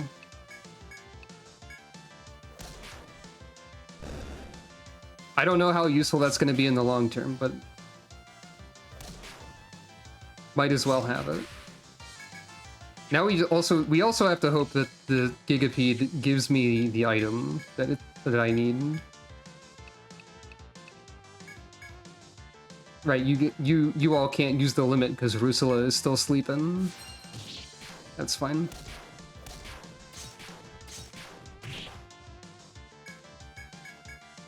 She's very sleepy. She's not sleepy anymore. We are scratching the surface of floor 2. We are attempting to get this specific bug to give us an item. It's not really cooperating yet. This is only the second bug we've seen. However, Mumyoken! My farmers have a cool triple tech for some reason. Give me the leg. No, I didn't get the item. Bug is not cooperating further. And so we continue. The farmer is almost... Oh, Amanita is dead. Gotta leave. The farmers almost have... completely maxed out increase to experience, so we can start getting other stuff. We are starting to get more money as we continue. Things are somewhat accelerating, I would say. We also beat up a big bird in the ocean, so that's probably good. We got kind of lucky with that.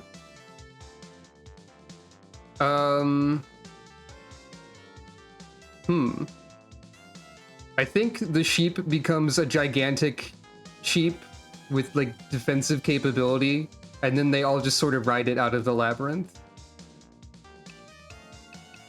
I think it's the kind of maneuver that Maple of Maple Tree would do. From, I don't want to get hurt, so I'll put all my points in defense, or whatever the exact phrasing for that is.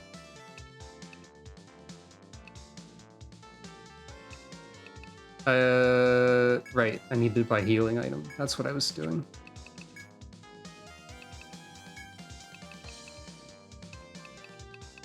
Heck it. Give me 10 of them. Back into the labyrinth.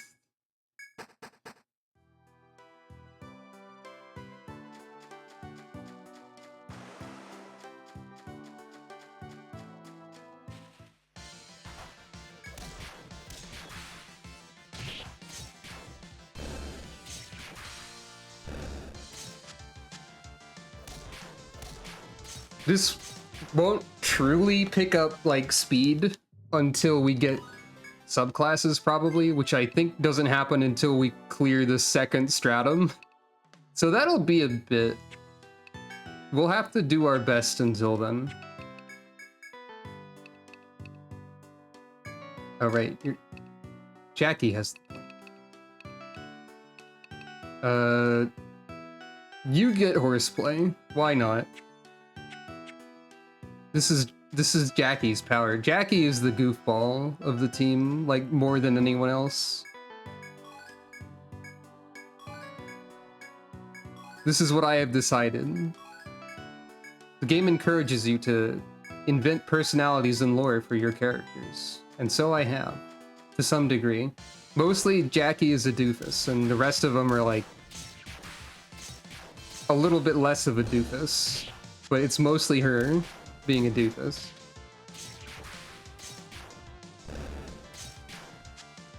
That's the important part.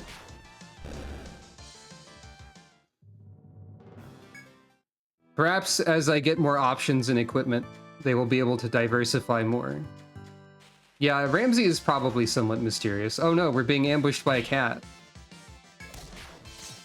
Cats are less threatening now, to some degree.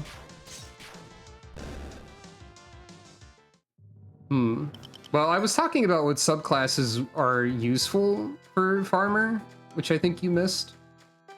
But like basically the 4 options that seem to be recommendable are Sovereign, usually previously Prince and Princess, Hoplite, Wildling, and a Ninja. So maybe he's the Ninja, I don't know. I don't know if I'm gonna do all Sovereign subclasses, which is like the safest option, or if I'm gonna attempt to like give a couple people something else.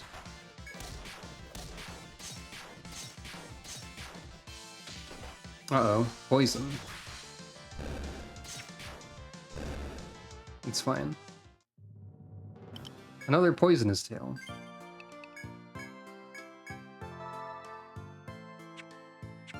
Yeah, Wildling and Ninja do compete for the bonus party slot. One of the mechanics in some Etrian Odysseys, including this one, is that the 6th party slot is where you can put a summon in.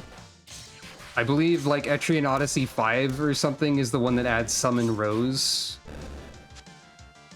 They could all be secretly royalty. Or rather like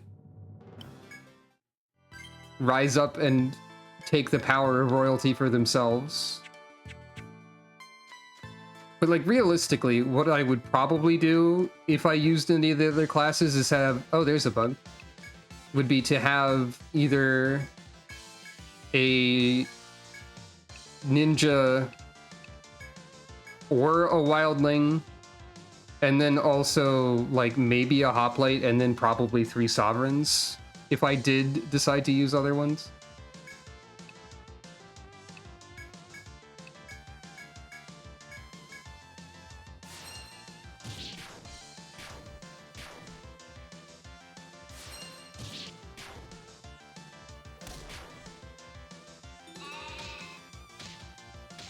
Aha! Sleepy time for everyone, except for the Gigapede, because I woke them up immediately.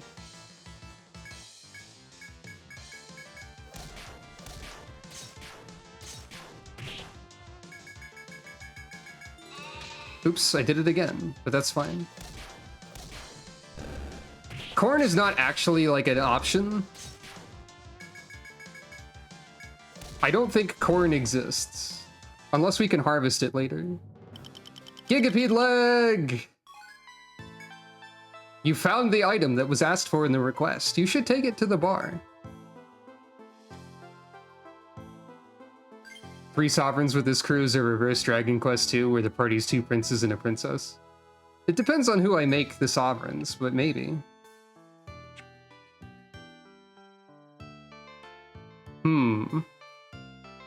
I don't know what order you're putting the unlockable classes in, but also one of the unlockable classes cannot be used as a subclass and is also like super janky. It's funny to see this menu with only horseplay on it and the expression that Jackie is making here. This is just a good screenshot, I think. Jackie.png, that's right. Now I can sell the leg, and it's fine. I believe was the instruction. Spiked club.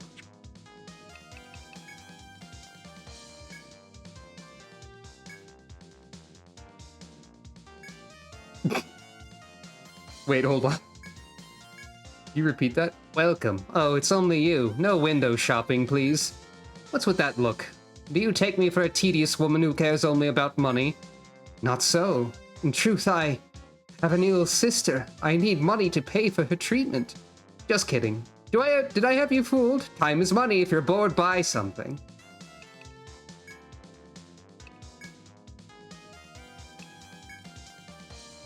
I wasn't supposed to sell it. I thought I was told explicitly that I was allowed to sell it. Well, back we go.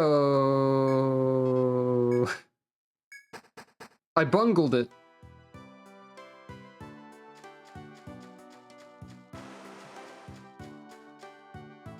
I could have sworn they told me I could sell that.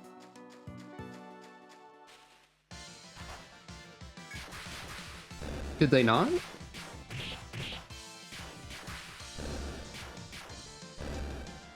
I suppose it's fine.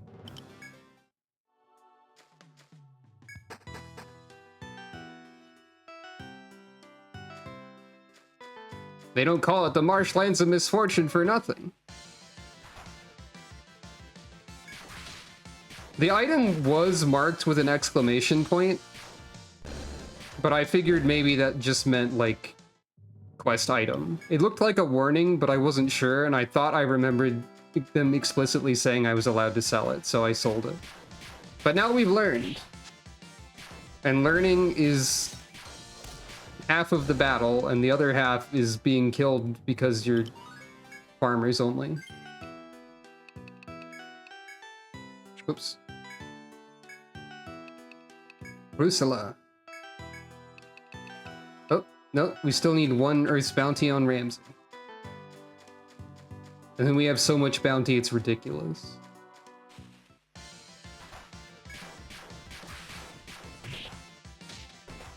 Uh-oh. It's fine. Good thing status ailments wear off after a fight.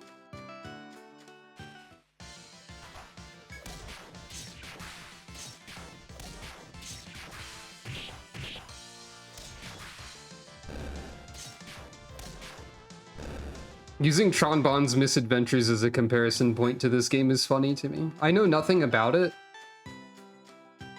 but it's a very different game, I assume.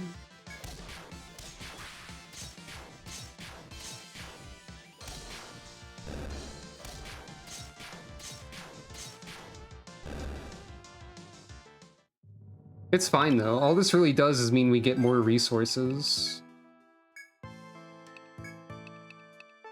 Lambert.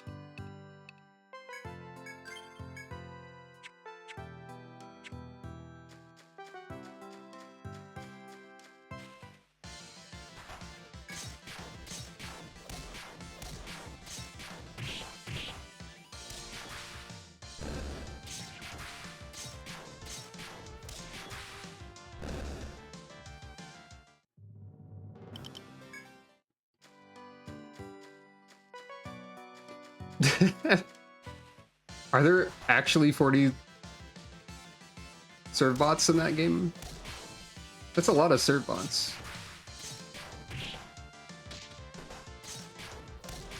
Looting objects from enemies, that's a concept that only exists in Etrian Odyssey. That's in like a lot of video games. Amanita died.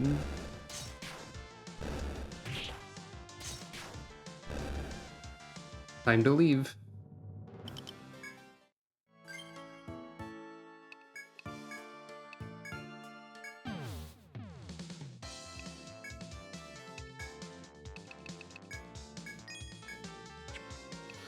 I should check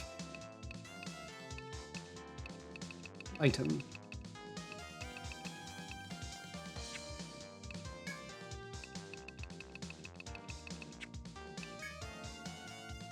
Still need to figure out if accessories are worth it. Oh, I did get more frog cheeks, so I can forge these a bit.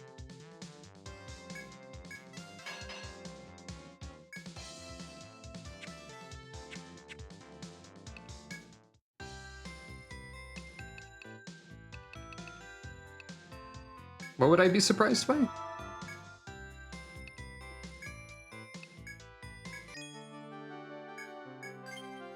Yep, that's right.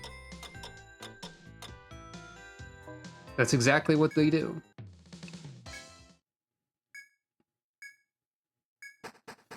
Once again.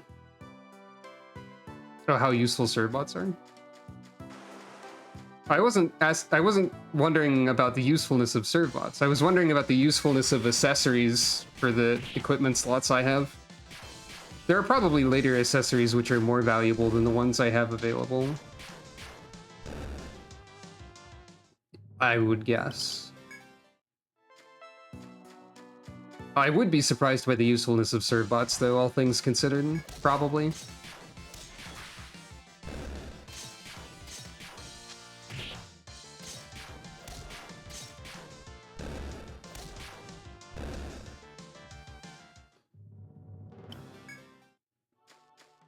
Anyway, we can now gather 7 things from this.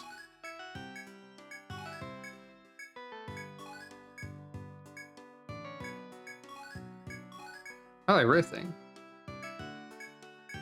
Also you get danger. You inhale sharply at what you find. It's a cat. Surprise! Achievement. Encountered an enemy through mining ore, or gathering plants, or whatnot. That's fine. Now is probably when the profit begins. Speaking of cats, there's another one.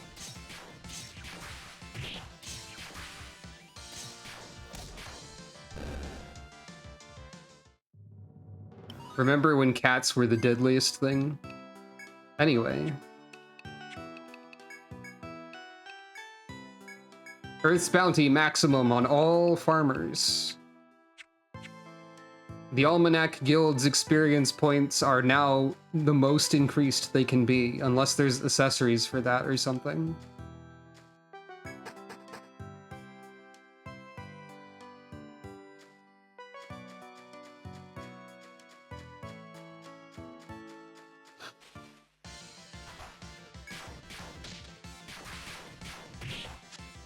Now to find that dang bug again, because I bungled it.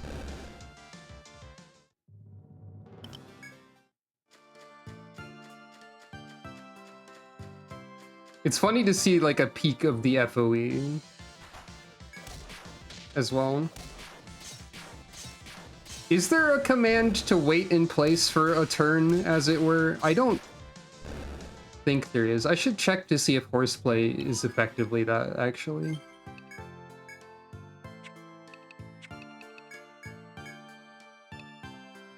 Let's see.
Right, I need to check that. The scattered rocks drew Jackie's attention, who thought they might be useful. An hour worth of investigating showed them to be mere rocks. Jackie resumed the trek. It was mentioned that there were a number of flavor text messages for using horseplay, but it doesn't seem like it advances a turn, as it were, to like make the FOE move. That was what I wanted to check. So we'll have to see what all those messages are like.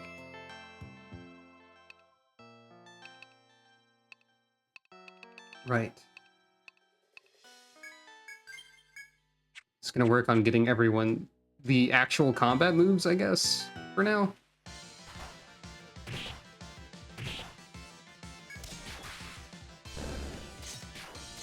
Yeah, it makes sense if there's not a way to pass a turn, because that would mean you'd have to plan less about...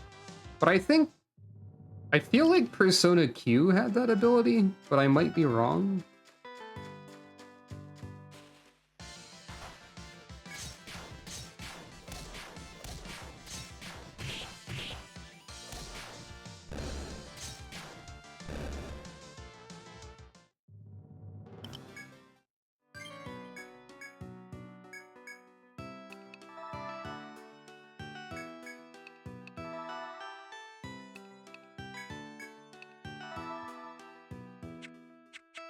I can use horseplay to get back to nighttime if it turns into day.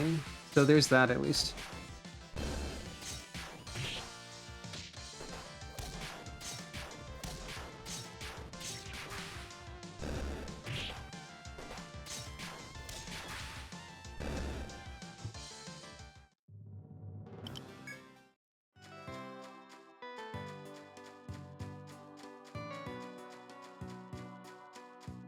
Where is Bug? Why is the Gigapede so rare?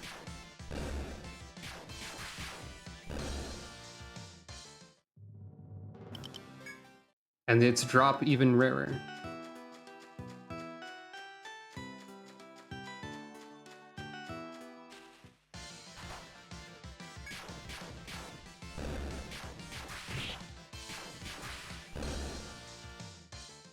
Maybe I should focus like 2 people on the gathering skills.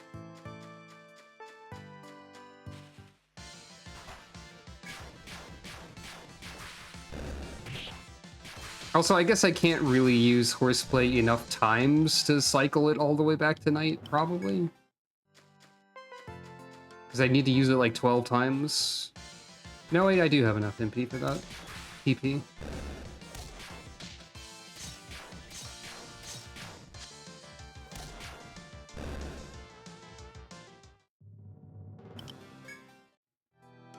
What was my other quest, by the way? It's been a bit. Right. Oh, right, the Gigapede, like, wasn't the thing that Napier needed. She needed the flowers. That explains why I wasn't supposed to sell it. She did say I could sell the flowers, that's what I was remembering. But we haven't gotten to that part yet, so... I'm gonna get that bug first. I swear it to you, viewer. I will find the funny bug. Is it? It's not morning yet, technically, I don't think. That'll be when it's 7 a.m.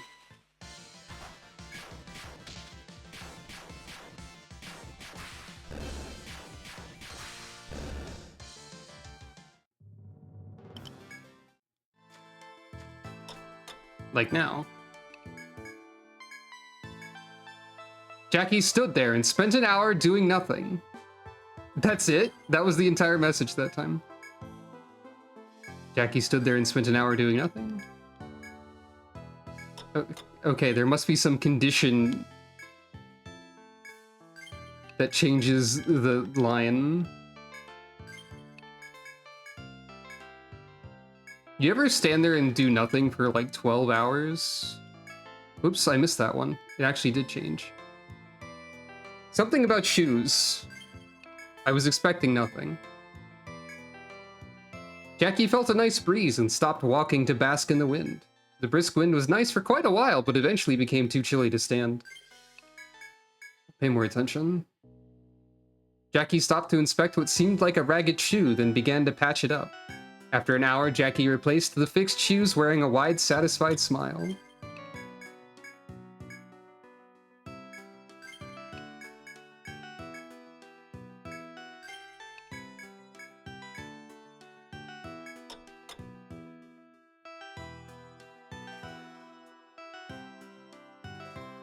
Just watching the time, like, fade in. Because I skipped time so fast that I had to go through 2 periods of the day. I think. Anyway, where's that dang bug?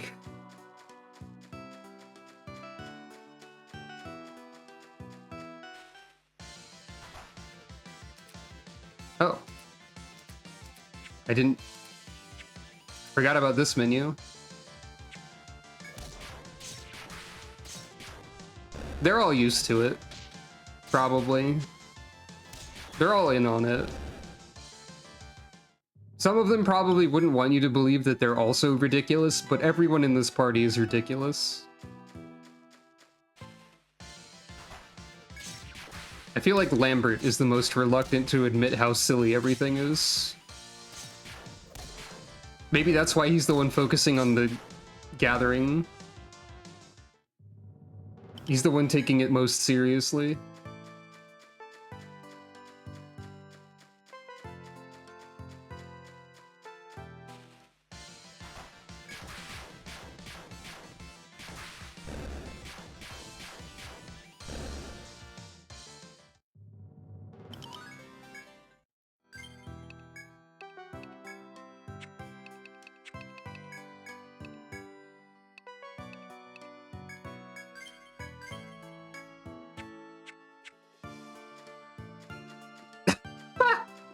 God, Lavitz Slambert.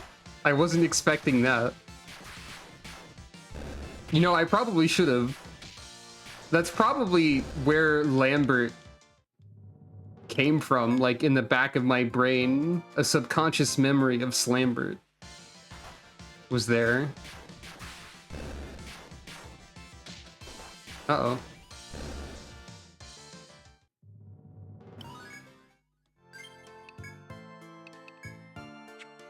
I keep thinking the skills menu is where I will learn about skills, but it's not. Gust of wind. Dance. True. Wait, did Calico's mouth just not move? For some reason? Hold on.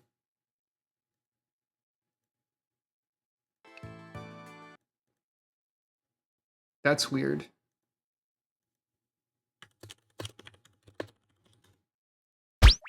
I am saying word. Well, it's working now. I might just have imagined it. I don't know. But yes. Thank you for petting Calic.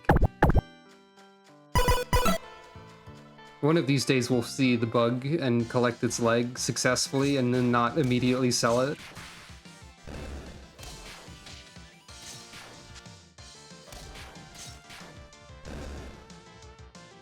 Maybe.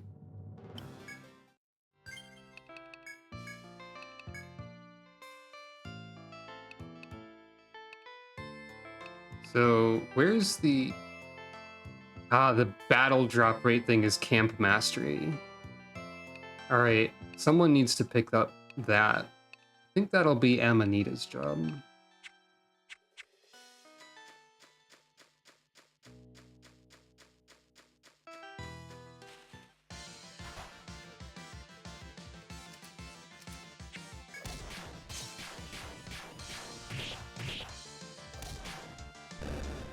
I still don't know where you're allowed to camp, frankly.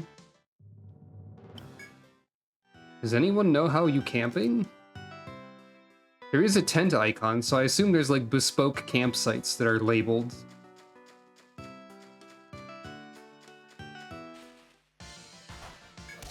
Which I'll find eventually, once I get past the opening of floor 2. Maybe.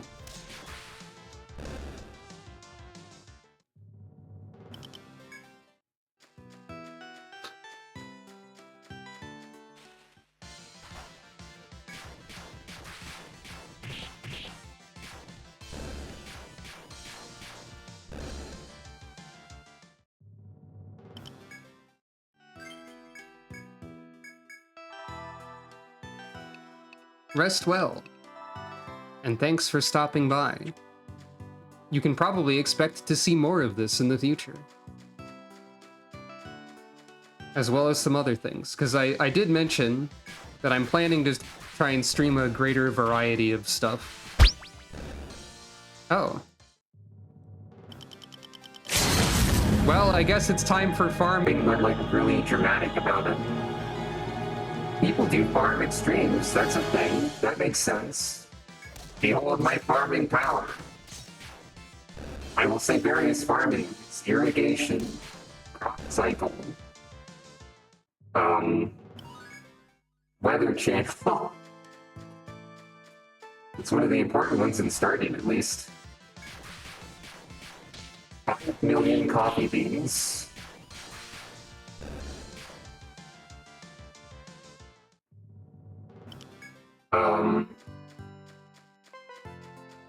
You know, farming.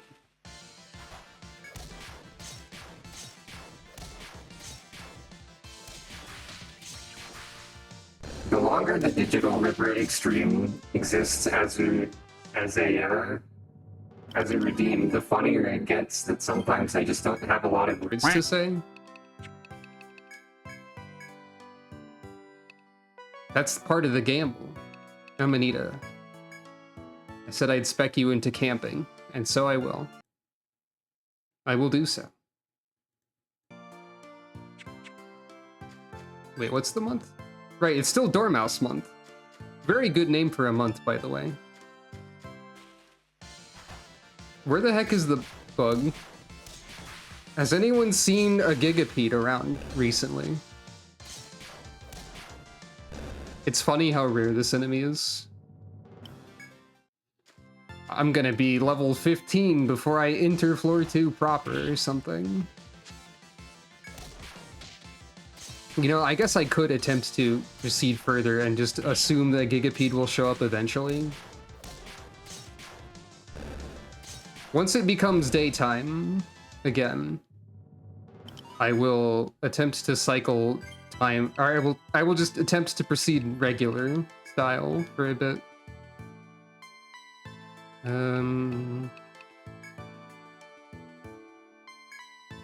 Guess you're getting more lullaby. Oh. Hello! Thank you for the raid! 2 raids today, wow. Everyone wants to see me doing regular attacks on enemies in Etrian Odyssey 3. So welcome to Etrian Odyssey 3. This is a run with 5 characters that are designed primarily for gathering rather than combat, and no combat characters. Hey, there's the bug. The raid brought good luck. I was trying to find this specific enemy in order to get an item from it. And by good luck, I mean I got ambushed also, but that's fine.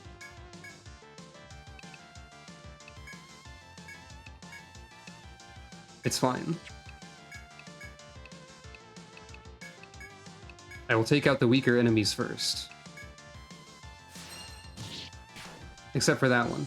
So, Farmer, in comparison to the other jobs in this game, to try and have like a brief summary of them, there's like the typical sort of things you'd expect maybe from a dungeon crawler. There's like a tank, there's like several damage dealers, there's like one of them's like a black mage kind of, one of them's, there's like a healer who's also able to do some damage, and so on.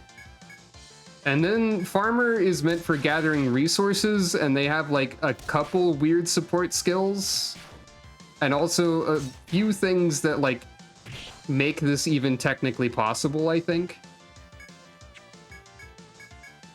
Which I'll go over a bit after the fight, I think. Oh wait, I can use my limit break. Limit breaks are independent of job, by the way, so they're allowed to do this triple tech if they want.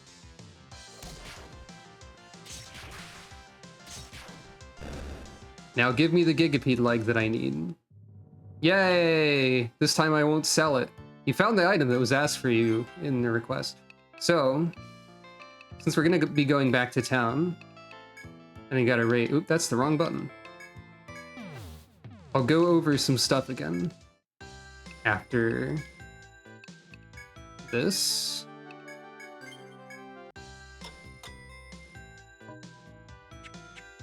So, to go over the jobs one more time. The various jobs in the game. Sovereign, princes and princesses, who do a bunch of like tanking and healing type stuff. Buffs, party support, work on either line. Gladiator, straightforward job, hits people until they fall over. Physical DPS. Hoplite, tank, covers people, protects rows, defensive buffs. Buccaneer, pirates that like do follow-up attacks on other people, or like after other people, like they can follow up slash attacks with their own attack or whatever. Ninjas, specialized attackers who deal like status damage or like status effects and create shadow clones of themselves for special techniques. Monk, the healer, and also they punch people sometimes. Zodiac, the wizard, they use elemental spells and whatnot. Wildling, a support job that summons animals that do various things. Arbalist, back row DPS with a ballista. And then Farmer. They're exploration specialists. Here's their skills. They can make the party gain more experience. They can put enemies to sleep, but also themselves. They can, like, reduce the chance of being hit. They can inflict binds. They can lower enemy strength. They can survive if they would die once a fight.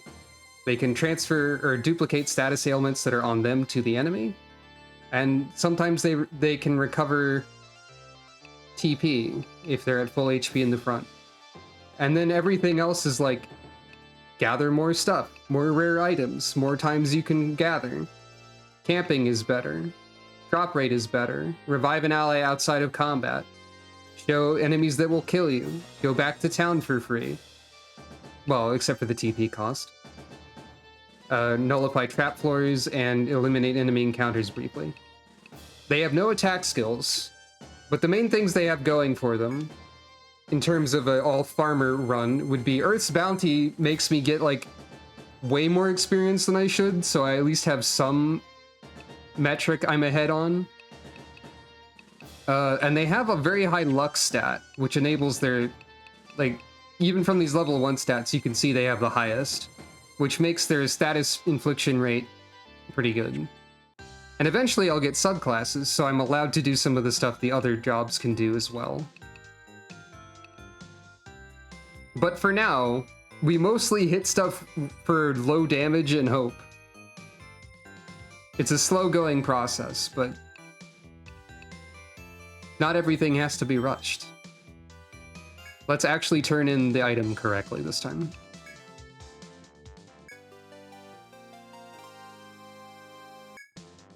Ah, hello, my adventuring friends. Alive you are and with the gigapede leg, yes?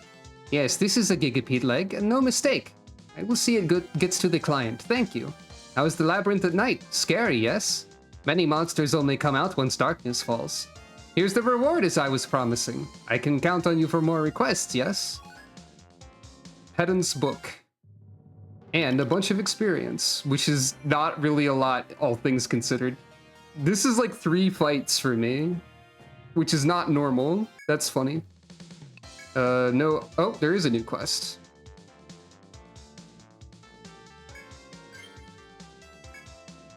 You're going to accept this request? It was put up there by the city's fishing committee.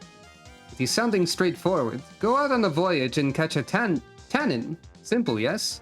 The committee wants the tannin to be from local waters, so catch one near Armor Road. That is all you are having to do. The deep blue sea calls you. Do not keep her waiting. Oh, I'm being all excitable about this. Get out of here so I can calm down. All right. There's a number of... Let's see what people have to say. I'm not going to read all of this. This guy's thirsty. A gigapede's jaw is a large jaw. This guy likes knives. Apparently, if you kill a gigapede with a slashing attack, you can get a jaw.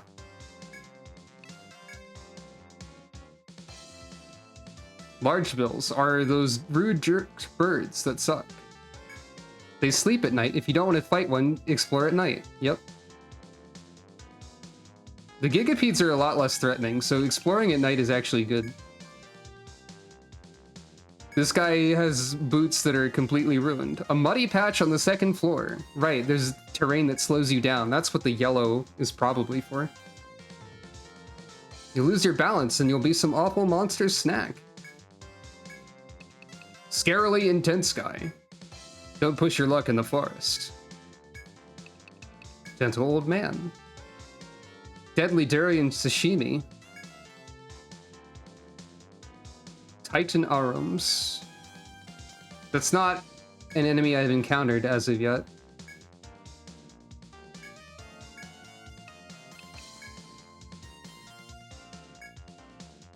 Do you know of the Great Platypus? This lady was labeled as unlucky, so it's possible her husband got killed by a platypus. Oh, yeah. Her husband got killed by a platypus. And now she's laughing about it? Or maybe that was crying? I don't know. Mushrooms on the second floor. Should try one. Someone says don't, but also this lady wants to eat them. Don't let your hunger tempt you into going near them. You'll regret it. Alright, fair enough. You got anything else to say?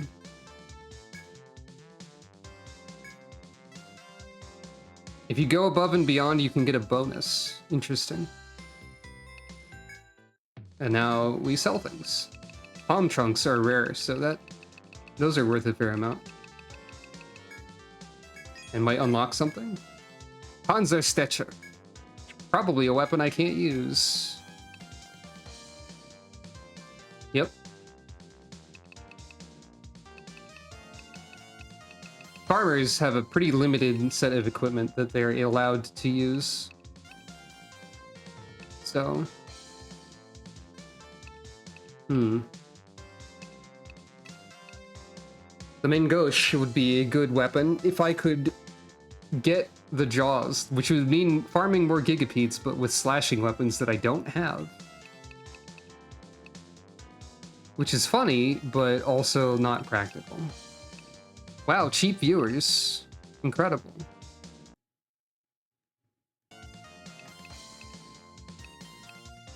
That's the second bot today. Realistically, I should probably buy armor.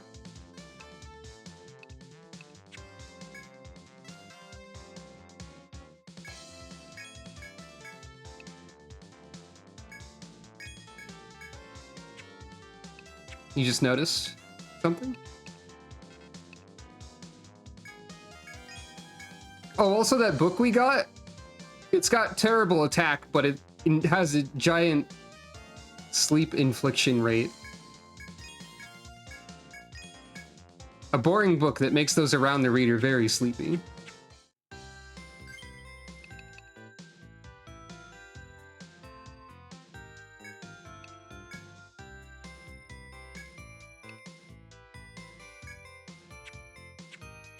Rusula is established as the sleepiest one, so...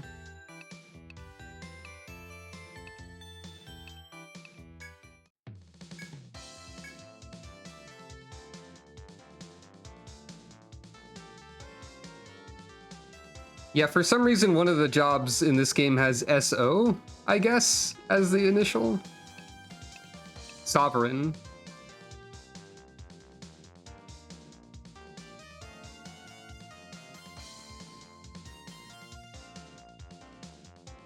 Because there's another job with S in 2 Untold, probably, yeah. I forget which job that is. That is funny. It used to be abbreviated to P because Princess and Prince. I didn't think about that, really.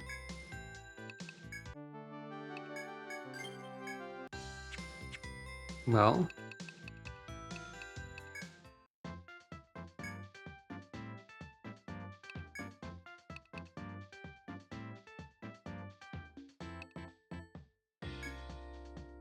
Let's see if I can find a cool fish. Oh, there's a very large fish mark on the map.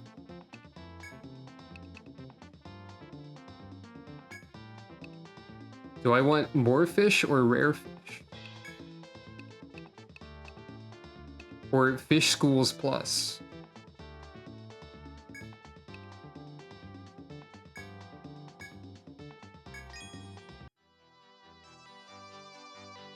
The dolphin statue has taken effect. You discover many new rare fish. You see the shadow of a tannin below the waves. Spear!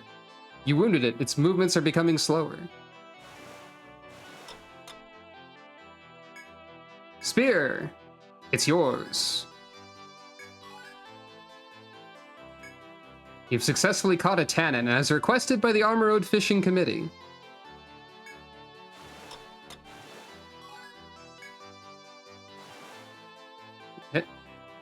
Get back here, you. I don't think there's other fish I can reach in time.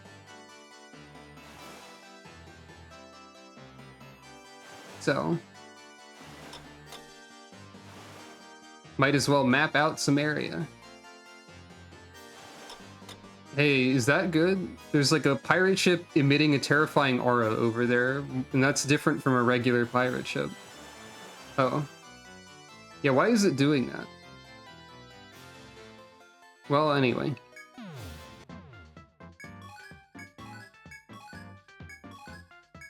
That was profitable.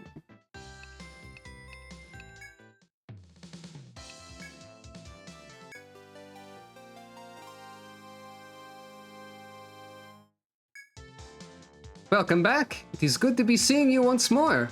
The fishing committee sent the word to me. Well done as always. I cannot believe you caught a tannin. That makes you experts in the ways of fishing. The way of the fisher is long and arduous. Do not give up. Go on to greater fishy glory. Well, here is the reward for this request. Come back anytime, fishers.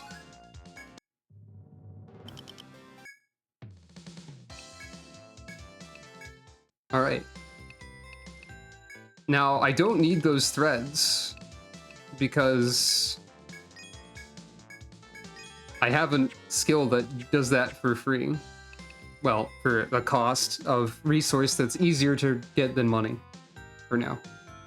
It's funny to just sell Ariadne thread in an Etrian Odyssey game. Anyway. Let's look at floor 2 a little bit. Like, for real this time.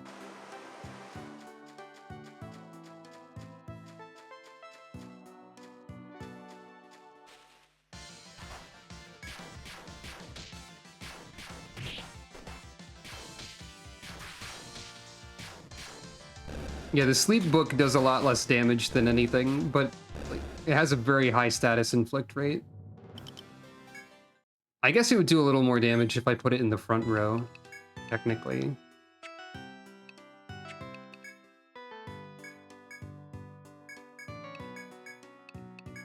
But it's Rusula's book for sure.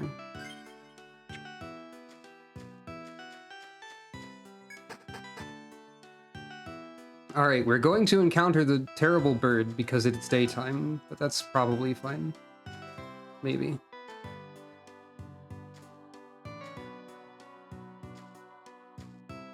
Simply maneuver around it.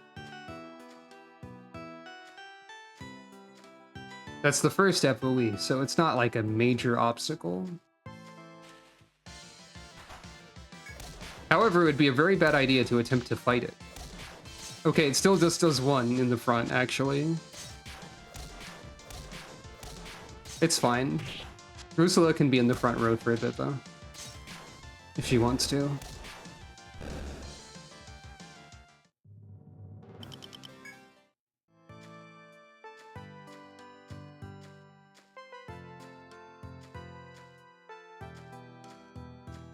There could be shortcuts around that I'm not seeing by not examining every wall. This is a take spot, which is different from a not take spot. And I'll be right with you, gathering.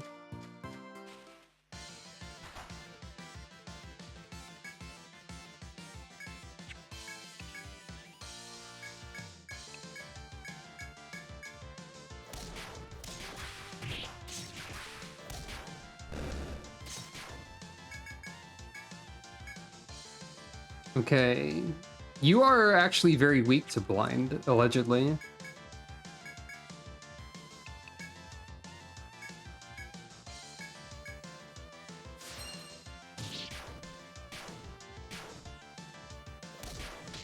Well, there it goes. And sleep.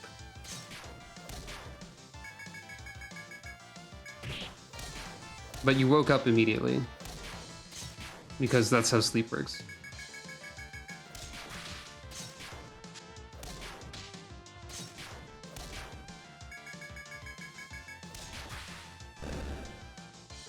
Not too bad. The status effects do help when they land. God, we got almost as much experience as we got from those quest rewards from that fight. Anyway. Fruit. Small flower. Small flower. Small flower. Fruit. Small flower. Fruit.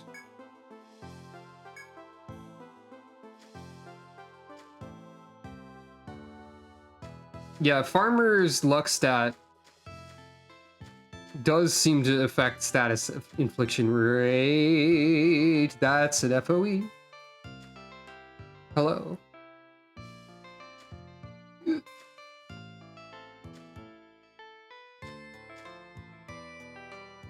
I assume... Oop, that's not the right thing at all.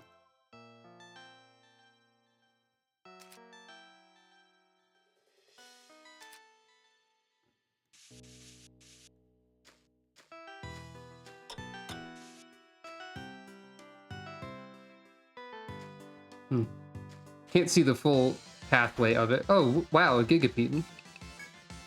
I've never seen one of those before.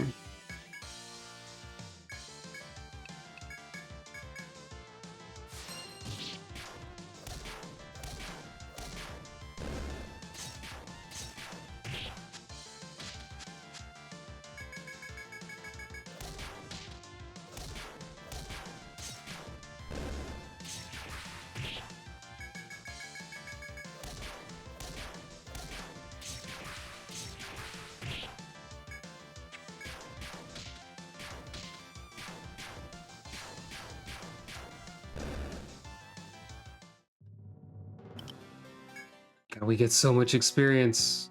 It's ridiculous. As you go forth, matching wits against dangerous monsters, you see a cloaked figure. Noticing you, the figure comes near. You can see it is female, and what's more, she's smiling. Hello, it is nice to meet you. You must be explorers from Armorode. An incongruously cheerful voice comes from the girl, who ignores your bewilderment and continues. You needn't be frightened. My name is Olympia. I'm active in helping explorers like you. The girl smiles again and hands you one of the backpacks she's holding. This is a camping tent. It's practically a necessity here. You may have it if you like. Tent. The girl called Olympia points to the right fork of the road ahead before continuing. That way lies a campground. It's a safe place to use your tent. Olympia looks again at the tent in your hands. Many explorers use tents to rest during their travels. You should make use of that spot as well. Though she said little, the girl turns to leave as if there's no more for her to say. I will rest at the campground myself for a while. If you would like to talk more, come see me. The choice is yours. Investigate the campground or continue on your way. Well, obviously we have to investigate the campground and talk to our new friend. You pass through a door to reach a small open space inside the forest. Spacious enough to camp. You can see traces of countless others who've been here. Near the trees further in, you see a lone girl resting against one of the pines.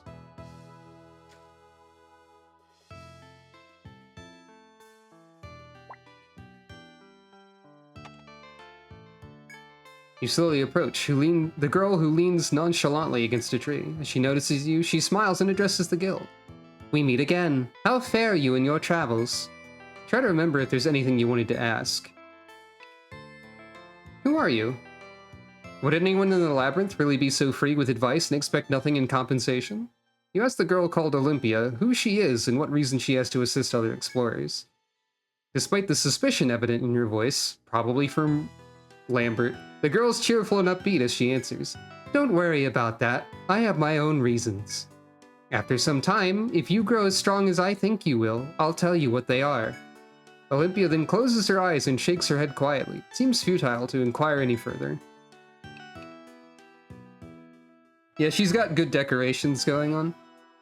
Any advice? As the girl seems to be a veteran of the Labyrinth, you ask her for suggestions on how to proceed. The girl looks up and thanks to herself before answering slowly.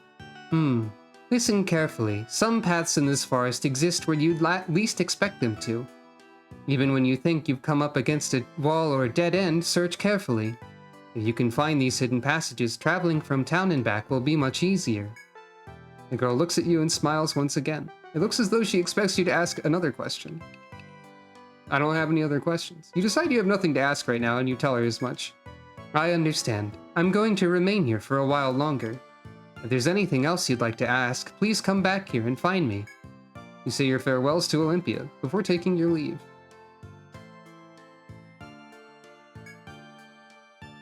You don't detect any imminent threat. Camping. Pitch a tent. I got an achievement for camping.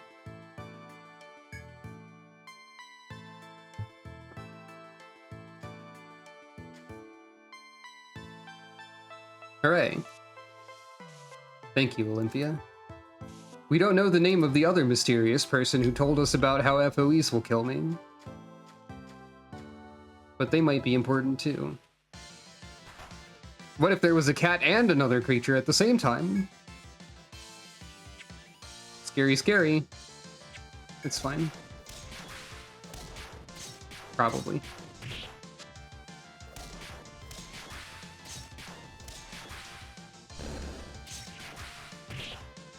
Even the great Lynx is no longer much of a threat to us. And our ridiculous amount of experience that we shouldn't have.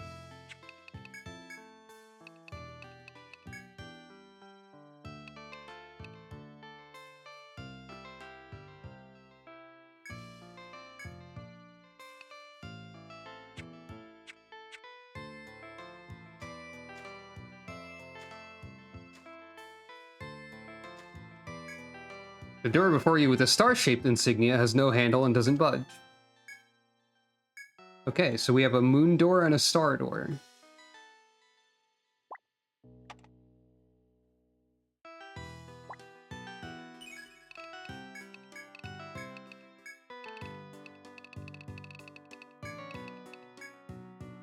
Mysterious.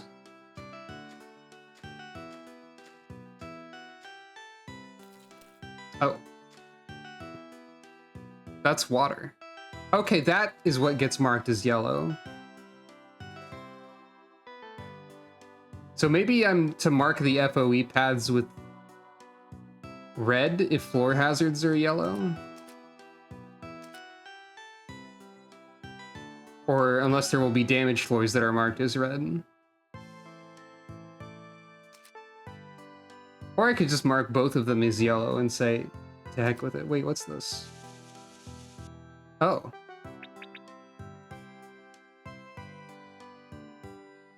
That's how you mark FOE paths. Or wait, no, that's automatically following things, I think. How do I get rid of it? Oh. Oh.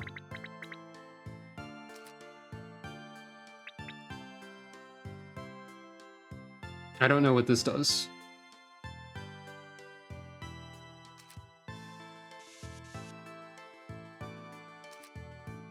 Oh, that's for... okay. Yeah. Okay. What are these for? There's so many questions. I just wish there was like another color to use. Just like one more, because like this is probably meant for damage floors and this is meant for like other obstacles.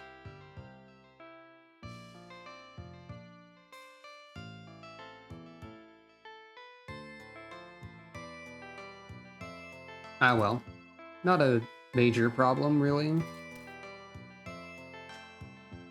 As your boot sticks slightly in some mud, you take a second look at the path you tread. On closer inspections, there are certain areas here that are like a marshy wetland.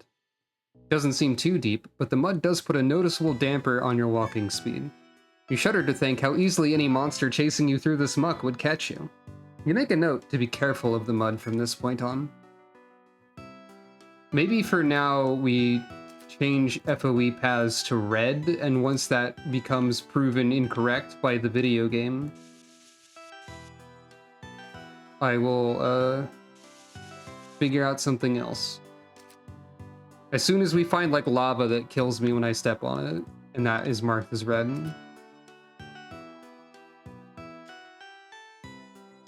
Wow, the best viewers. 3 bots.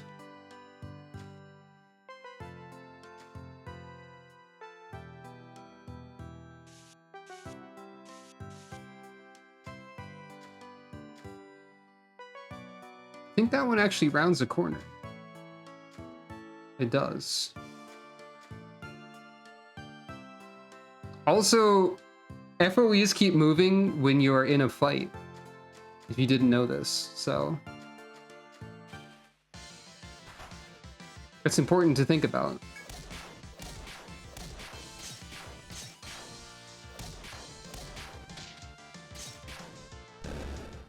I should probably give the reduce encounters to somebody at some point, because then I can use that to get around them a little bit.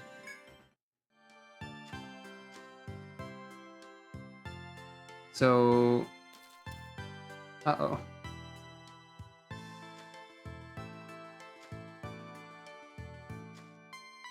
I don't think I've made a dire error that kills me. Okay, you don't actually round the corner. I did the intended strat there.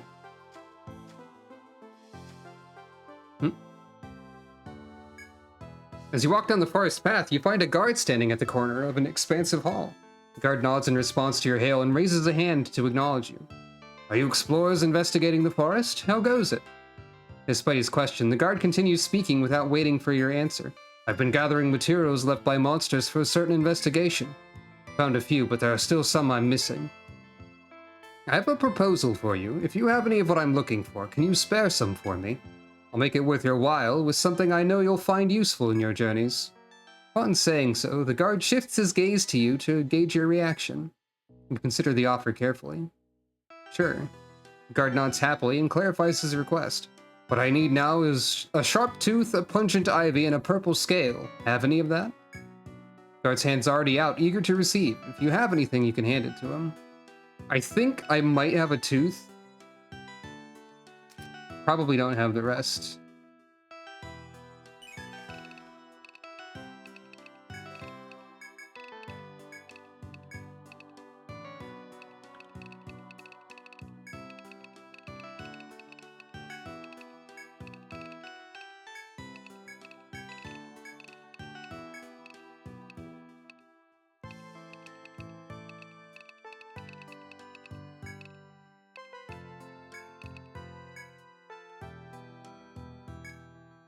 You regret your lie before you speak it, as you know perfectly well you have no such thing.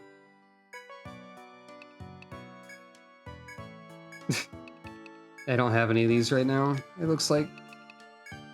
Oh, too bad. If you do find any of that stuff and you're willing to part with it, come see me. The guard falls silent and rests himself against a tree trunk.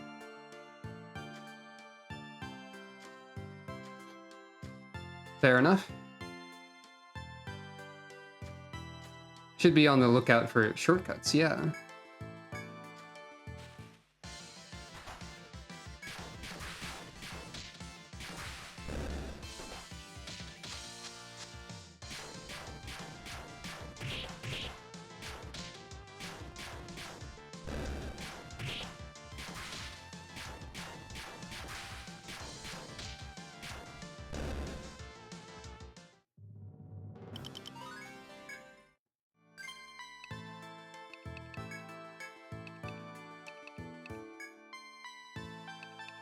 Another level for Lambert. I have some other skill points I didn't even think about, apparently.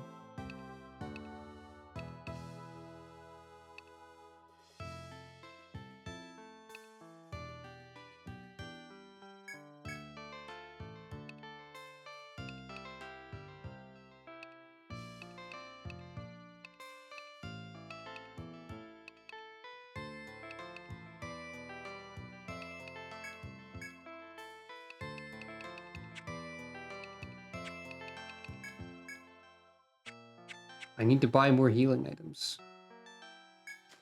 Okay, this is a shortcut that works in both directions. Sometimes there are one-way paths. At least I think those are probably still in this one. Oh, is that good? A Titan arm was mentioned.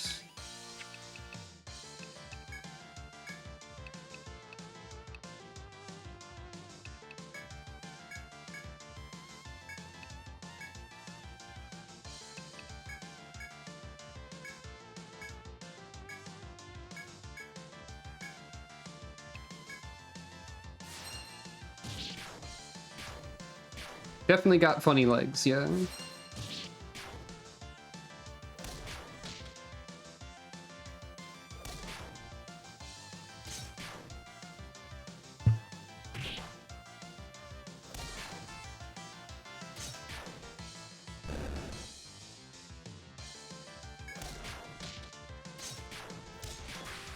I guess sleep cancels its turn no matter what. Oh, and they do not like sleep. They are very vulnerable to that. No drops, but that's fine.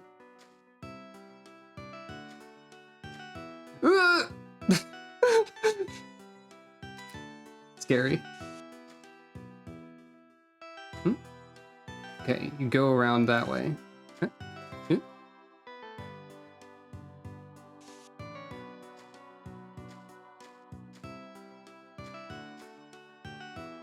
FOE jump scare.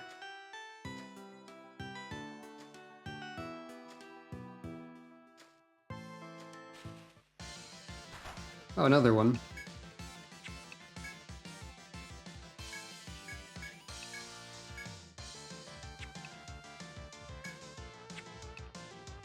Wow, cheap viewers again?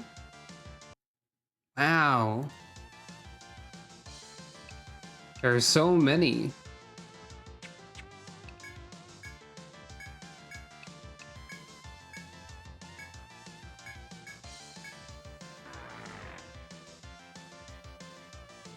Rotten egg.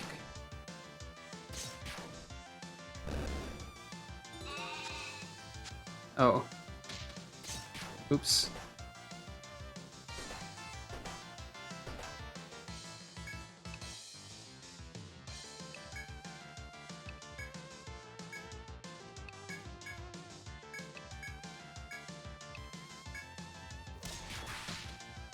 Good.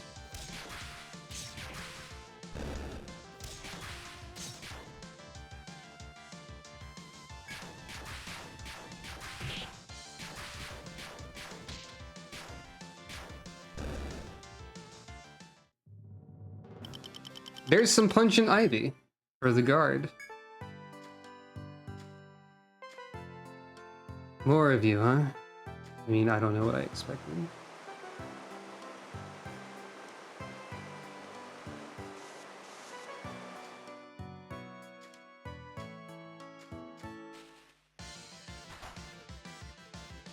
Uh-oh. Jackie, no!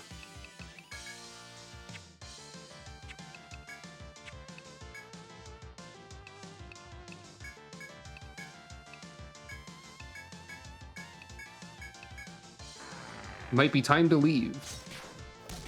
In a second. Yep, Jackie's done. Once more.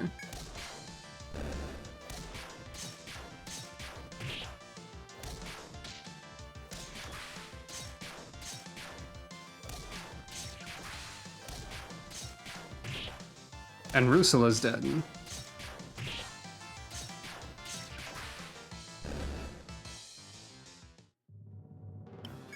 I'd love to get back to that guard. Oops.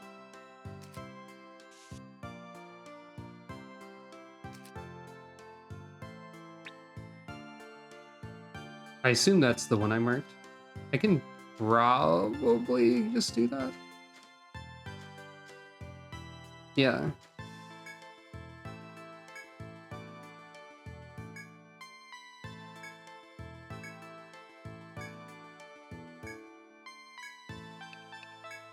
You hand the item over to the guard, who eagerly snatches it away and puts it into his pack. Thanks! That's one less piece of junk I'll have to find. Promised a reward, and here it is. Guard gives you a small bottle. Theriasha B. No more materials for now. Oh, Wait, are you leaving? Oh, keep looking. You're going back to investigating the forest, right? I'll be praying for you. If you do find anything and you remember me out here, feel free to come back again. Alright, what is that item? Heals an ally's ailment. That could be useful.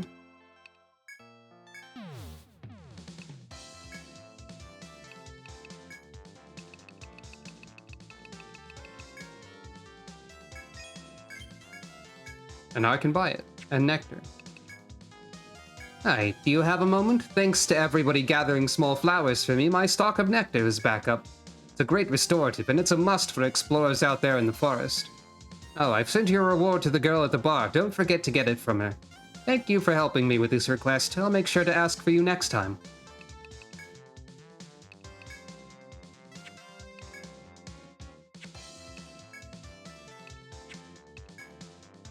Yep, and now we can buy nectar.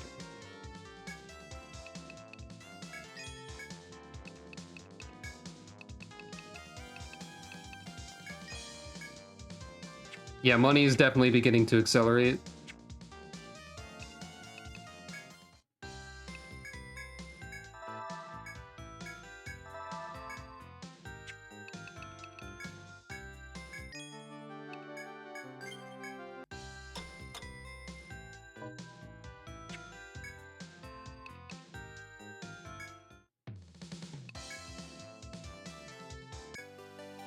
And now we can also make lightning weapons, I think.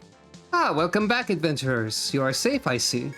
I'm hearing from the girl at Napier's firm that you are being successful. Gathering materials like this may be making our travels easier. Be remembering that. Here is the reward. All for you. Here you go. Congratulations. Of course they made her say congratulations.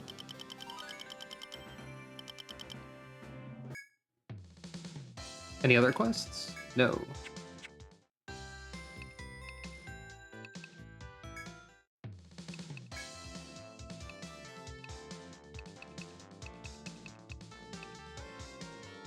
So the item you need for forging is related to the equipment and not like the specific forge, I guess.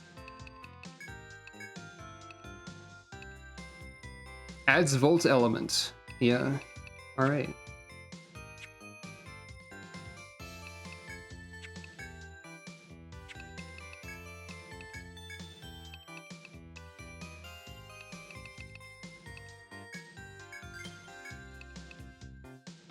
Just get...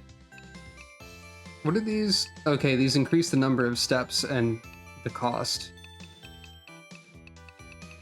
as you get more points in them. Not going to be super useful, but it might be good to have, like, a couple of these. Or, like, at least 1 point in both of these, is what I was thinking. And I guess Keen Eye is also helpful. Maybe.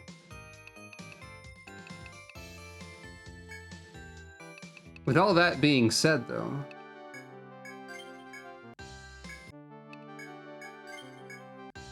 That's probably a good place to stop for today. So... I think I'm gonna be doing more of this for sure, because it's fun to play the game in a way I'm not supposed to, I suppose. So, thank you all for watching. Thank you for the raids. And I wish this game didn't mute audio. But yeah, thank you all. If you enjoyed watching, you can consider all sorts of things. You can type !Lynx. I might as well do the plug since there's relatively more people here. You can see a bunch of social media and donation links at that card website, if you would like. I don't need your money or anything, but I would appreciate it if you felt like you wanted to give some. Also, following, subscribing, spreading the word to others if you think they would like the stream, all of that would also be appreciated. But again, all optional. Don't worry about it or anything. I'm not great at plugging myself, but I should at least do it sometimes. So, yep, this was Etrian Odyssey 3 with only farmers. I'm going to attempt to be, as I mentioned a couple times, streaming a couple different things. So in the future, there will be the remaining parts of Final Fantasy XIV Dawn Trail that I need to cover, 2 of the role quest lines. And I will also begin Phantasy Star Portable 2 Infinity as a funny space danger clown. And also, while I'm here and while you're here, do you want to see the funny space danger clown? I think you might. Let me show you a clown that you can meet in the future. This is Fortuna, and she's going to get punched and take 1,000,000 damage and explode. Look forward to that. I might start that on Wednesday or Friday. Oh right, I have the button. Expect to hear that sometimes. Yeah. Also, speaking of that, it is possible to set auto words in the game that activate when you do certain actions, including attacks. I could have it so the game randomly jump scares me with my character yelling clown at like completely random moments if I wanted to. As seen here. But anyway, thank you all for watching. I hope that you have a good rest of your day and or night. Get a few more seconds of this music before I hit stop recording and cancel it again. And I will see you all next time. Good night, everyone.